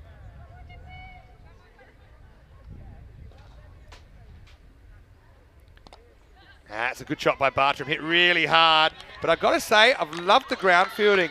And Andrea does very well to keep that to a single. These Spanish fielders, I know, hasn't been easy for them so far, but they've really been throwing themselves around. Yeah, absolutely. And like you said there, they're not afraid of the ball. They're ready to attack the ball. And especially in the last two overs, it's been absolutely phenomenal with the way they've just thrown themselves. And also that gives great support to the bowler. Knowing that they've got they've got the fielders who's going to back them up. So yeah, it's been great to see. Yeah, true. And one thing I'm always really happy to see is teams moving in the right direction. It's something I've seen now over 3,000 games that I've done, but over 3-4 years on the network, watching that level of improvement in all kinds of cricket in Europe. This is a good comeback, I think, from Azmat. First one, probably a few nerves in there, got away from her, but she's got a decent action. And I think one thing in men's or women's cricket that I've seen this year, accuracy is greater than pace. I think pace is no good if you don't know where you're putting it, and I think bowlers are getting their hit there. That was a pretty good delivery. Bartram faces up, left-hander. Not a bad ball. Bartram drills it down to Chilangia. Again, well attacked. I think it was a great attacking by the fielder at long on. No ball called. Well, this must be it's a field thing. I've noticed this as well with left-hand and right-hand combinations. The field has to change, or normally changes between balls, and so they've gone 6 outfielders there. And we even give you 5 here on ECN, but they've got 6 outfielders, and so that's going to be a no ball. Free hit coming up. And we said it's Christmas. There's been gifts all over the place today with some of these field indiscretions. That is a great stop at extra cover. I think that was struck really hard by Radhanika. But again, Spanish fielders are really just, backing the bowler here again. It's a great stop. Really got a hand to it. Lost it there for a second, but got it in the end. Yeah, Azmat pulling this over out of the fire. Might get down to this one, but this is another trend I've noticed with the long on, long off pinched pretty straight. So you really don't want any balls going between them. You'd say, look, you're going to create like a bit more of a wall of space where you can't get a boundary for the batter. As a batter, you kind of train that straight is safe, straight is value. We even see fields sometimes with a dead straight fielder, which has been a bit of an innovation. That one doesn't get through. A couple to come for Azmat. This one, I think that's going to bounce off the pitch. It's going to be called no ball. And Joe Foster begrudgingly sticks out the hand. I've got to say, this isn't a rule that I love.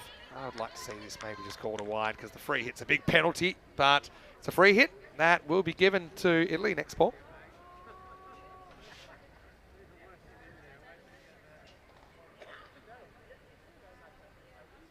Oh, that is struck absolutely hard. One bounce, 4. She absolutely muscles that one to the fence. Yeah, had a bit of length to work with there, didn't she, Bartram? And just pick the gap. And placement is 9/10 of the law. And she does hit the ball very well for Bartram. Her biggest moment on ECN, we talked about it before, when Italy needed 6 off the last ball. Iris Filling was bowling to her. She hit it for 6. And it's a ball that landed somewhere near the rock down the road. Last ball, the over. This pitch is just outside into the over, and the score is 61 for 2. Lily in the chat was just saying that she totally agrees with you, Sharchi. The field backing you up is a massive boost. And also what it does, you know, I actually think sometimes rotation of this strike is a benefit to the bowling side, because the person on strike hasn't faced the last ball, and, you know, the batter's kind of getting reset. We notice the real big scores on ECN tend to come when there's runs of boundaries. So, you know, 6, 6, 4, 6, those kind of things. And if you're constantly changing about it, that's more difficult. But, I mean, you guys are finding your way. Obviously, you're enjoying it so far with some good success on the field. Netherlands later on, that's a big game for you guys. Yeah, absolutely. I think they're going to be our biggest competitor yet. But I think what we're trying to do is just sort of focus on what we can do, and that's all we can really ask for. Because we're playing some good cricket. So it comes into bowl, sweeps behind square, and that'll be 4 more runs to Radhanika. She's really looking good out here. Itching close to that 50, I would say, I dare say. Yeah, well, I mean, that's a classic commentary jinx, and you're opening early with the prediction. But what I will say is, you know, as a bowler, you know, you don't mind getting hit for boundaries if it's a really good shot, if it's off a challenge delivery or a good kind of ball. But you know, I think that, you know, when you give a gift down the leg side, then you're a bit annoyed with yourself. Oh, that was a bit of a wide ball there. Yes. Signalled by the umpire. Quite a smart decision to leave that. I've liked that Spain have thrown the ball around as well, giving opportunities. And this is Mamuna Riaz, who's bowling and getting her opportunity. So let's see if she can get it right. But Radhanika is on a bit of a heater here in match 7. Riaz continuing. Bit of a slow pace. Smashed over head of cover. And that's another boundary for Radhanika. Because she usually was favouring the leg side. Now she's favouring the offside. Yeah, it was good decision making. I think the one down leg, she hits the leg. This one's outside off. And a lot of batters, I think in European cricket, tend to drag this kind of a ball and try and go over mid-wicket into the kind of natural power zone. But that was just the right shot for that delivery. So Riaz, she's getting a bit short, giving too much of a bit of a look at the ball for Radhanika. Oh, it was just a player miss. Big appeal from the Spanish players, but not out. It's probably a borderline one, but Stefan Gooch, umpire, says that that's just okay. So it's a better ball. I think some of these bowlers, I sometimes think if they're only going to get maybe 1 over in the day, I think the nerves can probably get the better of them sometimes. So it's not like a format where you can bowl 10, 20 overs in a day and settle. Anyway, let's see what Riaz comes back with here. Another big ball. Oh, just defended, nicely defended. Back to the bowler again.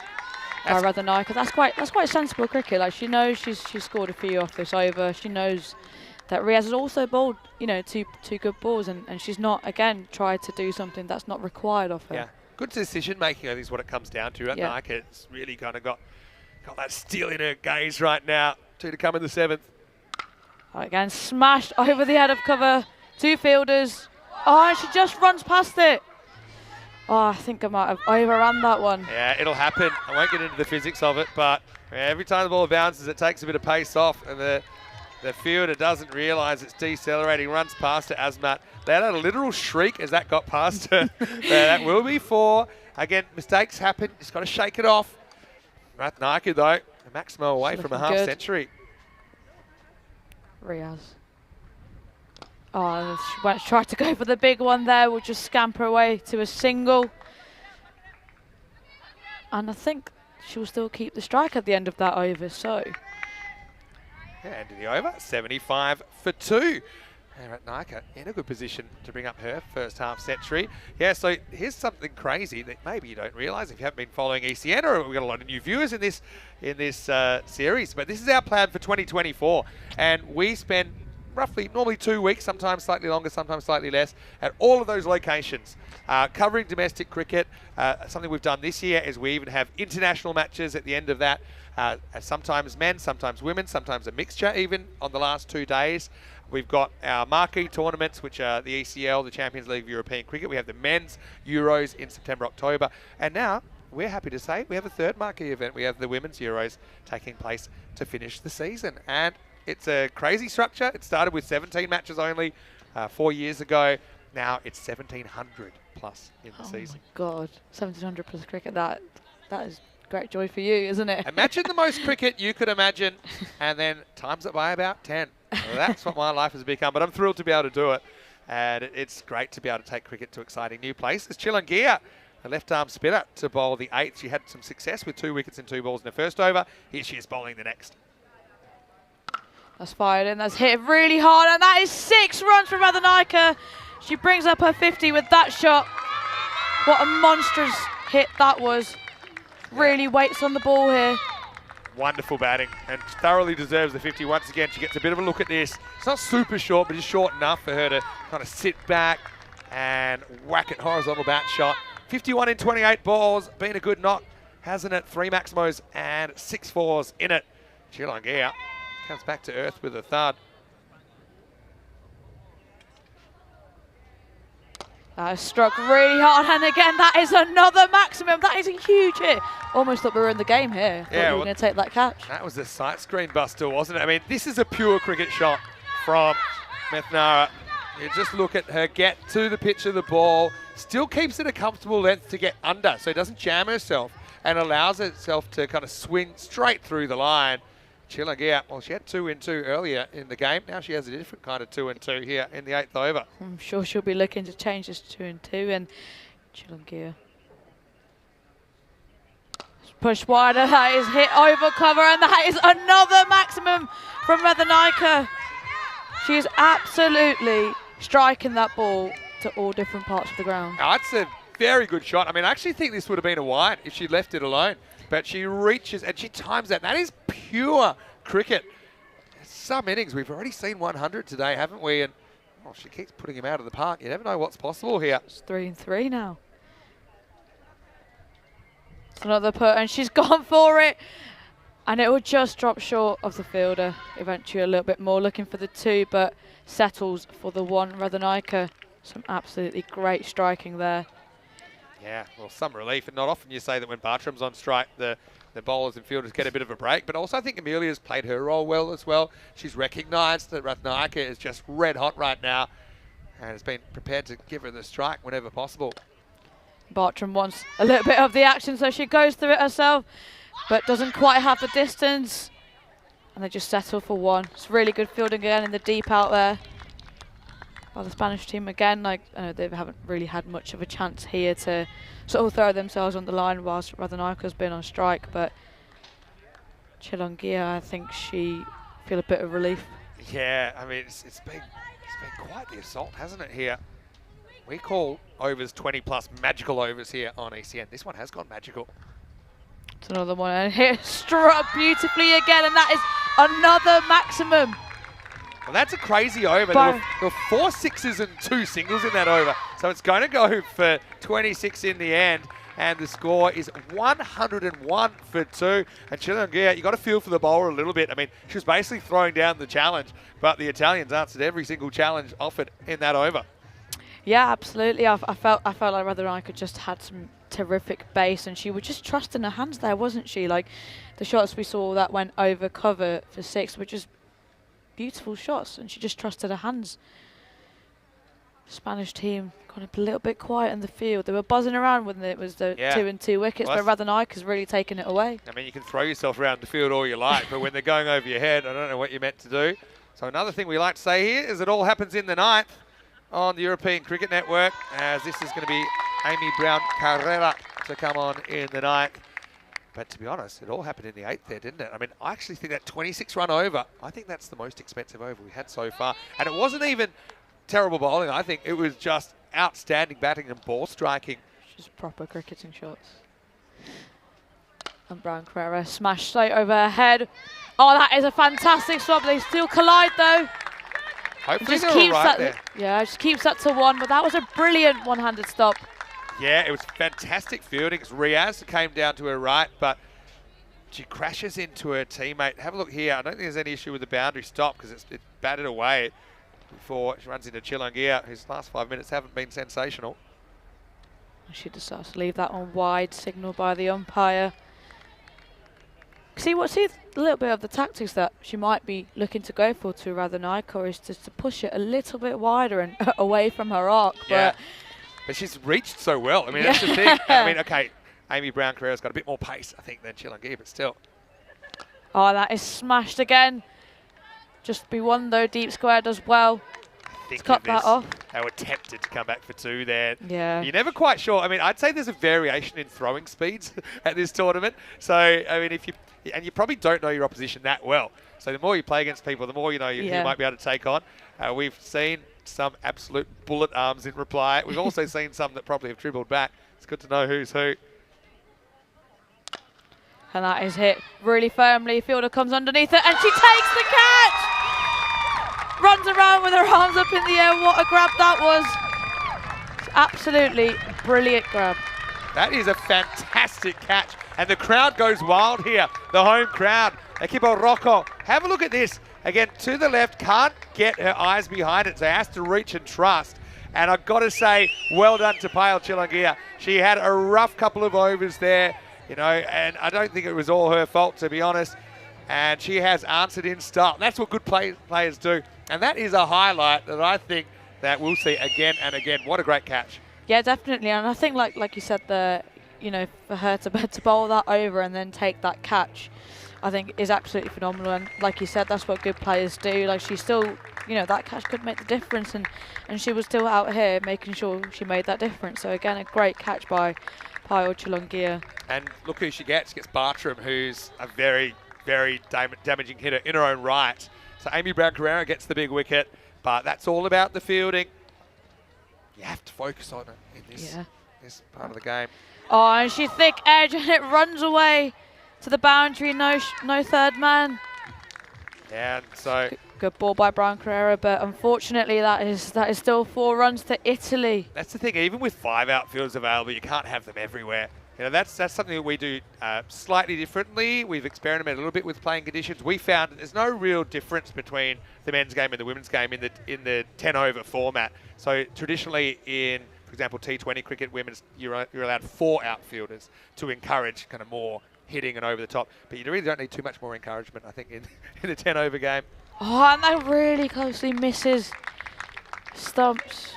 That was awfully close again.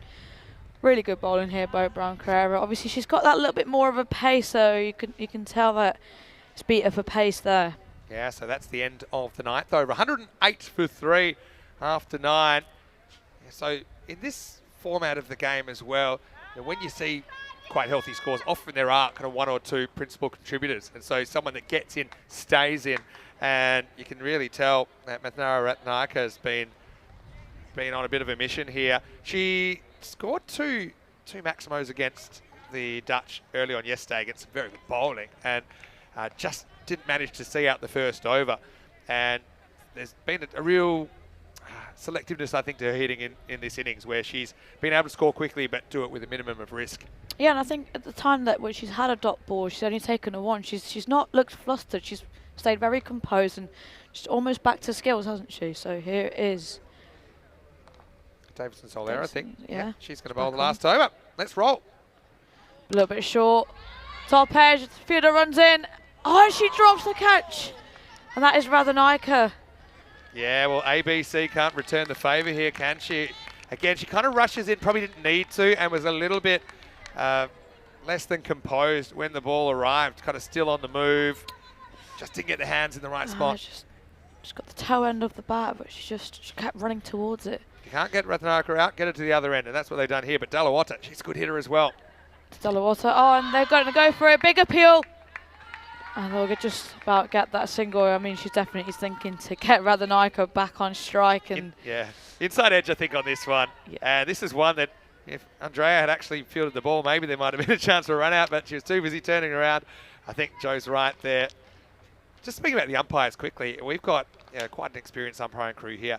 It's a different kind of gravy to umpire as well, because there's so much happening so quickly and so many things you have to watch, like the field. Yeah. You'll get everything in 10 overs you could ever imagine.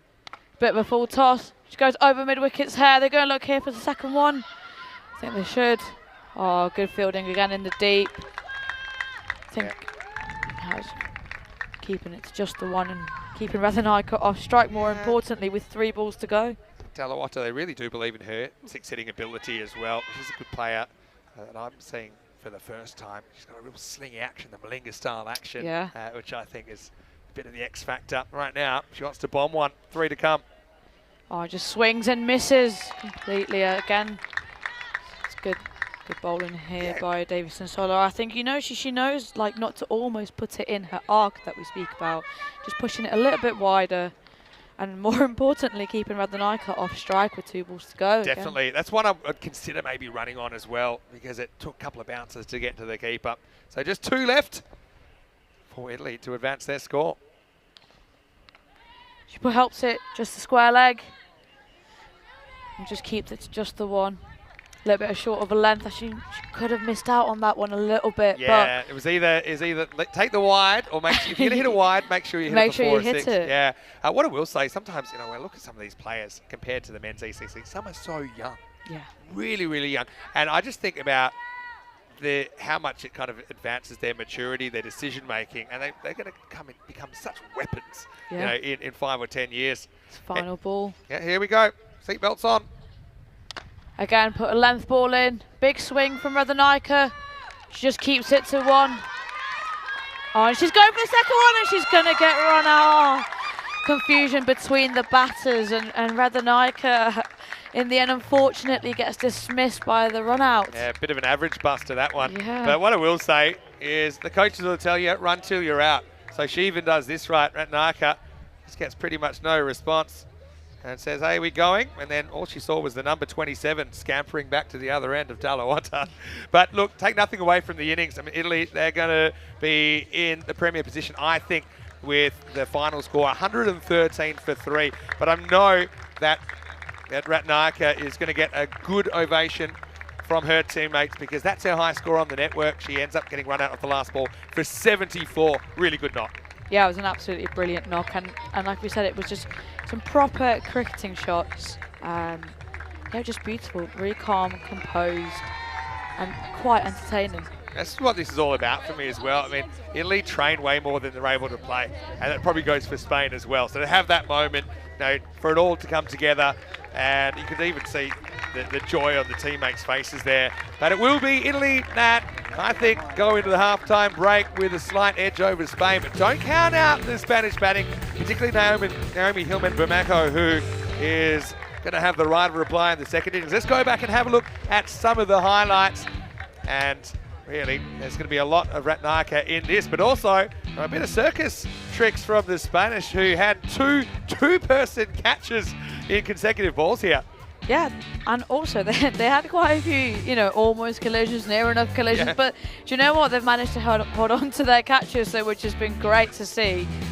Again, here we go. Oh, there it is again, isn't really, it? Every time you watch it. As long as no one gets hurt, I much prefer 2 people to go for the ball than nobody going for the ball. Absolutely. And I've got to say, that was quite a more difficult keeper catch than you realise. When you're under the lid, it's very hard to get a sense of perspective. But then we saw some crazy hitting throughout the middle and the late overs. We saw Saeed kind of going the journey, but she was also just providing some of these mystery spinners. It was a bit of a mystery to the keeper as well, as that one got past. But yeah, this ability to clear the boundaries, it's everything, I think, in this form of the game. And Italy certainly showed it in this 10 overs. Yeah, absolutely. And it was just, you know, clean striking and really just trusting their skills. And Radhanika, like here, it's just some, again, that was a bit of inside out, but again, it was a great shot. And even like Bartram played her part really well there, and she knew what her role was, but she also was not afraid to strike that ball. Yeah, she's got gears. You know, Bartram recognised the moment. I think they were quite clever with the running.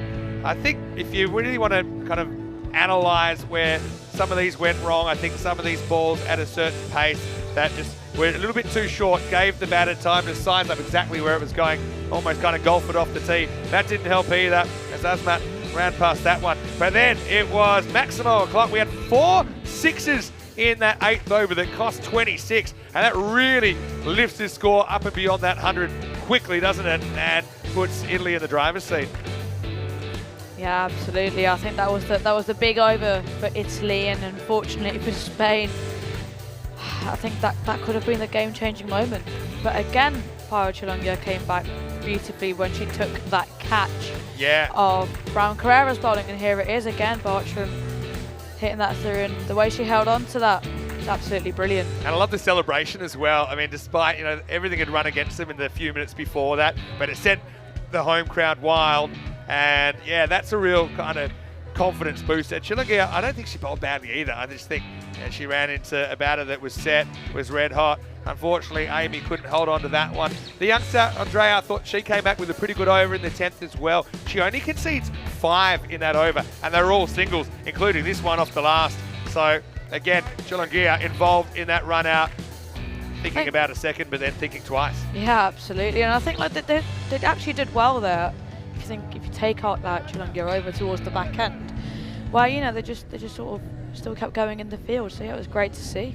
Yeah, a pretty entertaining 10 overs, and obviously it's been wonderful to have you here as our guest. I'm hoping that we might be able to get you back after the break as well, depending on how timing goes. 74 for Ratnaka, dominates the scoring, 6 sixes and 6 fours in there, striking at better than 2 a ball. Apart from that, Bartram was excellent, 12 in there, but played a good support role when it was required. As far as the bowling went, Chillingham had a good one and a bit of a tough one in her 2 overs, 2 for 31, her figures, but did get wickets in consecutive deliveries. 1 wicket for Amy Brown Carrera as well. 113 the score, 114 will be the target. Well, Shachi, thank you so much for being our guest here on the European Cricket Network. Do we think we could twist your arm into doing a little bit of the second innings? Might have to go warm up for the big game, but I'll let you know. Maybe. Maybe. But if we don't get you back then, hopefully we get you back before the end of the week. Definitely. Shachi, it's been our pleasure to have you. Thank you for having me on, and have fun for the rest of the innings. We certainly will. So we'll be back in just a few minutes. And Spain searching for their first win of the series, 114 the victory target. Otherwise, the Italians will open their account. Vinny Sounder here, Mr. Maximo, with Shachi Pai, our special guest. We'll be back shortly, possibly with Rico Full for the second half of Match 7 here in the ECCW.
The Women's European Cricket Championship is proudly brought to you by Dream 11, Paramatch, HCL Software, and La Junta de Andalucía, and the official charity partner, Share the Meal by the United Nations World Food Programme.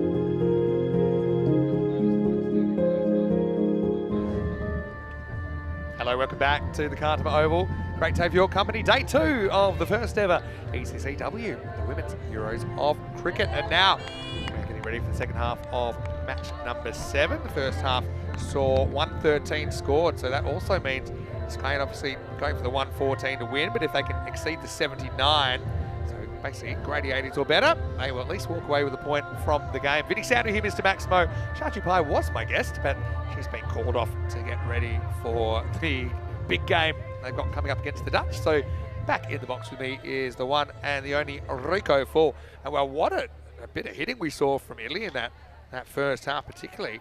Yeah, Rathnayaka had probably the best innings I think I've ever seen her play. Right now it's Bartram coming in. First ball, turned around the corner, and that'll probably run away for 4. So, well, one thing I like about this, and I called for it yesterday, we wanted Naomi Hillman-Bamako facing the first ball. She does, and not only that, she hits it to the boundary. Yeah, we were wanting this. We wanted to see this yesterday, and I have to say I was having a little chat with Naomi when we were back at base at the Sunset Beat Club, and that's one of the things I said to her. Got to face first up. She was saying, why? I said, well, you need to face as many balls as possible. And there you go. First ball, 4 runs, and it's just a little paddle as he works that away down the leg side. Bartram wants to go outside the off. And just catches a bit of line. I don't mind that, though. That's where she's got to be.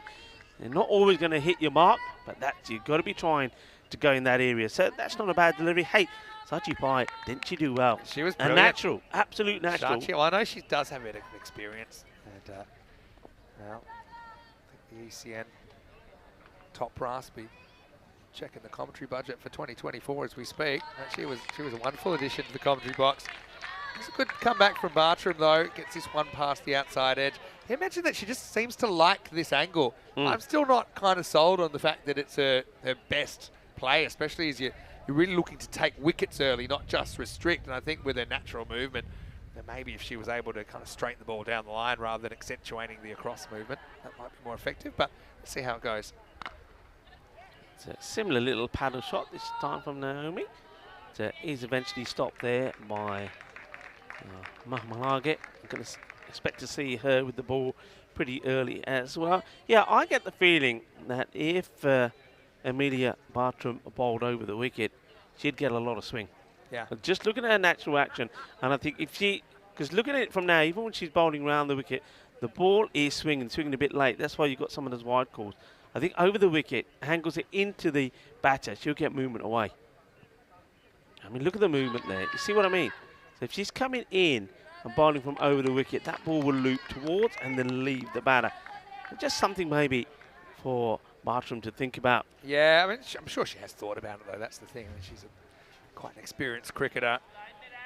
I suppose if you don't get a wicket, Dot's probably the next best. Mirza's been sent to open the batting in this one. Let's see if she can get going. That's a swing, and given. Yeah, there's a noise there. There's a definite noise. Now, whether it was glove or whether it was something else, I'm not sure. But it definitely wasn't nothing. So it'll be a really interesting replay. Well, let's see if we see anything. I don't see it. That's off the glove. It is. Do you think it is? Yeah, look, I'll show you one more time. All right. I thought it was the arm, but nah. okay. We'll see it one more time. I mean, let's have a look. I think it's a bit high for the glove. But anyway, all right. Maybe. You're just saying that because you were in the blue of Italia. It's a tough one, but I think it's a good decision. Look. Can we slow it down? Yeah. You see it? No. We need that one more time. Enrico, you got to remember. Let me get me specs on. We'll have a look at it in a minute. Unfortunately, got a feel from Mirza. She's going to go. That's going. Okay, let's try and almost pause it when it goes past. See, look here. Okay, it's yeah. real slick on I the see it gloves. now. Thank you very much, Spring So now we know Productions. the speed that Rico can handle. Let's see if he can handle a full speed game. Yeah, and it's one of those ones, whenever you hear a noise, you need to have a large degree of natural suspicion when they're down the leg side. Hey, What else could it have been? But yeah. the answer there I thought it was a couldn't bit have- high. I thought it was the arm. Yeah. But I think a lot of people, I'm not alone here, a lot of people would have appreciated all of those several replays Yeah. just for confirmation. I'd rather see it and believe it. And Now I you think a lot can of people would as well. you can sleep tonight. I can. Now you've seen It's it. nice to know we've got the technology, Mirza. Sorry, I tried, Mirza. It's I a bit tried. unlucky, actually, for Mirza because, yeah, you swing and miss at that, you're fine. Take a wide, move on. But Yeah. that's cricket. It's not always fair. Bartram with the early wicket. It's a good delivery. First up from Bartram Chilungia, who, hey, what about that catch? I was up and about and jumping around when she Yeah. took that catch. Bear in mind, she had a bit of bad luck with the ball. She went for plenty of runs in that over. I think to have still the spirit and also to be upbeat after that, to come and take a catch like that, marvellous. Great highlight of the day for me. Yeah, well, we'll be having a bit of a dance around when we finally get our golden ball. The last one was back in July. That means we're going to get one this week. I'll go 6 months without one. That's just, You don't realise what you got till they're gone, the golden ball tiebreaker. We had 5 to start the year. And remember what we were saying in Malta at the first series? It's the year of the golden ball. We're going to set all kinds of records. But we've had back-to-back droughts. 334 matches and then 356 now, plus. So everything else, we've been well on the up. Yeah, I think hat-tricks more, 5 wicket hauls more, centuries definitely more, golden balls less. Because they cost more. You know what companies are like when they get big, they start, you know. Still waiting for the golden ball for a Christmas tree. That's what it is. Maybe if I can organise a golden ball, then on a tree you might get one. I'm going to have to try. And this is a nice looking shot. Chase is on. Sweeper coming across. Will they get there? Will they not? No, they won't. And, well, we need a photo finish between the two fielders who gets there first. But the Grizzly wins the race. To be completely honest, I think Ekanayaka probably might have been able to stop this, but she was worried about what would happen. And I can see why. See there, she's got to play, but she's got to protect herself. Because if she dives there, there's a fair chance she's going to get collected. Again, I don't mind seeing 2 players both going for the ball. Goes for it and just loops over the top. Interesting this point here. I mentioned saying yesterday, Naomi, she'll get bigger and stronger. And when she does, she'll be playing some of these, the like Ratanaika did and the like of Zwelling, and they'll be going over the boundary rope. And that's things to come. So she will develop into a stronger player. Yeah, I agree, 100%. Just reminding everyone, Spain will at least take a point off Italy if they can get to 80. So secondary target here. I still think they're going for all the points though, or at least for the 3 points for the win. 3 points for a normal win, 1 point for a normal loss. But if it's a bonus point game, then the winning team steals the losing team's point, and it'll become 4-0. Being tried out this week. It's worked okay so far. Mahamalage. Oh, that's played really late, isn't it? Very late shot there played.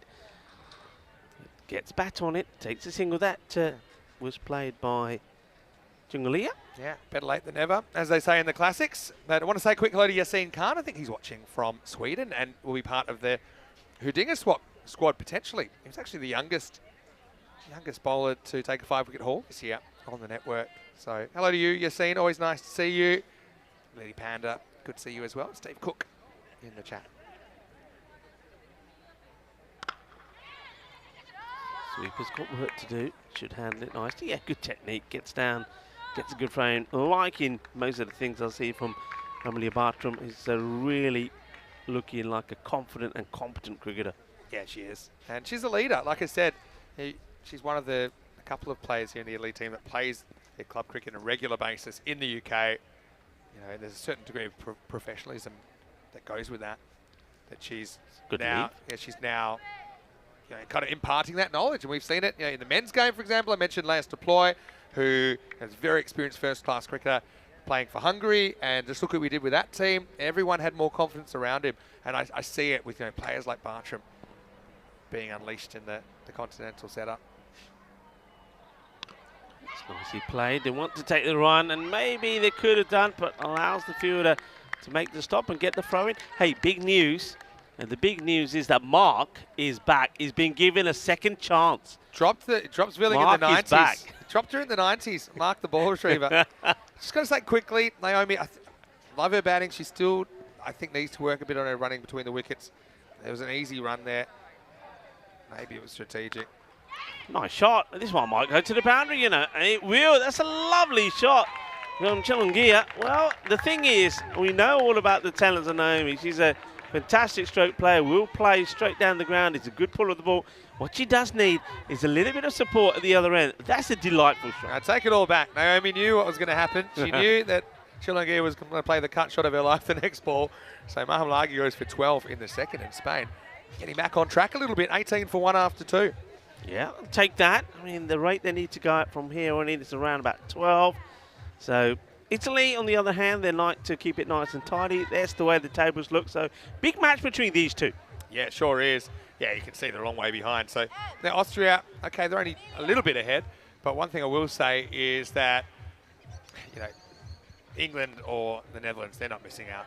Austria, Spain or Italy, one of them will be missing out on the finals. Yeah. So I think that's going to be the first target for each of those 3 teams. You know, make it in the finals, make it into the finals, and then, look, you're 2 wins away from making the final. You know, it's not going to be easy, but we've seen in finals anything can happen. Bartram comes back straight away here in the 3rd. Nice looking shot. It's going to be 4 runs. It's chased hard, but lovely hit. So you can see Naomi really is enjoying herself. And once again, there you see she's got the technique. She has the timing. The only thing that's lacking that will come in time with the strength. And that's when you'll see these ones going all the way down to the mountain. Still hits ball pretty well. Like I said, she's a hard swinger, but she does tend to find the ball in the middle of the bat more often than not. Bartram goes for 4 first ball. Good stop. Really good stop. And a good throw here. Could be trouble. Oh, she doesn't take the ball. Doesn't take the ball. I mean, the throw back could have been a healthier one from Daluwata, but it's an opportunity. Naomi calls yes, then quickly changes her mind. So I don't think that's really on Chilungia, who was sold up the river to an extent. And I think it was smart to go to the bowler, but I mean, Barton, when she was doing a lot, she was following through, she's trying to turn around, she's trying to take it on the move back. Couldn't execute. Shot. And nobody there, so this is going to be another boundary. So liking this, I mean, it's making the most of the power play. And I know, well, not just the Spanish team, but the Spanish supporters here in the fan zone are liking this fight and liking these boundaries being hit by Naomi. I will say, though, I think it is time for a change of tactics from Bartram. You know, I think Hillman's looked really comfortable with it. Most of these balls pitching outside the leg stump. She can get across and can't be LBW and just backing herself to hit. And now we're going to see it. So, well, great minds think alike there. Let's see how she goes from over. But Naomi, she's such a talent. Considering she's so young, just think about what she could potentially contribute to Spanish cricket over a generation. Not just that, I mean, she's got aspirations of playing in the English system. And you know, she could help both countries a lot, I think. Still very early in her cricketing journey. Very young, so much time. And I think they've got too many out here. Could be a no ball coming. It's 3 out. 1, 2, 3, not for too long, because I'll bring up the deep backward point. See it coming up there on your screen. Beautiful day. 16, which is about 10 more than it was earlier. So this is the thing, as an outswing bowler, if you run up too straight when you're over the wicket and to a bit more front on, then the ball will swing too much. Or it's basically your direction is going to start too far outside off. So the tip I would have to outswing bowlers, which was passed on to me many moons ago, was start your run up a little bit wider, approach kind of facing that leg stump, and then let the ball do the work. Better. Yeah, it's better. Because the thing is now, all of a sudden, the angle of the ball coming through to Naomi is better. Instead of coming from sort of an angle where it's into her swing, and she's very good at playing that pull shot and hitting straight down the ground, it's coming from a different angle, so she's got to change her approach. The third is back. Yep. Point is in a good place, so the shots have got to be played there, got to be outside the off. And there's that caller waiting again, and this time it's a direct hit. If that happened last time, that would have been the end of Chilungia. They don't want that. She's played her role pretty well. Don't forget, she has hit a boundary herself. But this is the issue here at the moment. So there has been a boundary, but they need a couple per over and to be taking singles. Dot balls hurt them big time. But also, that's really good communication, I think, from Naomi. Loud call, you couldn't miss it. And Chilangia gets the message just in time. And this is going to be valuable runs. Well, there's that second boundary that you're searching for. So keep getting a couple of boundaries, and at the same time, keep running those singles hard. Then you're going to stay up with the rate here. And that over is just exactly what they need. I think 13 come off that, so they're spot on the rate they need to be up. In fact, they take it down from 12 to just under 11.85 now from here on in. Yeah, so Bartram change of tactics and kind of has a moral victory there, but unfortunately it'll concede a boundary. And so end of 3:31 for one. Have a look at that big over. 26, including 4 sixes in that eighth. Brought up the 100. And for that reason, I think if that's a normal over, then maybe they're 100 even. But yeah, these extra runs they scored there, certainly making it pretty tough for Spain. But yeah, with Naomi at the crease, I feel like anything's possible.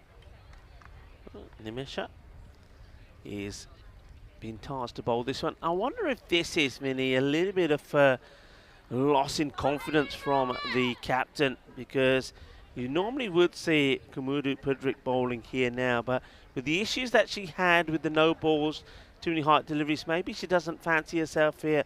So going with Nimisha to bowl this one. Yeah, different conditions though now. It's a lot drier, a lot easier to grip the ball. So maybe it's just that they want to give Nimisha an opportunity here in the 4th over. Chilangia saw her play a cracking cut shot. That one is pretty high, and I get the feeling that they'll have a look at this, and that's what I can see the walkie-talkies are out from the man in black. So let's have a look. I don't think it's dipping enough it's around for me. The boundary line. Look, that's her hip, about the boundary line, right? Behind her. Yeah. On the camera. So for me, too high. Yeah, you got to call that. Yeah, that's way too high. I don't think it's even close, but I like the fact that they check and the word will come through that it is a no. So a little bit of nerves early on here from Nimisha, and there's the free hits. A license to go the full Monty here. So Chilangia, I think, I mean, if I'm Naomi, I'm running up to the other end and say, right, okay, listen here, Payal, go for this and go for it big. Yeah, you're in charge, you do what you want. And just play your greatest strength is something I would say on a free hit. Okay, she plays it into the deck and don't take the single, so... Get out of jail.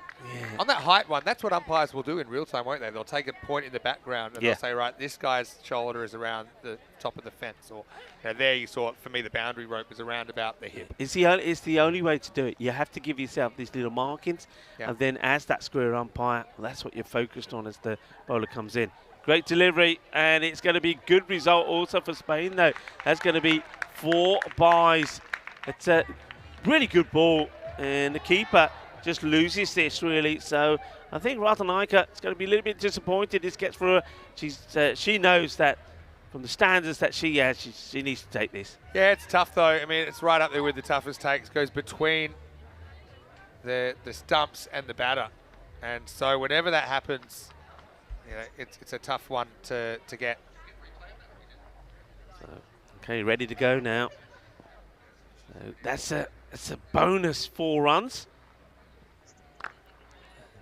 This is the issue though here. They've got a good batter at the other end that can hit boundaries. Chilangia can as well, but she's opting to just block some of these, and those dot balls are what hurt you. Needing that the 2 boundaries and to keep taking those singles pretty quickly. They've got 1-4 though. They have got 4 byes. Okay, now this is better. Good running, good communication. That's what España need to do, and I'm liking the fact that every time they play, Vinny, the communication between the batters is getting better. I mean, you've seen improvement in real time, and it's a constant theme of the European Cricket Network. You know, relatively short life. Yeah, hello to Lily Panda, hello to Chris Schnitzel, as I like to call him, Jeffrey Mobbs as well. Great that you're all with us and enjoying this first ever Euros of European Cricket on day 2. And what a day we've had. We've seen history in the making when we did see a centurion. And we've seen a couple of half-centuries as well. And it was nice to see Ratanaika get a very good half-century as well. She absolutely clubbed it. Now, of course, behind the stumps and hoping she can get another 2 highlights as well. It's a nice-looking shot. Sweeper has to get. Oh, Oh. wow, Now that's that is- one way to go. Was that by chance or by choice, I should say, or was that? I think it was, but I got to admit, when I first saw Delisha fall to her knees, I thought it was someone that taken her out from the grassy knoll because she went down violently. But I suppose there's some fields in European cricket where that wouldn't end well, but she picked a good one here. It does well. Interesting field set here to Jingalia. I'll touch on that in a moment. And that's close to their own stumps. Now, the reason is I don't think Jingalia does play very well on the offside. I don't think she's a good puller or hooker of the ball, but the field sort of is set very heavily on the leg side to her. Something that they could have a look at. Okay, it is the end of the over, and despite the 4 byes, that over only goes for 7. So that hurts. 3 go towards the bowler. So Nimisha starting with a no ball, but came back well. Yeah, that's the run rate throughout this game so far. You could really see how Italy were able to accelerate through the second half of their innings. And some really big hitting in there. And if you want to go to the over by over, in Italy at the halfway point they were 50, and then they put 63 on the board in the second half. So just able to lift it up. Spain, well, they're fighting hard here. Not out of this by any means. But they are going to have to find a bit of a run of boundaries. Chilungi has been great, obviously. Yeah. Some of the shots she's played, but she needs to kind of turn into a few more runs, or at least kind of get Naomi Hillman Bemeko back on strike. She's on strike now. We've got some sling action with Dalawata bowling the 5th over. I love watching this young lady bowl. I think she's got a lot of talent. She's got skill. Only young, 17 years old, I've been told. I was talking to Prabha when the girls were doing some warm-ups, and they've got some real young players here. So the future looking very bright indeed for the Italian squad. But yeah, I'm always excited to see this young lady bowl. She's got a bit of pace. That pace will get, she'll generate more, but she knows what she's doing. She's able to execute that Yorker delivery as well. And this for me now is, well, it's going to be a pretty good contest. She's just got a good flow to her kind of run up and delivery. It looks pretty unnatural what she's doing, but it's very natural to her. Yeah. And I just think, you look at bowlers that really reach the top levels of cricket, a lot of them have things that, you wouldn't necessarily coach someone to do, but it just works for them. And people find it hard to counter. No run there. That's the call from Naomi, says no. Good game this, actually. We thought it'd be a good game. And not letting us down so far. Yeah, 17 years. I'm just checking it for myself. I'm not that I distrust Prabha, but trust issues. Just yeah, I'm just very impressed with what I'm seeing. We've had some male players try to change their age before. This one tries to go right across and give herself some room. Can I just throw something out there though? Again, it's a little bit of maybe just an inexperience in the level. I mean, Naomi Hillman needs to be desperate to be back on strike right now. She needs to be desperate. She needs to recognise, hey, this is getting out of hand. Now I've got to get down there, and she's still kind of back on her heels, a little bit unwilling to take a risky one. And, okay, that one maybe is not one there, but the others, I think there were. They go straight away. And what happened is, this is tough because the game moves so quickly that while you're thinking, it's actually drifting out of control. But also, on that note, I will say that Italy have been very clever as well, because have a look at the field that Pedrick's put in place. You got closer fielders into the left-hander because they don't want to allow for that single. It'll be a wide, so next to delivery. Could take that also from Ratanaika, because she's got to play a part here. If she spills that, she allows the single. True. And she'll be a little bit, I know her style, and I know I've watched her a lot. She'll be a little bit annoyed, I think, at some of the little minor errors she's made, not only in this game, but a little bit earlier on. So, I mean, she just had to put that out of her head and just continue doing the best job she can. Again, does well. I mean, I love her lateral movement. The thing that would annoy her today is sometimes she has got in the right spot, but just not quick enough. So she hasn't kind of made that initial move quick enough. You saw that with the 4 byes that went between the batter and the stumps, which is a tough take. But that's just one of those ones that if you're not completely switched on, especially, it's quite fatiguing to play so many matches. You say, keep 10 overs easy, but you're really being put under the blowtorch. Last ball of the 5th. What I think makes a big effort. And this time I think Naomi probably hears you, probably knew anyway. She weren't taking that single. So Spain, they're fighting hard, but they are a little bit behind here at the moment with the score 41 at the halfway point. Yeah, Vinny Sander here, Mr. Maximo with Rico. Full compliments of the season, everyone. Welcome to our dream box. Look, I don't mind the tree, but having the bat at the top. Yeah. I'd love to have a big golden ball at the top as well. Quick shout out to Sammy. I know he's watching in the Netherlands. A very good friend of ours, Sammy. Hopefully well. I heard he just has achieved his second swimming diploma. Hello to you, Sammy. Congratulations. Look, we're all about making the world a better place as well. And, Yeah. you know, if you're enjoying the coverage, we'd love for you to go and get involved in the Share the Meal project. See in the bottom right-hand corner of the screen. If you just use your phone to scan that code, for as little as 70 cents, you can give a meal to someone that needs one. And it's a huge organisation now. They do great work. Also, I'll try and put the link in the chat as well. I actually am going to donate 8 meals because I ate 8 empanadas last night. That is true. No, And you always do 9. I don't believe you. just wait till we get to food chat, maybe a bit later on. I've got some stories. Anyway, Share the Meal's been a great initiative. In fact, I'll use it up now. Why not? Go on. Last night, I get on pretty well with the people in the empanada shop now. We even had the cricket on. We had some customers from, I say we, like I work for the shop now, had some customers from Trinidad who were super interested, loved their cricket. And I said, what do you mean there's cricket here? we had the replay on the TV. Malawata into the side. Gets driven for 1. But then, it's also where I practice my Spanish, right? I hear you got a part-time job. I hear you. Order comes in. They all panicked. The order was in English.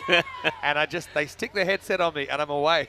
I'm taking the order from some American, say, round the corner. And I know that just quite I even amazing. added it up. It was 11.65. I even upsold them 2 more. I said, is this for 2 people? It's not enough.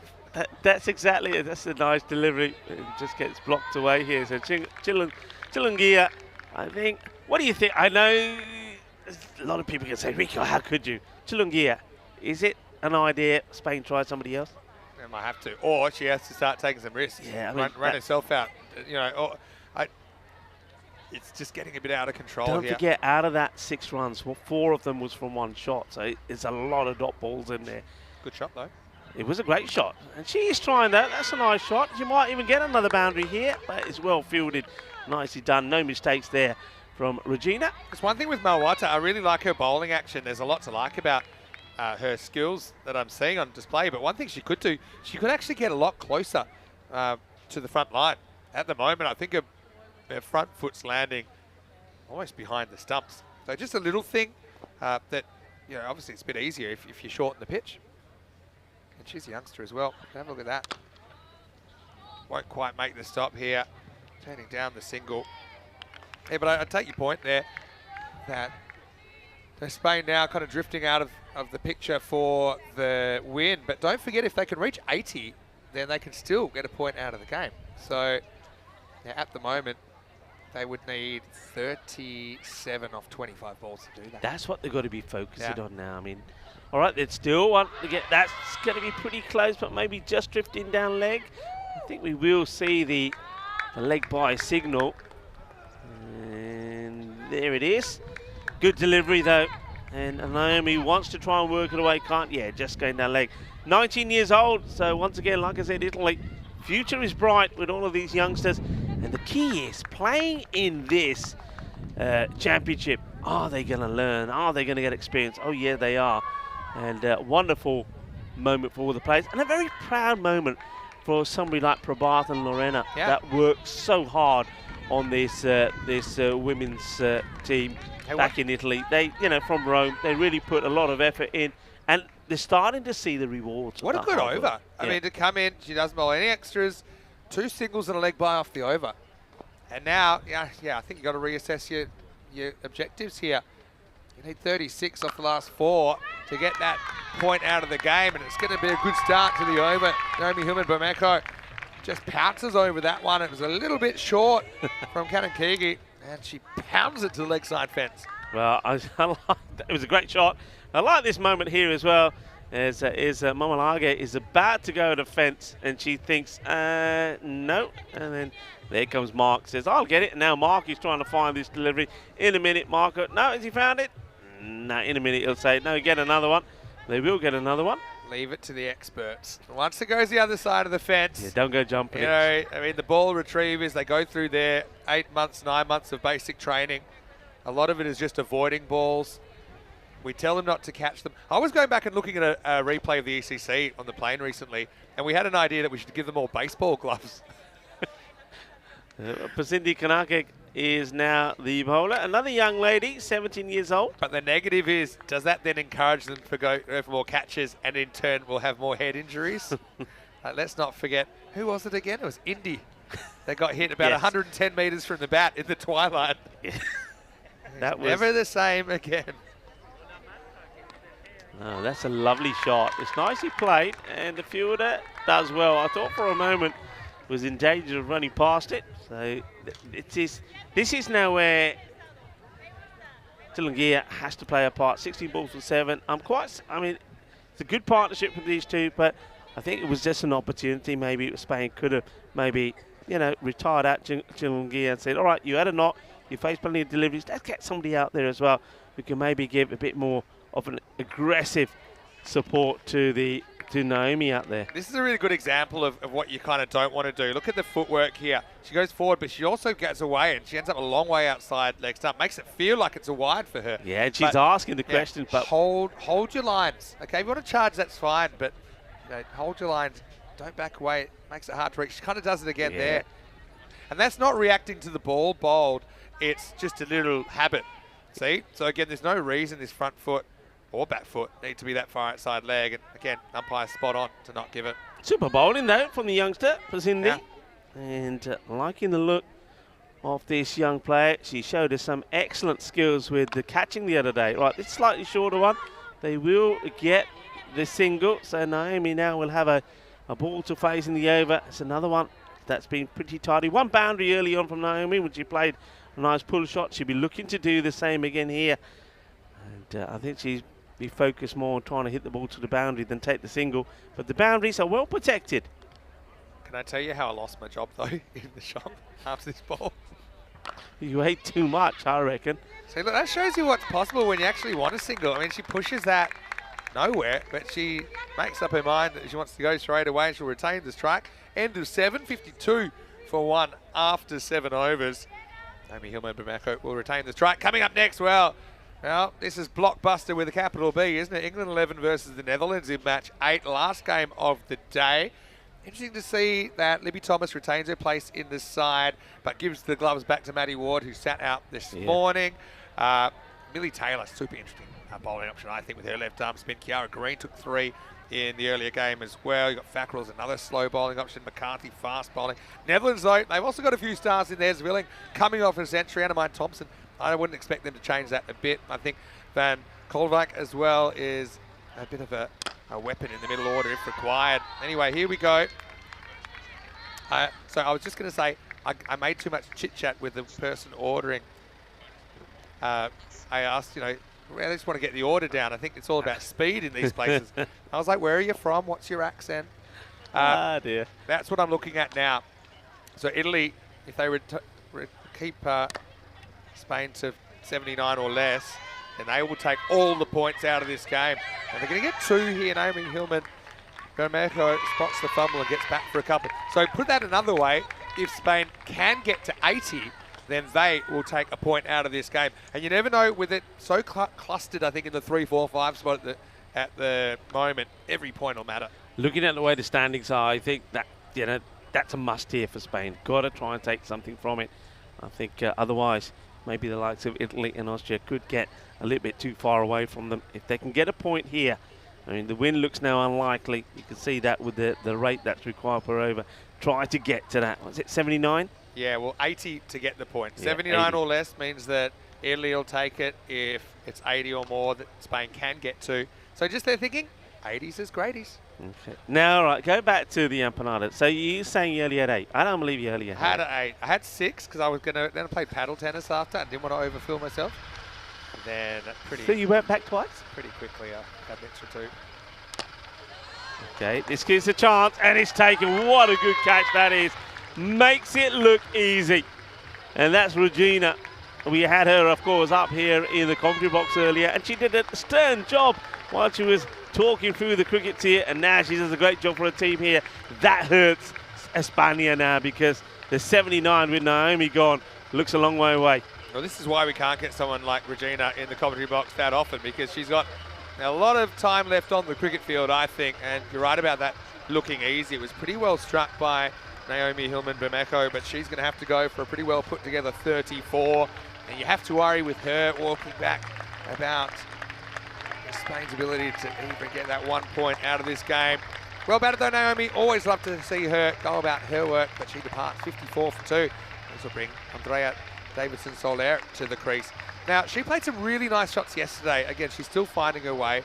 I think that, this form of the game, though, it's not just about surviving, it's about trying to score, and that's something she wasn't really able to do yesterday. Malawata gets reward for a good spell so far. Yeah, and she's full and straight, and well bowled, well fielded, no run. So annoying for Andrea, who plays a cracking shot there. And 2 metres either side, there's no way that's getting stopped and she's off the mark, but has to eat the dot. Wata, fully focused.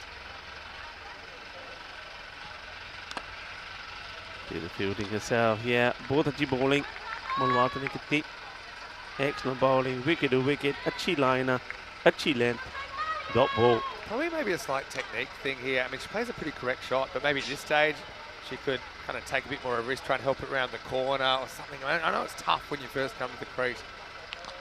Last ball, the 8th coming up.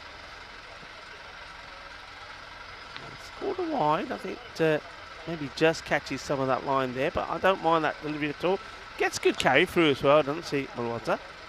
Yeah, it's a marginal one, but Spain will take the run at this stage. Oh, what's that? Just have a look at the economy, though, even with that wide. She's only conceded 5 off 11 balls bowled. Goes short this time, and hit straight to the fielder, and once again, no run. And this is what I think Italy have done well, and I mentioned this before. When Naomi was on strike, they pushed back. When it was anybody other than Naomi on strike, they tightened the inner ring and they didn't allow the singles, and you see that's working a treat now. So they're really starving Spain after runs. 55 for 2 after 8. Okay, so I think, yeah, you can forget the 59 off 12, but now, we're looking at 25 off 12. And even, with those overs from Malawata, even that has now become pretty difficult, I think. Looks like Kanankigi is going to bowl the 9th over. Again, lit up the stage, didn't she, with those 2 catches yesterday in tough conditions. Chilungia, well, we know she's capable. She's hit a lot of balls hard. I think now's the time. Look, you've got 8 wickets in hand. You need to try and push for these extra runs, even if there's run-outs, whatever. You're going to need 25 runs, which means you kind of need 13 plus this over. That's what you're looking for. Here we go. Well, that is Run going to hard. be probably See, one, and they think about it, but only one batter interested in it. This is what I'm saying. I mean, that's one, I think, that you're running hard, turning, looking, and try and force a good throw. I know it's simple mathematics, but 2's twice as good as a 1. Yeah. And I just think. I think also you've got to put a bit of pressure on the fielding side, by taking sure. 2. 8 wickets in hand. This one will again be nothing.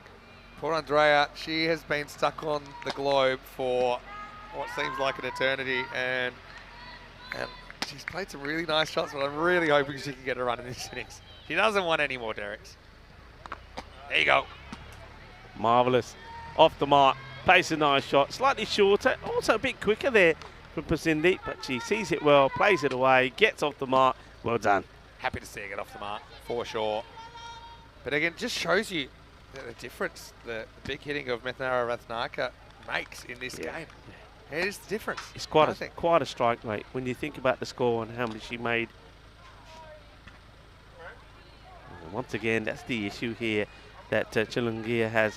She'll look back at this, and I know that someone like Neil Brook will work with her as well, the coach, and say, all right, have a look. What are you doing wrong?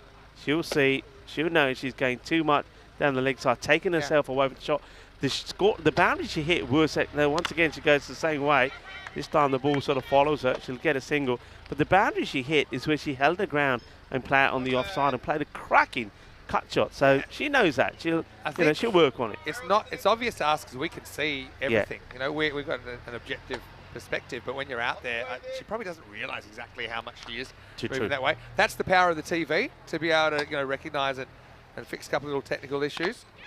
That's a nice looking shot. Plays it on the up, gets it in the gap. So Solera is bubbling with confidence now that she's got off the mark. I mean, she's got the monkey off her back now, so that will be the end of the over, and it will be 60 for 2. So it'd have to be a magical last if Spain were to take a point out of this one. But, you know, in the old days, and I'm not saying she's backing away because she's scared or anything like that. It's not that. I think she's actually doing it because she wants to attack. She wants to give herself room to attack, but she doesn't realise that actually she's taking herself away from it. She's got more room than she'll ever need. I mean, probably like Elon Musk's house. So she should just probably, stay in the office. If you're going to charge, that's fine. I don't mind it, but kind of go straight down, even a bit to the off, because you're less likely to LBW if the impact point is a long way away from the stumps. So, and it also just means you'll keep those leg side wides when they come. You won't get in the way. But, yeah, 9 overs down. Pretty sure that is the end of the over. Are they just checking to see if this was a 5-ball over? Perhaps that's what's going on.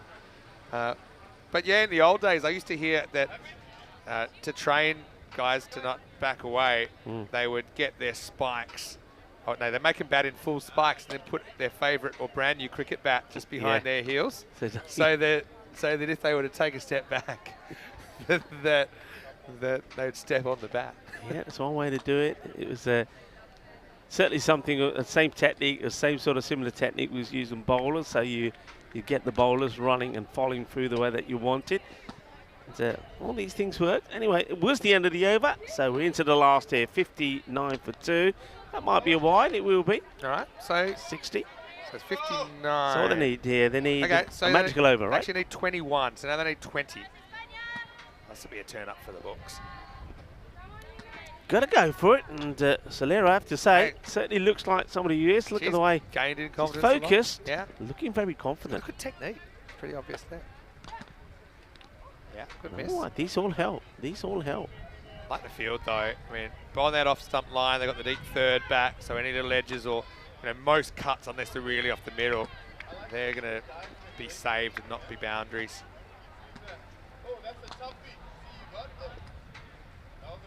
Kanaka, she's done a good job. That's the once again nicely timed. Take the single. Ooh. Regina. That's the kind of throw that she could probably get away with at 3:20 in the afternoon, but maybe not at 9:20 in the morning.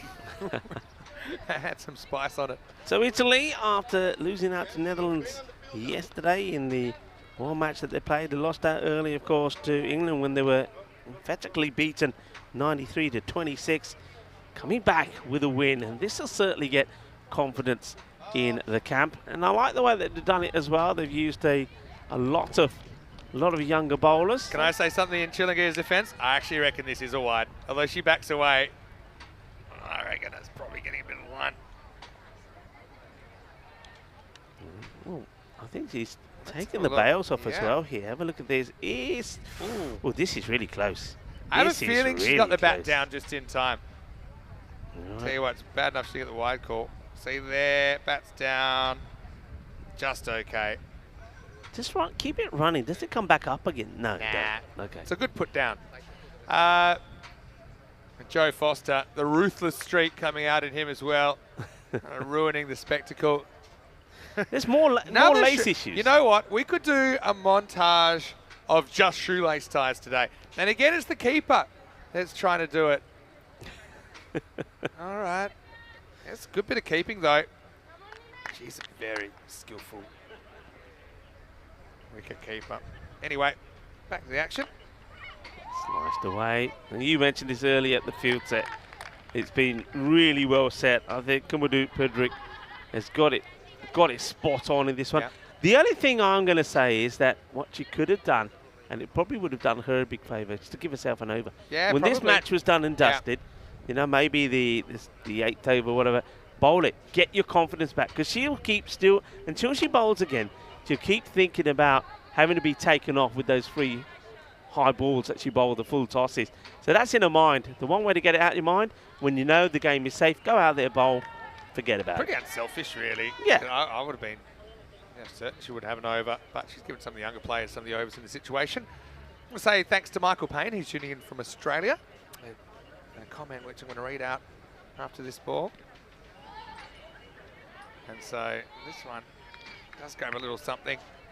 And so one to come. Michael saying, yeah, he's obviously used to women's cricket maybe at a different level in Australia, but he loves this competition. The best thing about it, allows the women's game to grow, which is a positive. That's exactly why we're doing it.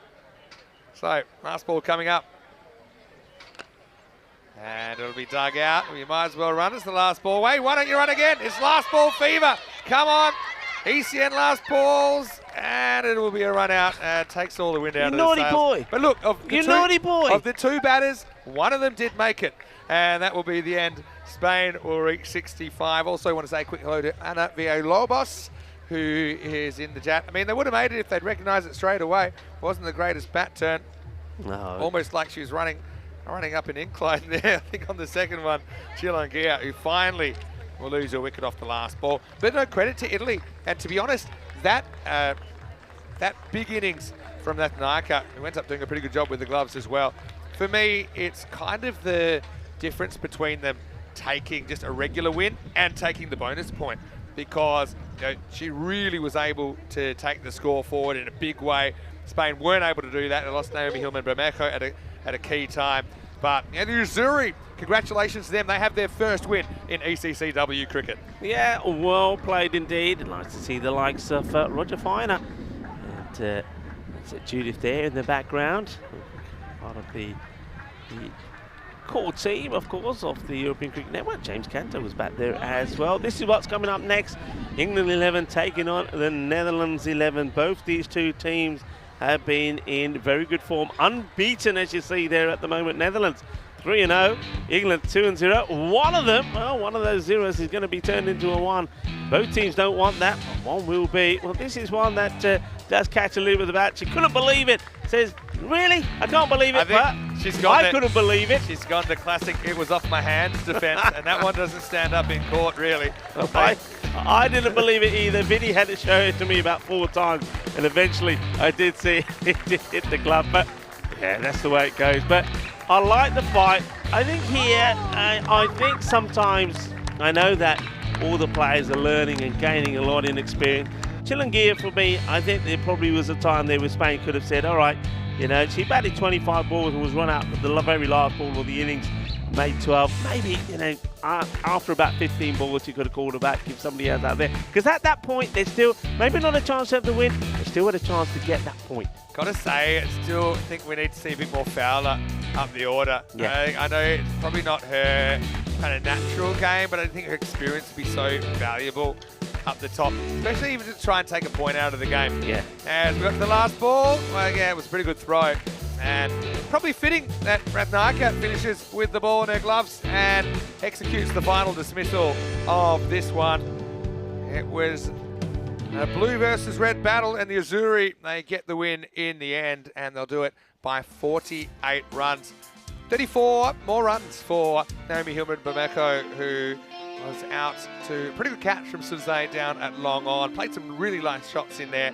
But, had some support from Chilangia, but just couldn't quite go at the pace required, could she, Payal? And then Andrea Davidson Soler, well, good to see her getting some runs at least. She got 4 not outs, and Mirza got a feel for her. I thought she kept pretty well in this game. She's got a little glove down the leg side, the strangle. Has many a victim over the years in cricket. That's just a part of the game. I liked Sadali Malwata a lot, actually, with 2 overs coming into the side, 1 for 5. We had Himanshi Dalawata with just the 1 over for 3. She always is great to watch. Wickets to Emilia Bartram, though, and Sadali Malwata in there. Shout out to Ekanayaka, though. I think she bowled brilliantly as well. Just 9 off her 2 overs. Kanakegi, nothing to sneeze at either. She went for a handful as well. We'll take a break, and we'll be back in around about 15 minutes. Well, it was the men's ECC final. Potentially it could be the women's ECC final as well. It'll be the Dutch and the English locking horns when we return in just a few minutes right here on ECN. Vinny Sandu, Mr. Maximo with Rico Full. We'll see you shortly with more ECCW.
The Women's European Cricket Championship is proudly brought to you by Dream 11, Paramatch, HCL Software, and La Junta de Andalucía, and the official charity partner, Share the Meal by the United Nations World Food Programme.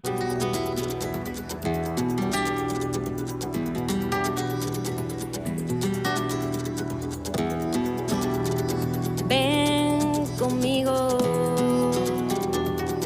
a cruzar su calle, a vivir su ambiente. Ven conmigo a vivir la vida intensamente.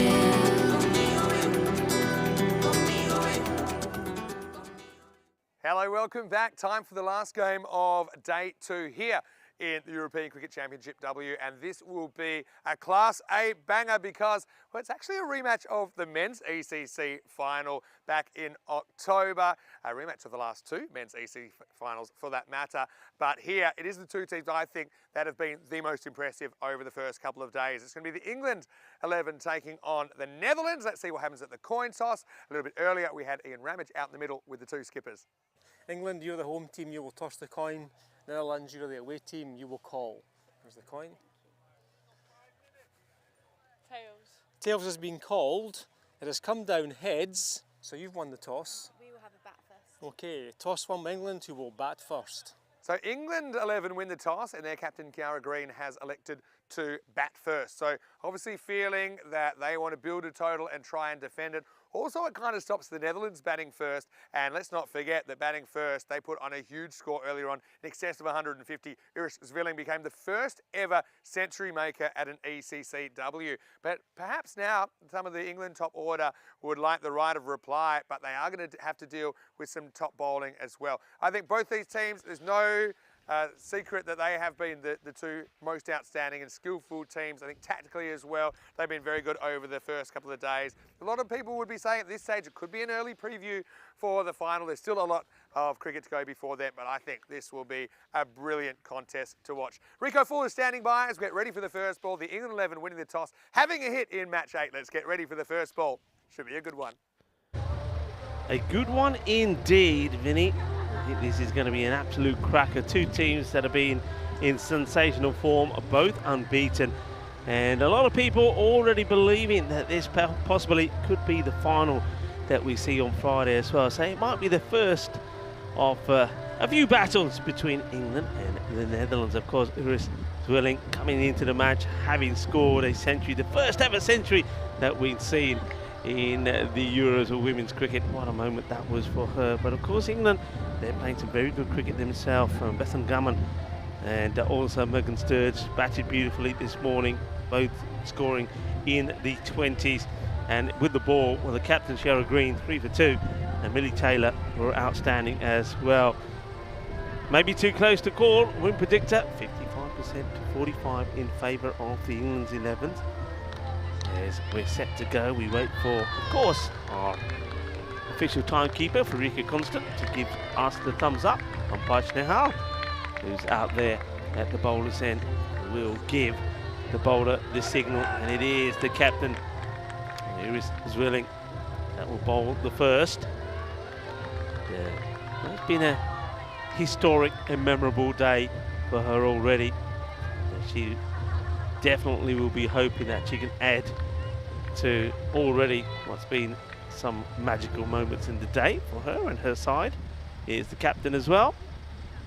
They're going to be bowling first up to a lady that we know very well. Shashi Pai is facing the first ball. It was lovely to have her in the commentary box earlier. So Shashi faced the first and plays a delightful cut shot. There is a fielder out there, does the fielding, and keep it to a single though, one that gets missed a little bit by Rosalie Lawrence behind the stumps. Very warm welcome to everybody that's joining us back in what has been a superb day of cricket from all the teams. We've seen some high scoring matches and some lower scoring tight ones as well. And we get the feeling that we could have a bit of a thriller here. I know that Zvilling can let you into a little secret. It was telling me that she loves to watch horror movies. So she's not easily scared, but I'm sure that she probably scares a few batters and a few bowlers as well. She comes once more.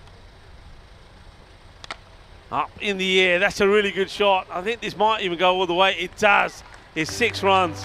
It's a brave shot from Ellis because it's not Yorker length, but it's pretty full. It's on the pegs. If you get this wrong, you're in trouble. But plays it beautifully. A bit of movement there as well from Zwelling, but that's a fantastic shot. And well, Ellis, what a way to get off the mark. Nathan Ellis, beautifully played. And that's another glorious stroke. 4 more. The timing on this is absolutely superb. Immaculate timing. Let's watch this again. Once again, it's a good heavy length ball. Not really even that wide, but that's a super shot. 2 classy hits. And some bit of thinking for Zwelling here, the captain. No change in the field. There goes Fuller. Oh, slight slip from Ellis when she got going there, but she's okay. She's running to the safe end. The good early call. So 2 nice shots for the boundary, then takes a single. Hands the strike back over to Pai. So, Pai having a look around. Interesting move here, seeing square leg being dropped back. And so you've basically got a deep fielder on each side, square leg, and out on the offside. Then maybe it was a bit of a bluff there from the bowler because goes full, doesn't bowl a shorter delivery. End of the over, 12 comes from it. So productive one for England. And well, we always like to remind you, you can stay in touch with us, and why don't you indeed? You can see there on various ways you can on social media. Send us through a message, and I want to thank so many of you that have done so the last few days. It's always great to have your messages and of course your support for the European Cricket Network. And I know so many people excited. Well, we were so excited yesterday when we started this, the Euros of Women's Cricket, and we got so many good messages and so many compliments as well. So I want to thank you all, not just for the personal messages but also for the support of the European Cricket Network, and keep them coming.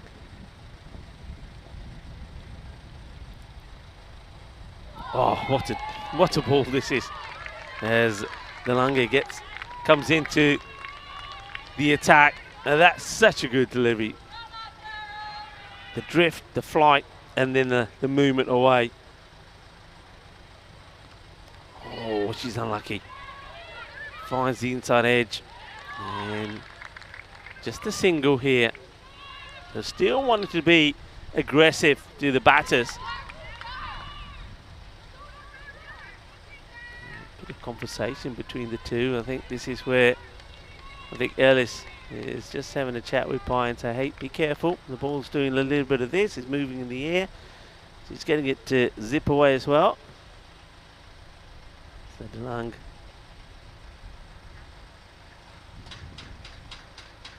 And this one will probably... Well, that's okay. No call there from the umps. Still got a little bit of something on that. Not afraid to give it some flight. Pai has a look around, eyeing up that square leg boundary, I think. Looking to get the sweep in here.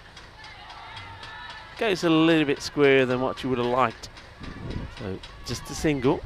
Great start from DeLong.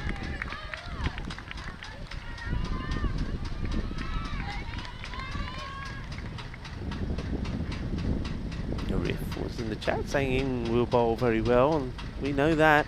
And I think Netherlands know it as well. So they want to try and contain. The timing on this, just exceptional. I mean, what about this for a shot? I mean, we know we've seen a bit of power, haven't we, throughout the day, but that is just beautiful. And you can play shots like that on this ground and on this outfield. You get rewarded for what I would like to call pucker shots, and that is a pucker shot. All about timing, all about placement. Delicate, yet effective. 4 runs. Just thinking about it making a change. Just what's the plan here? What's he planning to do? Okay, she moves. She's got a point and backward point in for that particular shot, but then bowls one slightly shorter. Doesn't quite get it out the middle. That's Ellis. Will take the single and brings to an end what's been a good over. There was a boundary from it as well, but that was a bit of class. A majestic shot which went to the boundary, but still only 7 from it. 19 with that loss after 2. I wonder what the play here will be from the captain's Velling. Will she opt to come back and bowl another or make a change? Definitely making a change. So we're going to see Robijn Wicket to bowl the 3rd. So keeping the options open, I think.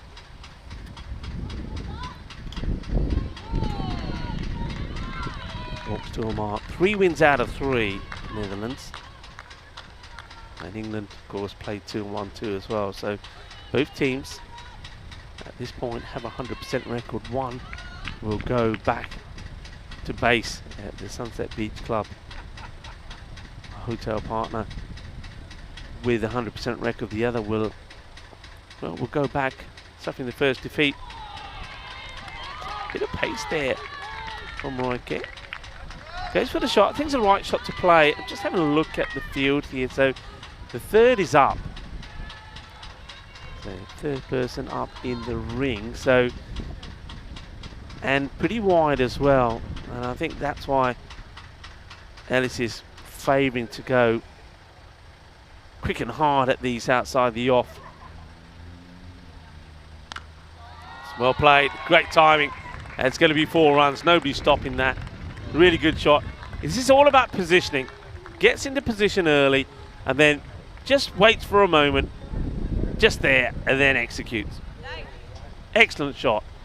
Delightful to watch. And once again, maybe Rijke just having a little quick chat there with Zvelling.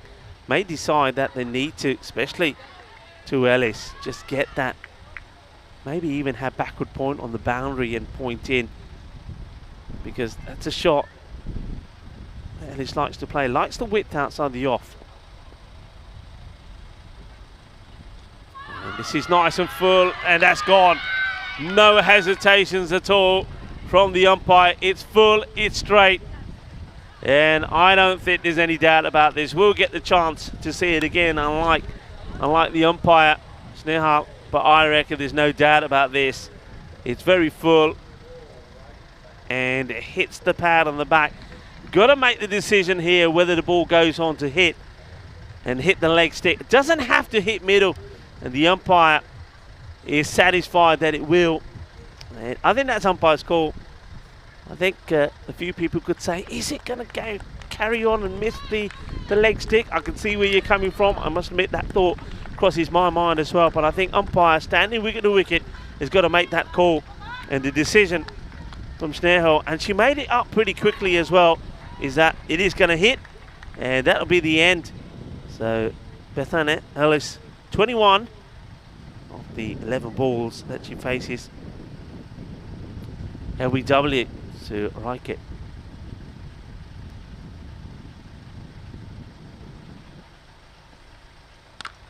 Uppish, but clears the fielder.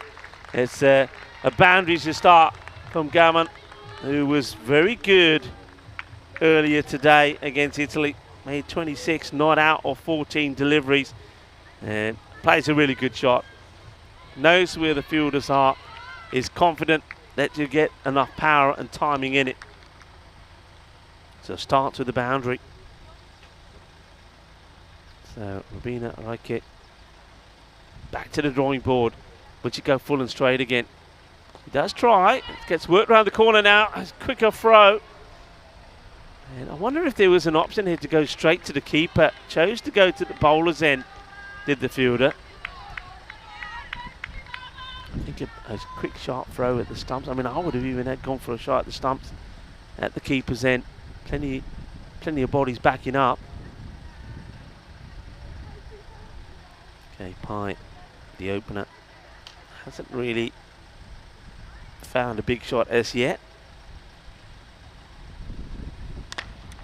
And good stop, taking it on, and this would have been so close. What a great bit of cricket this is. Compliments to both sides. First of all, the sharp single taken. What a stop this is, outstanding stop. Here comes the underarm throw, and that would have been close.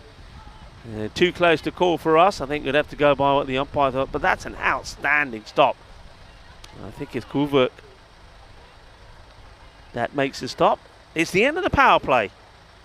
29 on the board. 1 wicket down, so a wicket there for IK. Gets the wicket of Ellis. He was judged LBW by the umpire.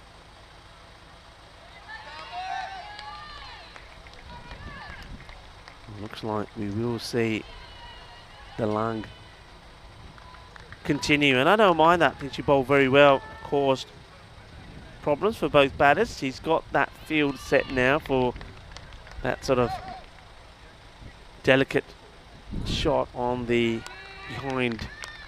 behind points, a point and backward point in place. It leaves a big gap there for where the third would be, but I think that's put on purpose. I think she's almost challenging the batter to go for the shot. Of course, Ellie's played it very well. She's not there. She's bowling the Pye here.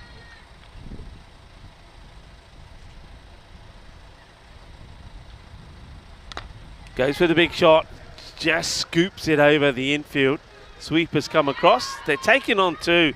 That is very good running. Very, very good running. Decided early, both batters, that because he's not going directly to a fielder, so he's getting into an open pocket of space, that they want to take it on. And Pye just checks to see if her partner is responding to the call of 2. And as soon as she realises that it is turn and go, she gets gain as well. It's a good bit of running there between Pye and Gumman. That one gets worked around. I think the height is okay on it. It's dipping big time. Of course, conditions very different to first up this morning. I wonder if they're just checking the height on this. I think they are. I think I can see Stefan Gooch just asking the questions. Here we go. Let's have a look at this. So, yeah, I think that's on the way down. I think that's okay. The batter is coming quite a way forward. So, remember, you go by, when you're looking at this, you go by batter standing upright in their crease. So, you can see if Pye is upright, that ball is probably landing on a toe, so no issues there. And once again, this time's a little bit flatter. Uppish, 1 bounce, take, in comes the throw, and well, these two are backing each other really well. That is a good example of if 2 batters are on the same wavelength and go straight away, you'll complete the single. And that's what they do here, and they do well, because I mean, the ball has got a fair way to travel. Pye searching for a first boundary. Oh, this one misses everything. Good indication of the bounce though on this pitch. That's hitting the pads. I think a few people are saying LB, maybe. Similar ball, well struck, but once again to the fielder. And the captain, Zwelin, won't make any mistake. This is a sensational bit of bowling. It's great 2 overs from DeLange. Just 12 from it. The economy is absolutely superb. So 4 overs complete and 34 for 1. Really good hustle from both teams. We saw when Ellis was out there, she was maybe putting England 11 on top, playing some really nice strokes, a bit of power and a bit of finesse. But well, since she went LBW, things are just, the boundaries for sure have dried up. Also, don't forget we are out of the power play, so there are more bodies back protecting those key areas, those key boundaries. So very much a standard field being set here now. Square leg, mid wicket, quite a straight long on, and once again quite a straight long off as well, and a sweeper out on the off. More spin. And I think this is good captaincy, realising that the spin did work well. So go straight to Donna Pullett. Well, we go straight to Mr. Maximo, who joins us back in a very festive and very Christmassy commentary box. Good to be back as well. Bright colours out in the middle as well. It's the Reds versus the Oranje of the Dutch. And yeah, pretty gripping contest so far. Yeah, I'm curious what's a past score here. I still think that kind of evens each other out. I mean, they've elevated the standard, haven't they, with both batting and bowling, particularly the fielding and the pressure. No easy runs out there, especially in the infield. Donna Pullett being asked to bowl the 5th over here. Now, this isn't a very good delivery, but that's a brilliant example of infielding. I mean, this for me, I thought was getting past the infielder, and Robin Riker makes sure that's not the case, gets down to her left and keeps it to 1. Yeah, if that gets past her, that's a boundary. That is a really good stop. Brilliantly done. And, yeah, let's watch this again. Hit hard. There's a hand on it. Makes a stop. I think that was, looks like it was Thompson. Oh, it was Thompson down there. Got sun in my eyes now. Hasn't she had a good series as well, Thompson with the bat. Yeah, last ball thrill yesterday to bring up the 50. I love that. Snehal just calls a dead ball here. I think there might have been a bit of field moving, a bit of chirping from the keeper. This one's on length as well. Chance at 2 if they go quickly here. Yeah, that's very good recognition of the opportunity.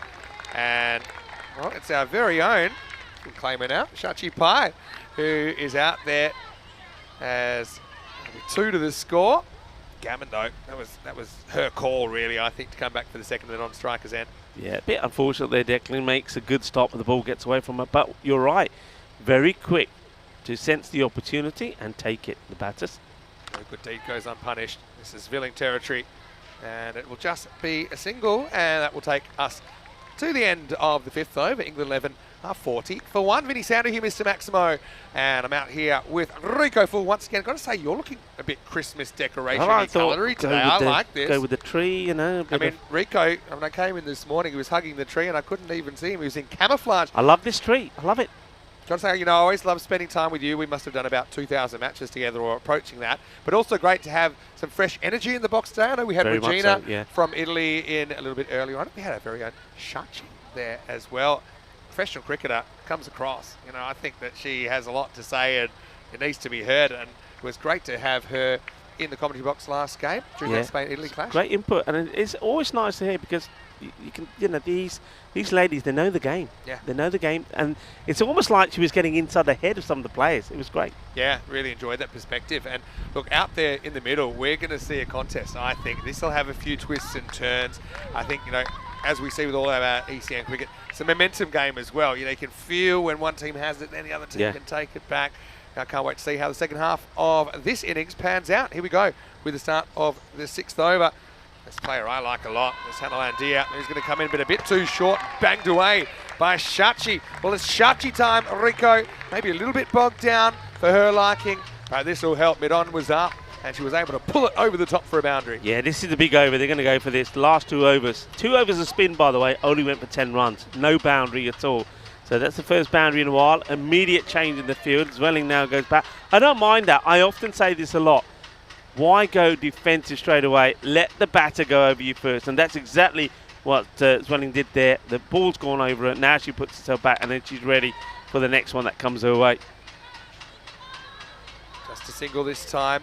I've got to say, I've been keeping half an eye on the chat.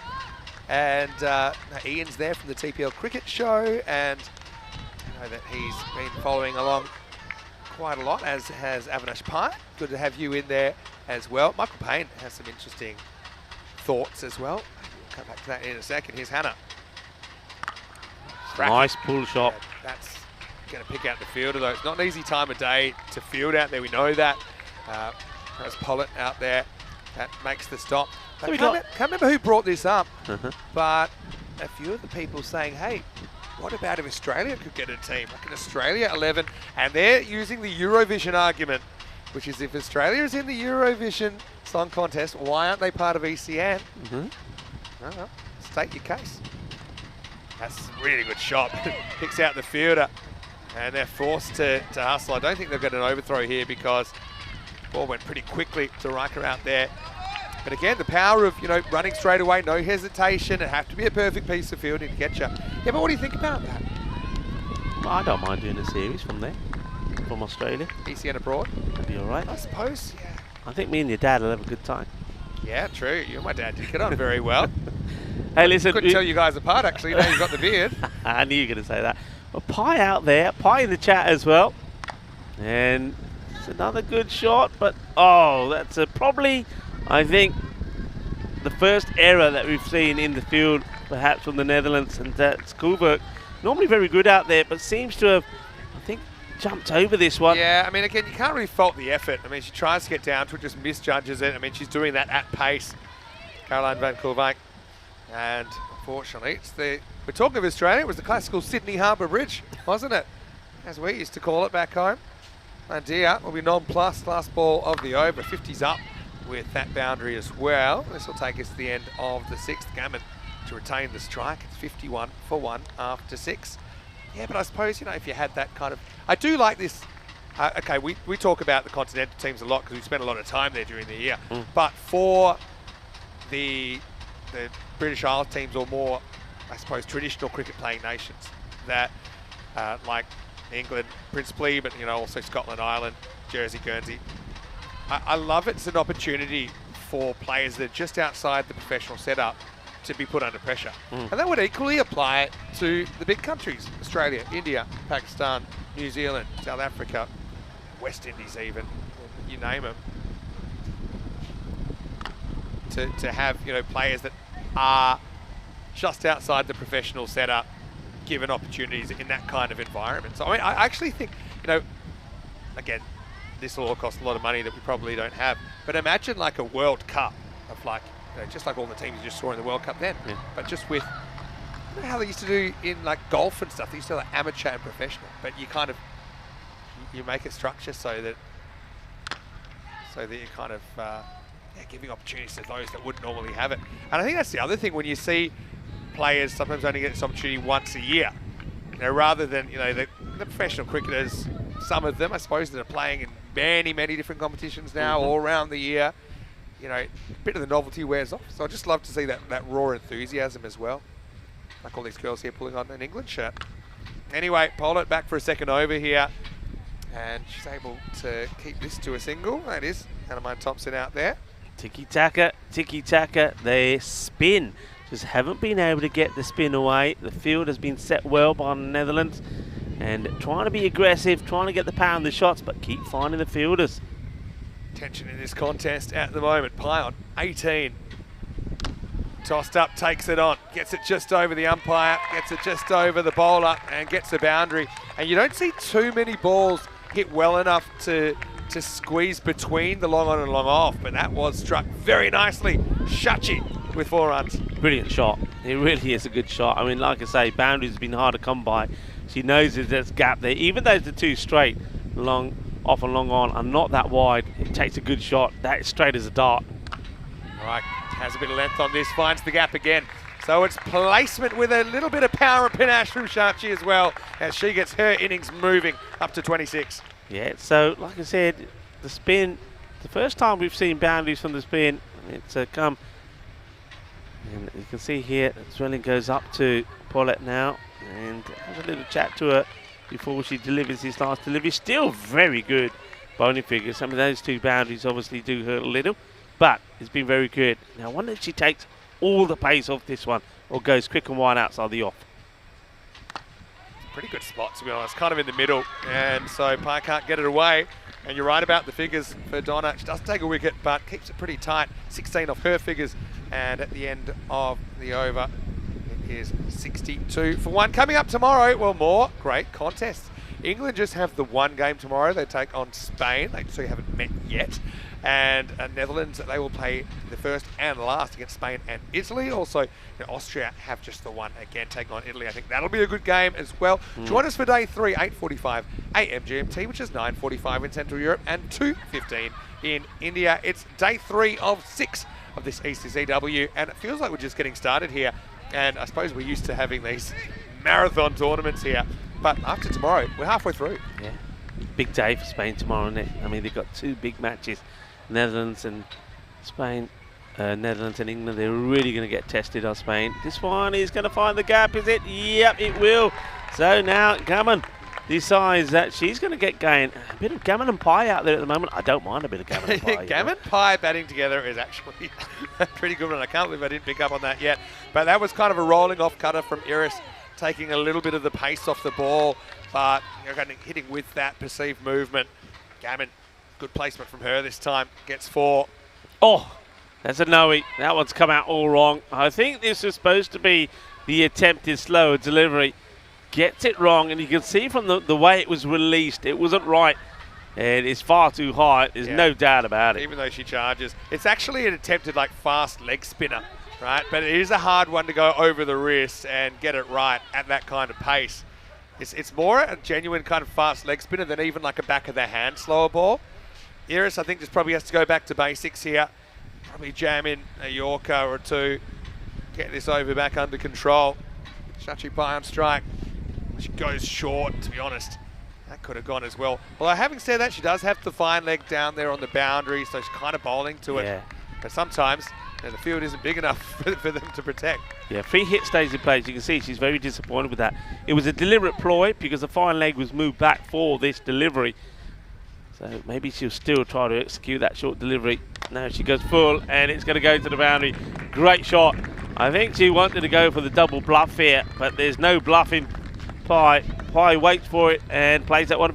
She's timed her innings beautifully, hasn't she? She didn't go out the blocks too quickly, got her eye in, and now she's starting to unleash and playing some really good shots. I've got to say, we've seen some high-level cricket here, though. That's a classic case of Iris just missing the Yorker, I think. Probably half a metre, a metre too short for the block hole, and it getting put away. And this one as well is going to be a misjudgment. Well, put that on the counter.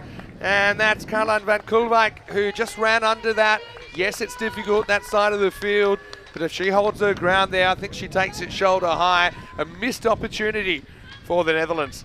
Yeah, Koolwijk, she'll know it as well. She came in and then she got herself into a position where the ball's going over her, sticks her hand out, can't stop it. If she stood her ground and just counted to 5, got herself in a good position, I think she's taken that about waist height. Pai gets lucky. And now this is a genuine leg glance that she times beautifully once again, or she's just accelerated at quite an alarming rate through the second half of this innings. And again, that's good shot selection, isn't it? I mean, it was a ball and it was glanceable. Pai takes it up and takes England up into the 80s. And a second ago, we were just kind of looking at them being on kind of 85, 90 pace in the 10 overs. Well, right now, they're looking at something more like 105 to 110. The acceleration is quite extraordinary here. I mean, after 6 overs, 51 was the score. So the 50 just came up. And you can see now they're looking to almost be in the 90s. That is the slow ball. It's been well played. It's going to be another boundary. So it's all about the length. You mentioned this before. I think Zwelling has gone for the Yorker a few times, hasn't got it right, and it's been put away. So this time I think it's a slower, shorter delivery. It's too short, down leg side, gets played away as well. I'm going to have to hand out the same advice that I say when I go and get myself waxed. Keep away from the legs. And I think that Iris a couple of times has gotten a little bit too close to the leg stump. With that bit of length, Pai's picked it up pretty quickly. And she's picked the gaps as well. She's moved to 42 now in 26 balls. Yeah, 23, Vinny, off this over with a ball to go. Yeah, this one, I think she might just settle for the single and stay on strike. Yeah, why not? Good throw. As we get to the end of the 8th over, Iris was a little bit expensive. Some of it her fault, some of it probably not. After 8 overs, it's 86 for 1. You ever had anything waxed, Rico? Nah, nothing. And I don't want to, thank you very much. They can have You're going to tell me you have. I told you the story though, didn't I, when we were in Malta, and Lee Tuck, of course you know very well Malta. Yeah. He organised for me to get me haircut because we were there for a long time, you know, a couple of years ago when we went. With scissors, right? We went to a place and I'm sat there waiting to have my haircut, and this guy's like, you know, the deal is you pay a price, they do everything. And the guy in front of me was having his hair done. I just noticed out the corner of my eye he had 2 cotton buds in his ears. Oh yeah. And I'm thinking, what is this all about? And the next thing I know, I heard the biggest scream ever as the guy cutting the hair pulled these cotton buds out, and of course it was wax. More on that after this ball. Yeah. If this gets played away, they'll take the single. Meryl Declan coming on to bowl the 9th over. Yeah, that's pretty common in some places. It's like a Turkish So when barber I thing. sat down and the guy's going to, and he said to me, wax? And I said, And the worst thing was, as I said, the guy said to my right, You're allowed to say no? I saw 2 cotton buds in his nose. And I thought, oh, you don't know what's coming. Oh, it was the loudest scream that I've ever heard. Anyway. Good fielding this time from Raka, prowling round to her right. Yeah, I've seen that. Actually, there's a technique to, I suppose part of it is knowing you're going to get it. Also, I've had it done, the ears thing, where they didn't test the whack first, and I got genuine burns in places that you're not, it wasn't good. Anyway. Yeah, but you obviously asked for it. No, yeah, I asked for just the standard. I didn't ask for 3rd-degree burns in my eardrum. It's in the sun. And so it didn't just take hair out, it took skin off. Oh, dear. It was bad. Okay, let's get back to the game now that we've gone down that little path. That is very random chat, isn't it? Which we tend to do last game of the day. But look, good contest. England with the momentum here. Another good pull away.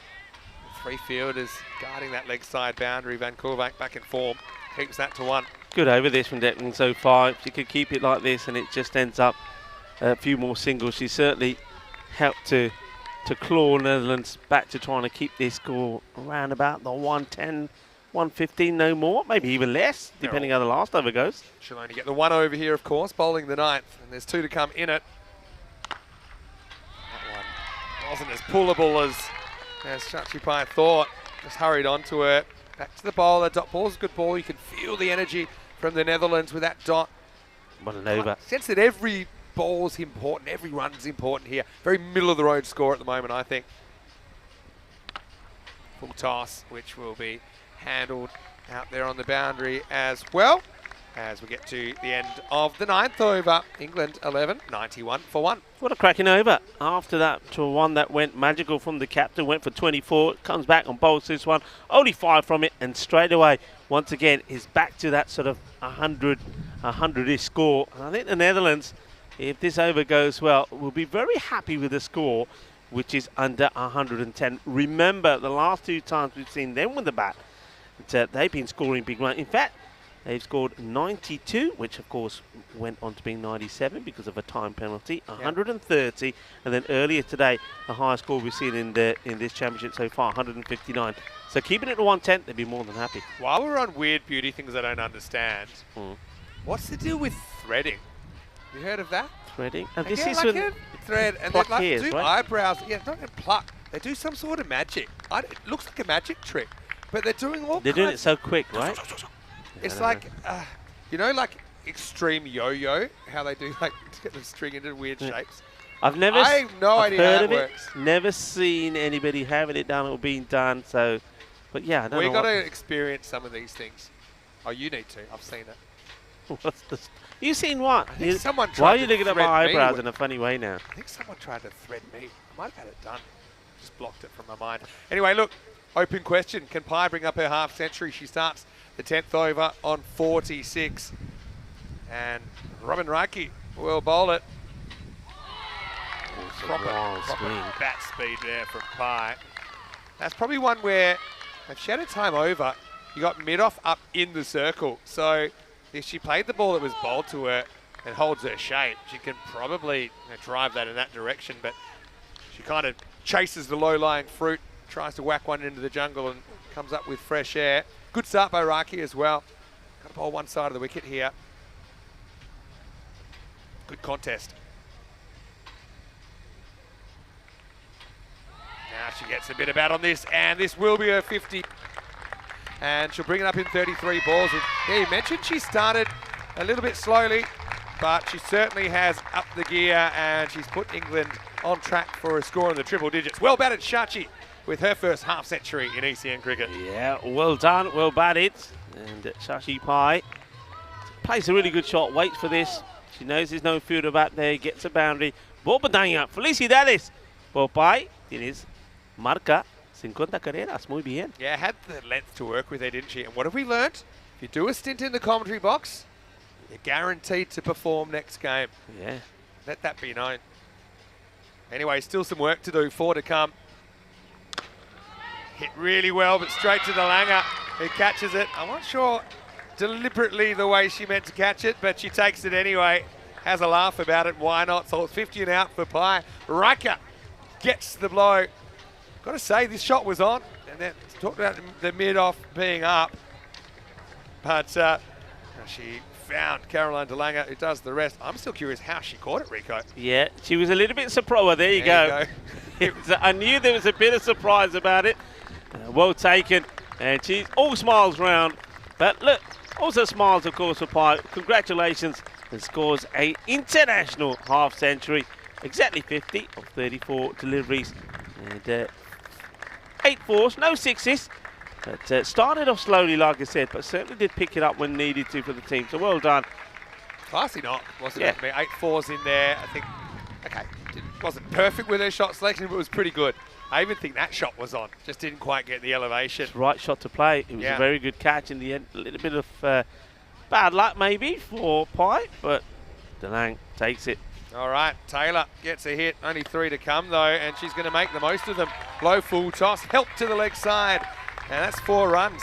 Hey, Millie Taylor, good to see her out there, and I think she'll have a bit of a role to play with her left arm spin later on. But right now, advancing the score towards the 100. In fact, now we know the Netherlands will be chasing at least 100 here in match 8. Well, Millie Taylor, it's showing that she's probably a very useful all-rounder. Took 3 wickets earlier in the day, didn't she? And that's a really good shot. So it looks whatever happens is going to be 100 and something chase for the Netherlands, but with 2 balls to go, how many? We'll find out. All right, goes for the funky stuff and misses out. And that was all about the third being up in the circle. So just thought if there's any bat on this, any significant bats away from the keeper, it's probably a cheap boundary. I just think, yeah, this is a better line though as well. I think if you analyse the last few overs, the Dutch have sometimes strayed a bit too much on the leg stump and opened up that leg side, made it a bit too easy. Yeah. At times. Anyway, 99 is the score. Last ball coming up. And Taylor, I think back to basics. If I was her, I'd be looking dead straight, or maybe you're over mid off a little bit to end. Just having a look here, he might be wanting, they bring backward point up because he wants to push back fine, just in case that shot is attempted again. This is kind of foreshadowing a short ball, but it could be a trick. And I know we're well past Halloween, it could be a double bluff. I'd still be sticking to Yorker, it worked then. Yeah. If you bowl the short ball, might get pounded out of the ground. Anyway, last ball coming up. Kind of normal length, and it's a beautiful kind of uppercut really, isn't it? Just eases that, slices it over the region behind point. And so England, they will bring up the 100 off the very last ball. 103 for 2. Good little cameo from Taylor. As Meatloaf said many moons ago, 2 out of 3 ain't bad. As she'll finish on 8, and the Dutch will need 104 for the victory. Yeah, I think it ends up being the sort of score that I thought it was going to probably turn out to be. There was that acceleration when Pai really did get going, especially when she went after dwelling, and that over went for 24, when I thought, okay, maybe if they keep going at that pace, it might be a sort of 110 to 120 kind of score. But again, spin came back in definitely, and I think bowled a superb over it, which just went for 5, which once again took it back down to that sort of 100 and something sort of score. Netherlands will be very happy with that. Not everything went their way. Maybe this one was given out, LBW. I think umpire's call there, and Snehal, the umpire, deciding that the ball definitely is going to hit part of the stump. But really, I think where things really slowed down is when Netherlands deployed the spin.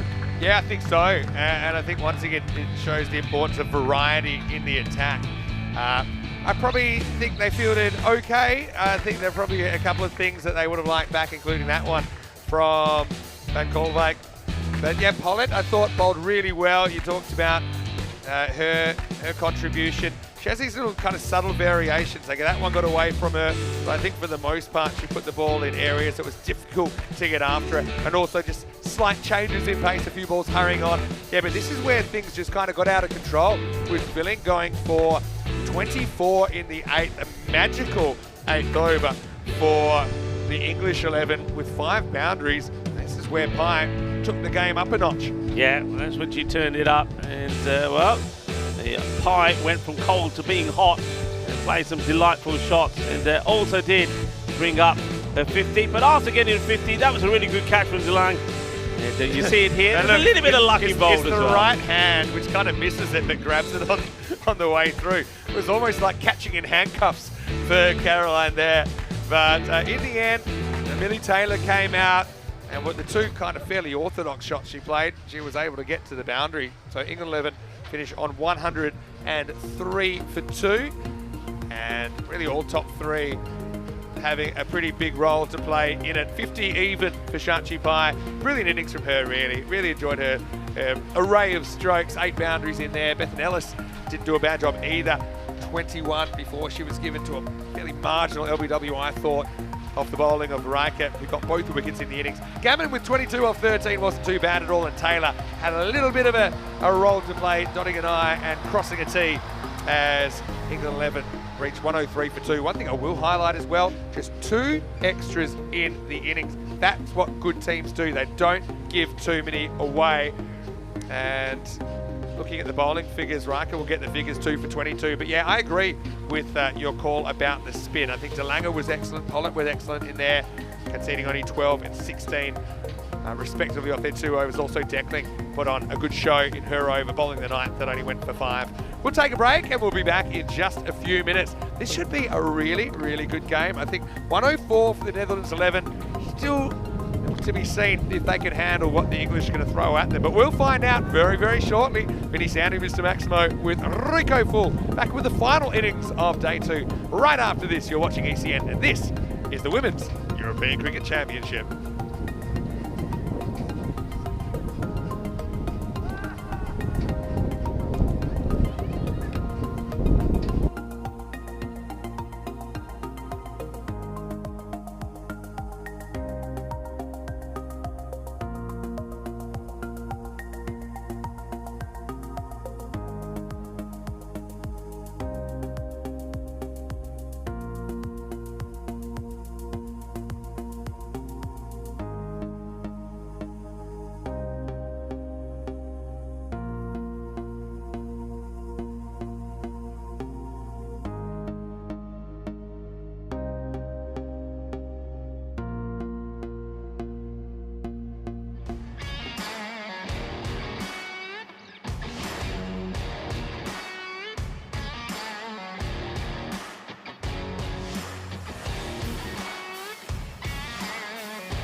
The Women's European Cricket Championship is proudly brought to you by Dream 11, Paramatch, HCL Software, and La Junta de Andalucía, and the official charity partner, Share the Meal by the United Nations World Food Programme.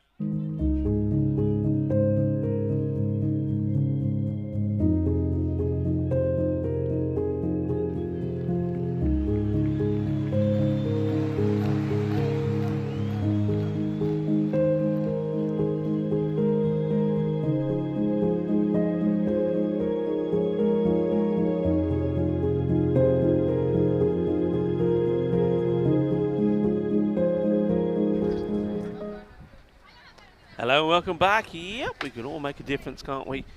Can scan the QR code and find out more about Share the Meal, which is of course our charity partner. Ready for a very thrilling end of the day. There's the Netherlands. Goes for the big shot. It's high up in the air. It's a big moment here. And oh, it gets dropped. Well, that is a huge moment. Here is Zwilling, the captain of Netherlands, the centurion of earlier in the day, could have been gone for a royal duck, and it gets put down. A difficult catch, because that's really the area of the ground where the sun plays a huge part. And well, you can see here, let's have a look at this. So restrict to 72, pick up all the points. Achieve in 7 or less, pick up all the points. Oh well. What a huge, huge, huge opportunity that was. It doesn't get taken. We've got a feel for Ria Frachel. Of course, everybody on the England team knew how big a wicket that was if it was taken. It wasn't taken. And Zwelling gets a life. Thompson. Yeah. On strike here now. Wheeler bowled very well when we saw yesterday. Good bit of pace. Just defensively played here. And well, how about this? Throws the ball in, does Pye. Just keeping those gloves warm, if you like. In the gloves. Wicket keepers always like to have the ball thrown into their gloves a few times. And well, you see that Pye obliges.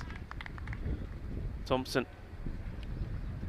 has been involved in 2 very good partnerships, 100+ run partnerships with her captain. This is not a good delivery down the leg side. Doesn't catch up on it. Here is a fielder back there in the sort of wide fine leg position. So I think the short delivery is definitely something that they're thinking about here, because wide fine leg, got a fielder sort of in between what normal square mid-wicket would be, but looking right into the sun. Well, this time it just gets guided away, so that's definitely a ploy here from England. Shorter delivery sort of into the body of the Dutch openers. McCarthy in that mid-off position. Captain Green at mid-on. Wheeler.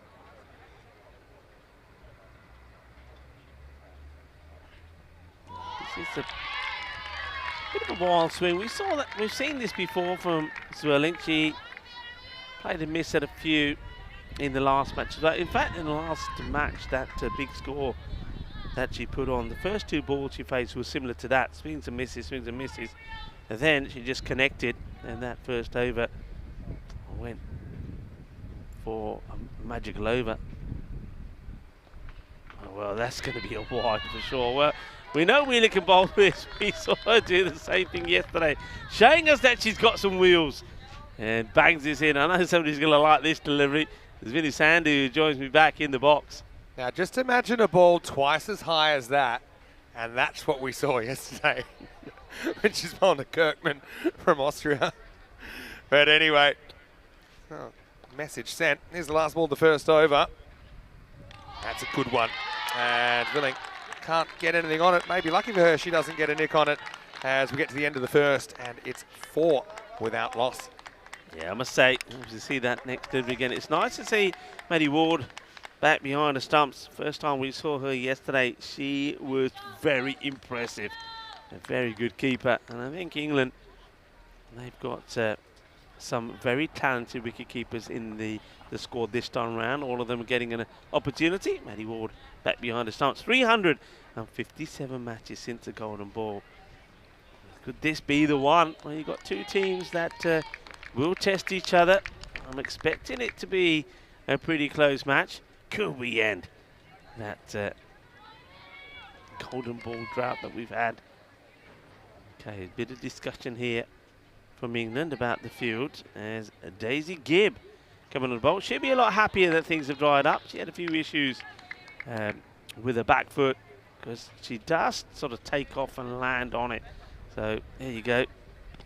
A lot of movement, a lot of swing. I say Thompson's kind of moonwalked away into trouble a couple of times with some of those balls. I mean, that's going miles down the leg side.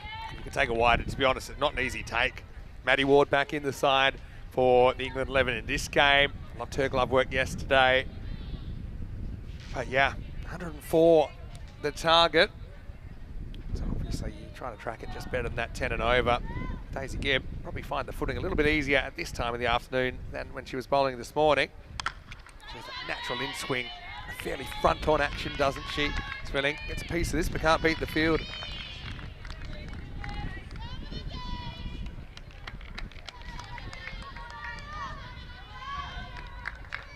Swilling though, coming off a ton. We have seen a few kind of back-to-back hundreds, haven't we? Or a couple this year at least. Oh, is there an edge on this? And there is. So Swilling nicks off. And she had a couple of close calls. And credit to Gibb.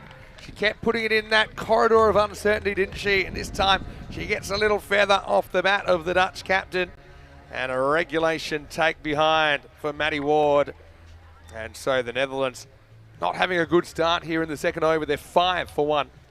Yeah, that's the wicket they wanted. And that is going to really please the likes of Ria. Remember, Ria Frackrow had the opportunity to take the catch and remove the Dutch captain, Zwelling on 0, and it would have been a first baller. It would have been a Royal Duck.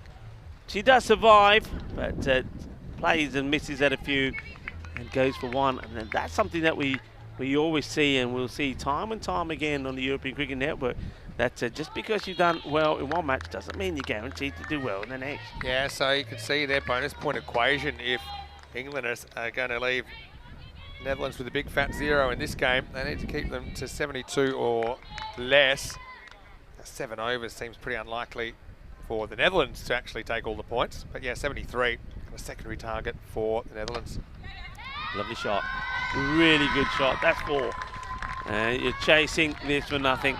बहुत अच्छा shot Maria timing बहुत बढ़िया सी fielder कोशिश तो की पर चौका लग गया आल है beautiful lovely shot beautiful timing gets a little bit of width but just uses the pace there generated by Gibb against it. So 4 runs. So I mean, we know we probably haven't seen the full depth of the batting from both of these sides, to be fair. I like Raki. She's going to enjoy this challenge as well, though she almost doesn't survive the second ball. Trying to guide that one away. But it was a fairly authoritative shot. Counter punch, wasn't it? From the Dutch number 3. Daisy Gibb, though, what an over. Had the wicket, the 4, and 3 dots so far.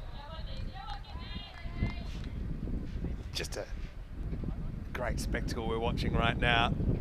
Got one of the best seats in the house. Goes after this but punches it straight at point. And get there in the end. Probably going to be a wide if she'd left it, but it was well reached. Again, we'll check it out here on the replay. But for me, that'll make it the end of the over. Well, we'll never know how close it was. I'm not sure it was 100% clean take either, but at the end of 2, Netherlands are 10 for 1. Yeah, good running, good technique, slid the bat in, and also like we see some batters fail to do. Sometimes she's running on the edge of the of the pitch and sliding it in. This is the way the tables are looking. Let me tell you something, Rico. With this format, if you finish top of the table, you go straight into the final because it's a 3-match finals series. So normally there's a 1 versus 2 kind of double chance game for the first spot in the final. This time the first spot in the final goes to whoever tops the table, full stop, because of sunlight issues. So this game's crucial. And not just crucial for the 4 points, if it's a normal 3-1, but also becomes even more influential if one team was to steal a point off the other, because that's like a 2-point swing on the table. So, I still think the Netherlands, they're searching for all the points available for a win. Can they get there? Wheeler being brought back. Raka just kind of checks the shot here. So yeah, big game. I want to say a quick hello to everyone else that is joining us, of course. We've got a lot of viewers on Fancode in the subcontinent, on our YouTube channel, ECN European Cricket Network. We're also on a few other platforms as well. We're on W Sport in Europe, the Middle East and Sub-Saharan Africa, for example. Well bowled and respected this time. England just buzzing with energy at the moment, sensing the kill. We're on Streamster in Austria, to Sportsmax in the Caribbean, as well as seen in the USA and Canada, Sports Deutschland and Germany, and Swiss Sport TV. So great to have quite a few, more than a half dozen international broadcast partners for this tournament. Yeah, welcome to all of you. I hope you're enjoying the coverage today. What has been a very memorable day so far, and maybe you might even see some more outstanding moments. Goes for that short ball, and once again, I think Wheeler, she senses that Riker probably isn't too comfortable with the ball short going into the body, so she's firing it in. I'm going to throw something at you here. This has worked so well, this field, kind of the Pac-Man in the infield. The third over is going to finish soon, and they'll be able to put everyone back. I don't know if I would put everyone back straight away. And another catching chance and taken. So that's the plan, and it's executed to perfection. The short ball, the field is in place, the catch is taken, and Riker will go as far. And I'm with you here. Yeah, I keep it exactly the same until they start to penetrate and get the ball through or over that field. I wouldn't move it. Gavin takes the catch. And disappointment for Riker, who had such a bright start, but she just got cramped for room there, didn't she? And with the pace of Wheeler, it was kind of top of the mat job. It's kind of ballooned to the fielder in the circle, but pretty well taken when you consider that Bethan Gammon is looking straight into the sun. Disappointment for Riker, who can't really get them much closer to the target. As she goes, it's 10 for 2. Yeah, it's a good catch. I mean, you can see from the shadows on the field of the play. That's Riker. A little bit disappointed to go. She obviously was hoping to get a good knock in here and get Netherlands sort of back into this match. They're behind here, needing a rate around about, well, it will probably go over 13 and over here at some point at the end of this one. 10 for 2. Thompson has been joined by Declan. Good delivery. Tempted Yorker with a bit of intail. Think of the run, they'll take it on. Oh, they go the long way in the end. I actually think they might have had a shot to get Declan at the shorter end. As it is, it will be the end of the over. And they will get the single. In fact, it won't be the end of the over. That's the third time I've done that today. I think the days get shorter at this time of year in Europe, right? But the overs don't get shorter. Same. All right. So Thompson now knows she's got a big innings to play here.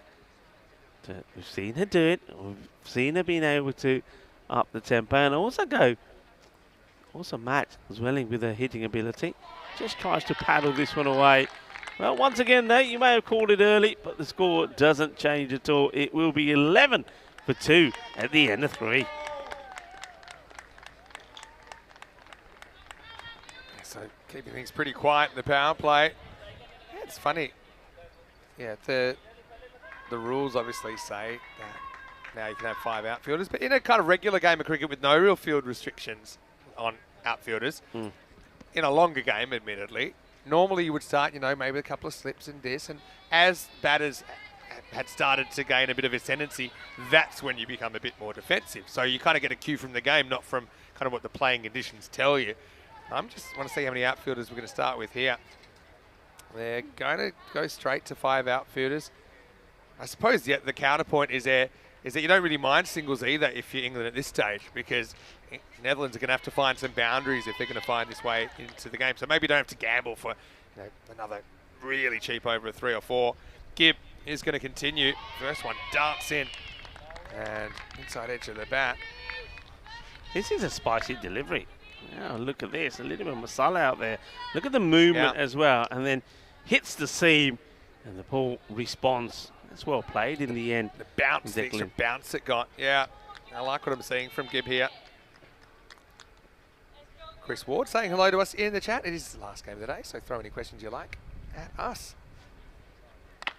Now miscued pull, but that's funny. I don't want to sound like an expert after the fact, but that's exactly where the catch went last over when they had to have someone there. Absolutely. And so though I mean, you understand it, you would think it's the play you got to make because the team needs boundaries. You put your fielders back, they don't get those boundaries. But I think, like I say, until they start getting that ball over you, leave it as it is, because if you take wickets, well, you win the match. All right, this one's going to bounce just before the fielder. Take just the 1. McCarthy does well to keep that to 1 as well. I want to say hello to Cosmic Nana. Now, she's a huge supporter of cricket from the USA, huge supporter of ECN as well. Good to have you with us. To everyone that's been following along, no matter which network you're watching from, whether it's on our YouTube channel or any of the others. It's great to have you joining in this festival.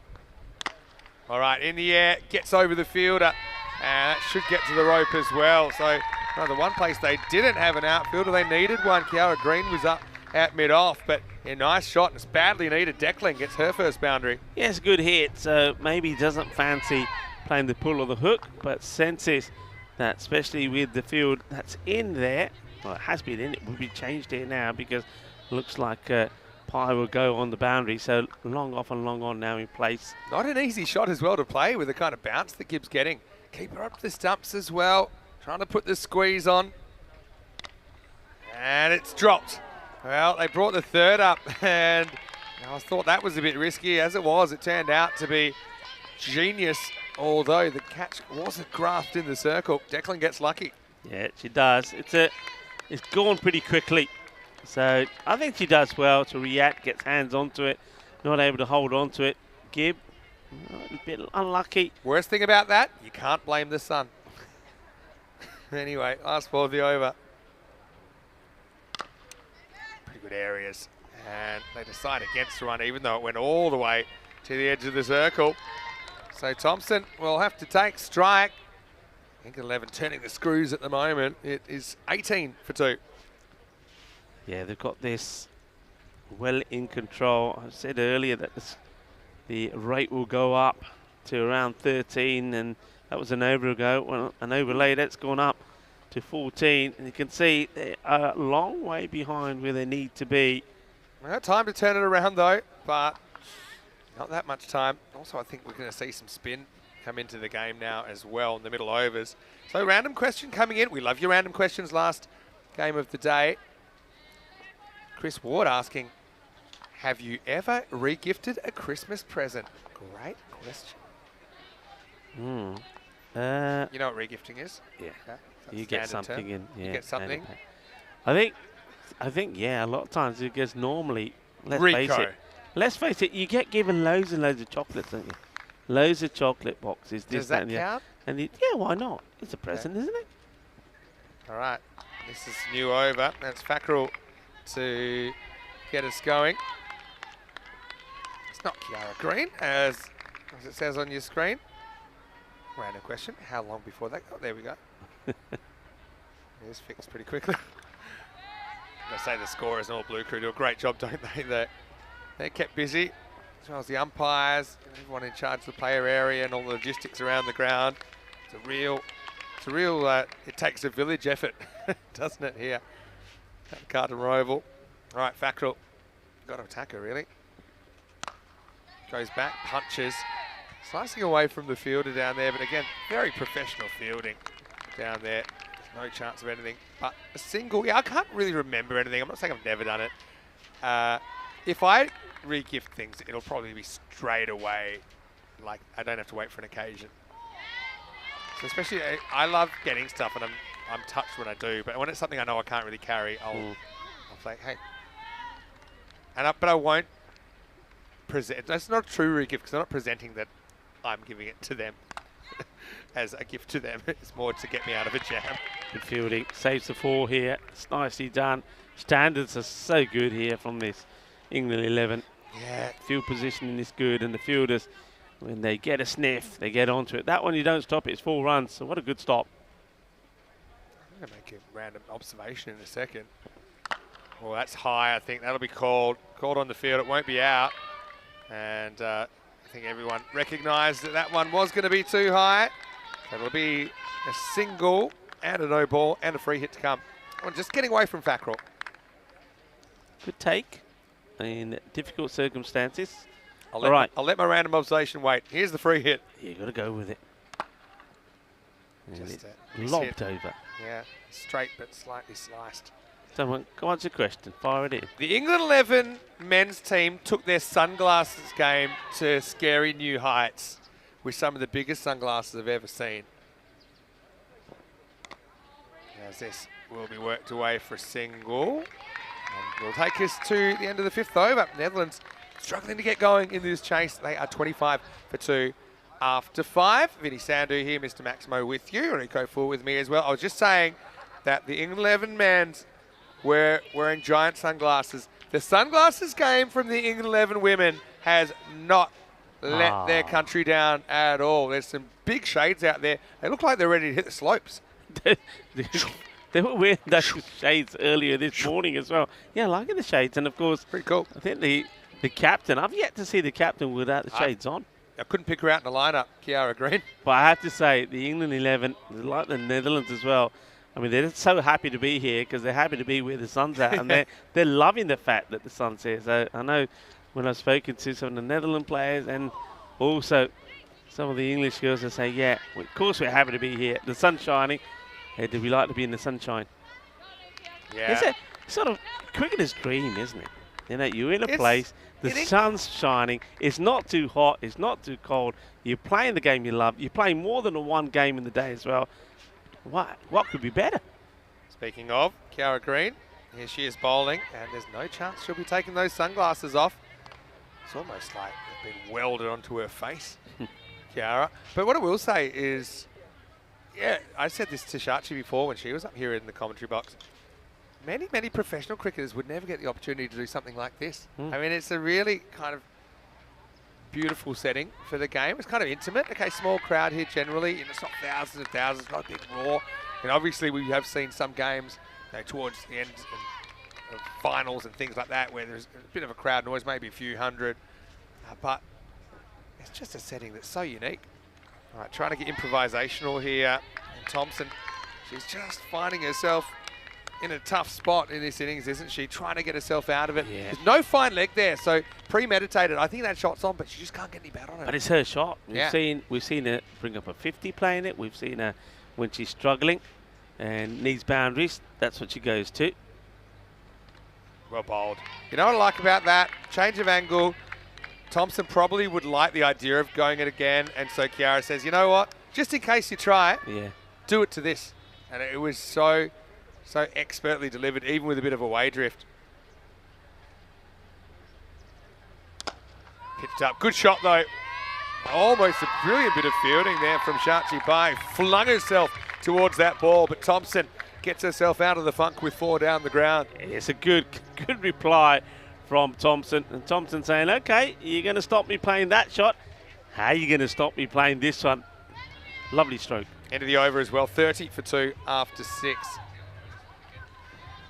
So obviously things have crept a bit out of control for the Netherlands, I think, as far as getting the 104. They need over 3 a ball. So let's refocus on this, I think, as a secondary target, because we'll come back to that in a second. As this is hit square and it'll get through the fielder. So again, that's a bit of a tough one. Sun's a factor, we know that. Cassidy McCarthy diving to the left. Does all she can, but can't prevent the boundary. Yeah, nice shot. Now, this is what they need, don't they? They can just pick up a boundary or 2 per over. We know they're running, they'll run hard. Boundary or 2 and over, get some confidence flying. And, oh, well, that's not a good shot at all, is it? It's playing the wrong shot to the wrong ball. And, well, Fuckrell will get through. So what like looking at this one again. So just plays a lovely shot to the boundary and then plays all the way around this and gets cleaned up. And that's going to be the end of that. Clean will go for the unlucky 13 of 13 deliveries. The double 13. She had no chance. Yeah, I mean, I guess so. Those superstitious ones out there. I suppose the issue with this, she never gets that back foot back and across to get the ball a bit more in front of her eyes to play across the line. So she's just kind of hoping that she's swinging at the correct height across the line. Declan did hit 2 fours in her 13, but she is the third to fall, 34 for 3. So yeah, I think when you consider how important top spot is, and remember these two will meet each other again later in the tournament, Netherlands will feel it's quite important to at least get to that 73, which means that England only gain 2 points on them here, 3-1. They don't gain 4 points on them, 4-0, because that could be very, very important. And Koolwijk is more than capable of whacking a few boundaries here as well, but I think what we're seeing is the professionalism of the English side. Part of being professional is also, you know, when you make a mistake, don't let it throw you off your game. We saw that. Bit of a goober drop first ball. In the air. And, dropped by Shachi Pai, who came in at 1,000,000 miles an hour, met the ball, but it just doesn't stick. It's a great effort, and I think this comes out, I don't know if you see another angle, when she's hitting the ground. I mean, she has to fly at it. She has to be quick. She does. I think she probably gets it, but then when she makes impact, the body makes impact, the ball flies out. Well, since then, we've seen another delivery. Yeah, that was a dot ball. That goes through pretty quickly. This is the next ball. And, yeah, okay. I mean, this one, yeah, I mean, it was pretty high. I mean, we'll probably only get the one look at it. Yeah, it's going to be called no ball. Remember, if it's waist height or above, and I think even though it is threatening to drop, I think they're probably at the time that it reaches the batter, it probably still is belt high. So, a bit of a break for the Netherlands. So, yeah, 73, the difference between giving a 2-point advantage or a 4-point advantage is pretty huge. Clever bowling again, and I think Thompson, she'll probably go back and she'll know in this innings that I think she's owned too much of the leg side area with her pads. Yeah. If you get across to that, that's a wide. Probably a tough take for Maddie Ward down the leg side as well. Yeah. Instead, it's just a dot. That's your play on that one. Step across it. He's got on a free hit. And now sort of targeted pads, but that's a much better shot. She almost like predicts that it may be a similar delivery. I think that the bowler will try and tuck her up. The 2 balls on the spin, but she's ready for it and places. Look, gets down earlier, plays a nice shot, gets the boundary. So makes amends for the free hit that she loses out on. And Fackrell 1 for 18, and I'm going to say, I didn't mention this at the time, but we have been talking sunglasses game. She's very strong in that department. There's more sunglasses than face on Ria. Meanwhile, there's Kate over there from the Netherlands.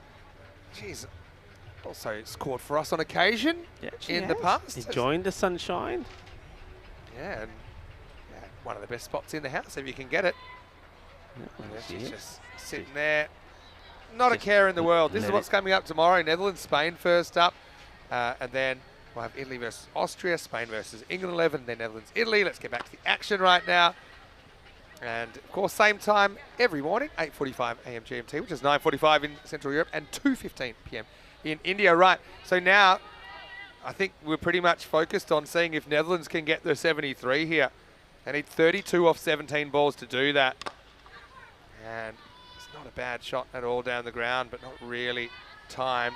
They'll get a single. Yeah, that drop catch from Shachi Pai was a tough one because it was hit so flat, so hard. I think she didn't really get in the middle of the hands. It was kind of up more towards the wrists. It just got on a bit quick. Maybe she over-attacked it, you could say, because she was coming forward a lot in that dive. Probably didn't have to. It was always going to carry. Maybe she could have gone around a bit. Again, you don't have too long to make the judgment. This is pitched up, hit out, another catching opportunity out there. This time, Ria Fackrell, she's not going to mess this up. Again, the sunglass game is strong. It has to be when you're fielding out there at 5 o'clock on a sunny afternoon on the Costa del Sol. It's a wicket for Millie Taylor, who's having a brilliant series here in the ECCW. And Van Koolwijk, I think the shot was on, but she's going to have to go, and the score is 42 for 4. Taylor picked up a 3 for against Italy earlier, 3 for 4. and picks up a key wicket there. I think that's a good wicket for England for a number of reasons. And I think one is, of course, you get a dangerous batter. Hoover is out of the equation.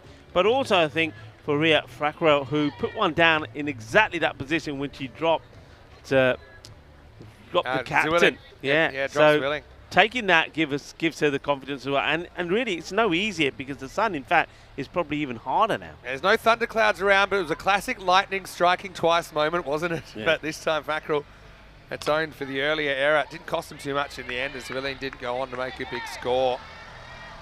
But I'll just notice a comment in the comment section from Elena Stefapoulou, who says, on behalf of the Greek national women's team, they'd love to be here. Good job to everyone.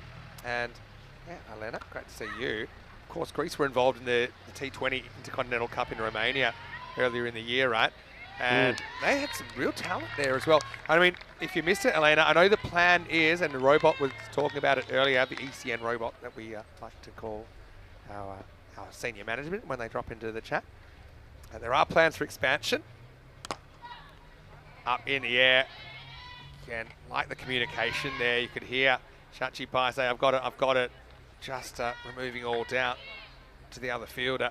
Yeah, so the idea, I think it would work well in kind of divisions of 5, because I do think you want to group teams that are close together, maybe with promotion relegation year to year. So then you could get, 10, 15, 20 countries as we go forward. And yeah, the more of this we can show, the better, I think. But people, yeah, they want to see competitive games. I like that idea of 5-team weeks, essentially, and then the top team going up a division, and then the other team going down for next year. So rewards teams that have success. And after 8 overs, it's 45 for 4. And really, with that over being super tight, it's 5 singles and a wicket off that. Even that 1 point's looking a long way away, isn't it? Well, that is Kiara Green's good side, as we found out this morning. I still think that could be the HCL Software Play of the Day. It was like a sticky catch. Yeah. And there's been a few of these caught and bowls where the bowlers haven't really realised what they've done until it dawns on them. Attempted little deflection shot. These are a nightmare for the keeper because they don't really know what's going on. I've noticed that Maddie likes to keep with the helmet on even when she's back. I think there's a couple of reasons for that. I'd have to ask her. One is that she likes to make snap decisions whether to go up or back. And so she doesn't have to really worry about. Or tried to turn that into a catch, and it'll probably end up costing her 4. So, I mean, look, I don't actually mind the theory from Frackrell here, but I think she regrets it about 2 steps out when she realises she's not going to get there. Never really got off her feet either. So the Netherlands will take the result of a boundary. Yeah, I mean, I think it's an error because she should be thinking about stopping the Netherlands getting to that 70 score. And these valuable boundaries could prove vital. And, 1 good over. Yeah. Let's just say they get 1 good over here. And what happens in the 9th? We know that. This is the 9th. Then they give themselves a chance. They've got to go for it. I mean, I think here, wickets are irrelevant. Throw everything at it. Yeah. Try to get yourself to that 70 score. Yeah, well, good to see. We've got all our crew in Spring Production getting involved as well in El Cubo. The cube. Now, that is a cube that's still standing. We did lose one in Barcelona. Let's go back to Maddie Ward. I think, yeah, she likes to make quick decisions to go up or back. Doesn't have to worry about the helmet. Just keeps it on. Nice little dab shot here, but they won't get a run. The other thing is, even if you're keeping back, then when you come up to receive throws, there are times it can hit the edge of the pitch, hit the batter. That means the ball's really travelling. Yeah. So I've seen helmets save keepers on those occasions too. All right, tap down to long on, and this will be the end of the over. And the score 56 for 4 after 9. So here we go. So now we know that the Netherlands need to get to 73, don't they, if they're going to take a point out of this game. So that's 17 required off 6. Yeah. So that's kind of where we're at. If the Netherlands get 17 off this over, then they at least will only lose 2 points, if you like, or only have England jump 2 points ahead on the table. Whereas if they can't get those 17 runs, then England will take all 4 points out of the game. And that would be pretty significant, bearing in mind that the top team after match 20 goes straight through to the decider. Yeah, an opportunity, obviously, to go top of the standings, having played a game less as well. That's the thing you got to remember here. So I must admit, I was a little bit disappointed with the intent not shown in that last over. Having got a couple of boundaries, there was opportunity to really thrash at balls on the offside from green, where they just played them out for dot balls. I think with wickets in hand, you've got to see if you can at least steal a point. Yeah, that's the thing. This is where this augmented point system, that's good to see the Spanish side getting a bit festive, but it's really kind of breathing a bit of life into this contest. Here we go, 17 required, and it starts with a dot, and this is the power of Maddie Ward. She just, I think, makes batters feel a bit claustrophobic at this stage. That makes it 17 off 5. Yeah, McCarthy today in this match will get her second over. Great footwork there, outside foot going out, kind of opening up her body to get across. All right, need a boundary, need it badly. Oh, it doesn't catch up with this, so 2 dots to start the over. Frustration for the Dutch. Got to give credit to where credit's due, though. England 11, even though had a bit of a forgettable start to the innings with that drop catch first ball, but again, it's been kind of business as usual for them, hasn't it? Netherlands will get another crack at them, but they're going to have to play a lot better. Great ball. Yeah. Full straight, yeah, they'll get a run. So now Netherlands, I mean, they might not even crack 60 here, to be honest. Still theoretically possible. Leading 16 off 3. It's been that kind of a day, though. We have seen some runs of boundaries, haven't we? Seen a couple of big overs, but McCarthy, she's looking pretty composed in this situation. Thompson, she's been there the whole time. 15 off 20. Can't catch up with this one. Once again, lovely hands from Maddie Ward behind the stumps. Yeah, I've been so impressed with the keeping of Ward. I think it's just been absolutely sensational. I also like the fact that a lot of people looking probably thinking, where's the pads? Where's the pads from the keeper? Of course. That's one thing in the modern game I'm not a huge fan of. No? It just doesn't look right. Anyway, call me an old fogey. 2 to come. It's a good shot, but picks out the fielder. Doesn't quite find the handle straight away. Daisy Gibb, just a single. Last ball of the day coming up. Of course, we're talking about the keeper there. It looks like Ward is not wearing any pads, but she is. I never did it, but I always, part of my setup was to put my hands on my pads before I crouched down. And I don't know what to do if they weren't my there. hands were on my knees. But these are like super thin tubular pads, aren't they? Because you don't notice them at all. Oh, that's a really good Yorker once again. Well, goes for glory last ball. Why not? Anyone want to keep running? Not really. So they'll be grounded in the 50s in the end. And look, that is the thing, and you kind of touched on it. They only lose 4 wickets along the way. So you're kind of feeling, and I get it as well, that maybe they could have shown a bit more intent. Maybe that's with the shot making. Maybe that's with the intent with the running between the wickets as well.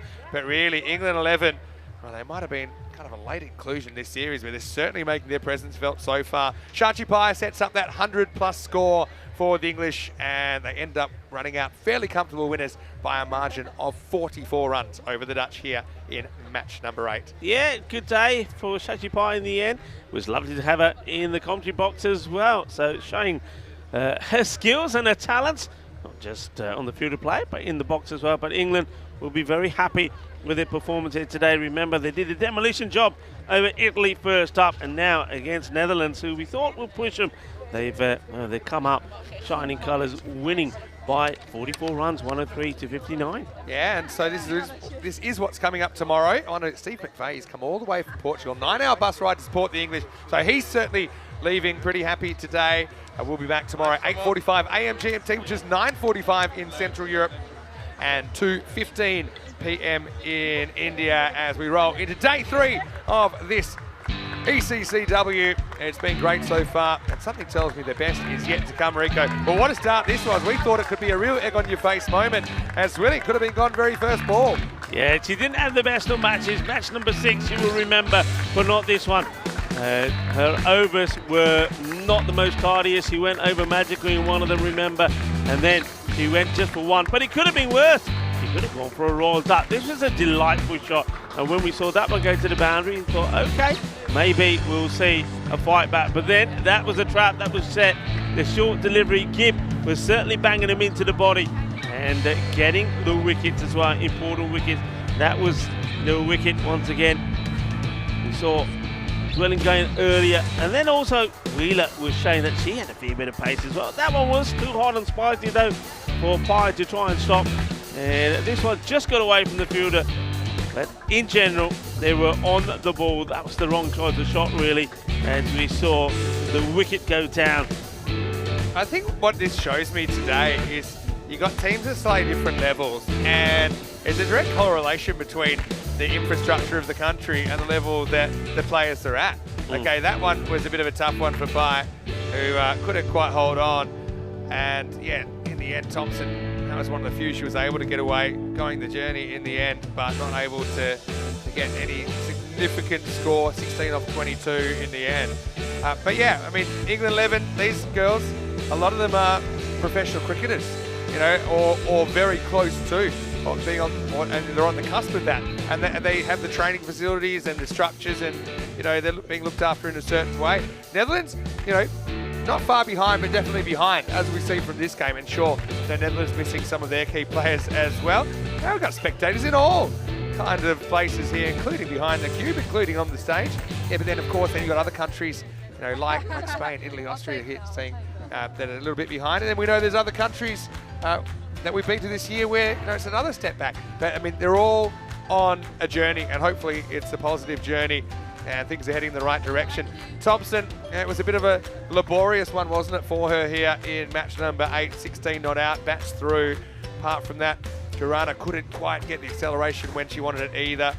Deckling with 13 actually looked okay when she was there, but really no one was allowed to bat well. That kind of felt that way as well. Civilian couldn't really reproduce the heroics of earlier in the day. She went for just a single. That was after she was dropped on 0. 4 separate wicket takers there. Wheeler, look at that. Miserly as you like, just 5 coming off her 2 overs. But really, there's no bad performers there. Got to say, Kiara Green doesn't take a wicket, but I still think she was pretty tidy. And Cassidy McCarthy just called in to do a job at the end and did a very, very good job. So again, we're seeing a lot of depth from the English. They can kind of shuffle their deck as far as their batting and their bowling is concerned.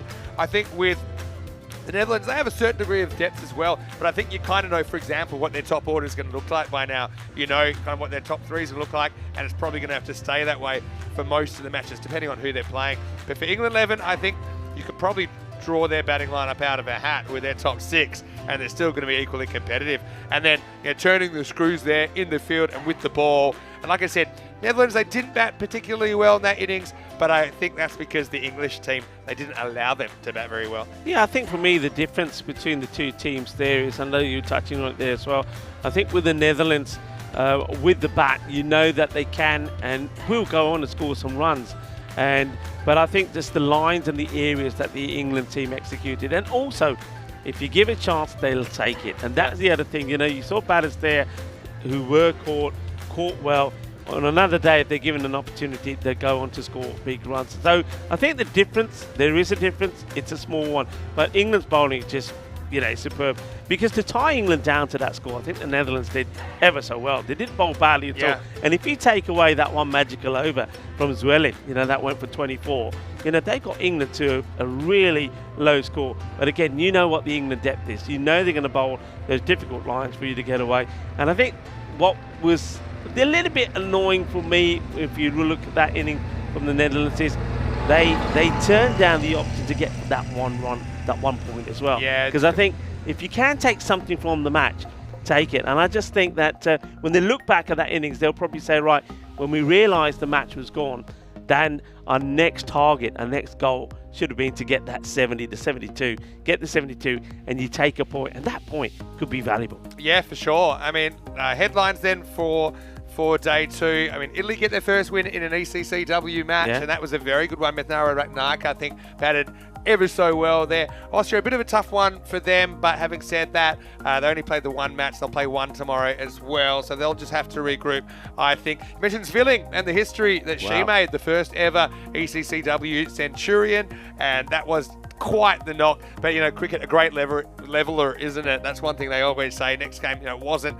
so great, but she'll have plenty more opportunities. England 11, stars across the board there. But as all the coaches will tell you, you can look as good as you like, but you can never win the tournament on day 1 or day 2. So I still think there's probably a few twists and turns left to come. I want to thank everyone out there for all your company today. Hopefully you've enjoyed it just as much as we have. Yeah, we'll be back tomorrow, and there'll be 4 more matches. Netherlands versus Spain first up to kick us off. England 11, just the one match tomorrow. They'll take on the hosts in match 11. Same time, 8:45 a.m. GMT, which is 9:45 in Central Europe, and 2:15 p.m. in India. Well, final call then. If you're watching on YouTube, I haven't checked today, why don't you press subscribe, because I know that we're getting closer and closer to that 380,000 subscribers mark. Our social media at European Cricket will have lots of great bits from today as well. And finally, do not forget that our website, europeancricket.com, has everything there to keep you up to date with latest in this tournament. Till next time then, it's Vinny Sander here, Mr. Maximo, alongside Rico Full. Stay happy, stay safe. We'll see you tomorrow with some more action right here on ECN. And for more, ECCW. Hasta mañana. Adios, mi familia.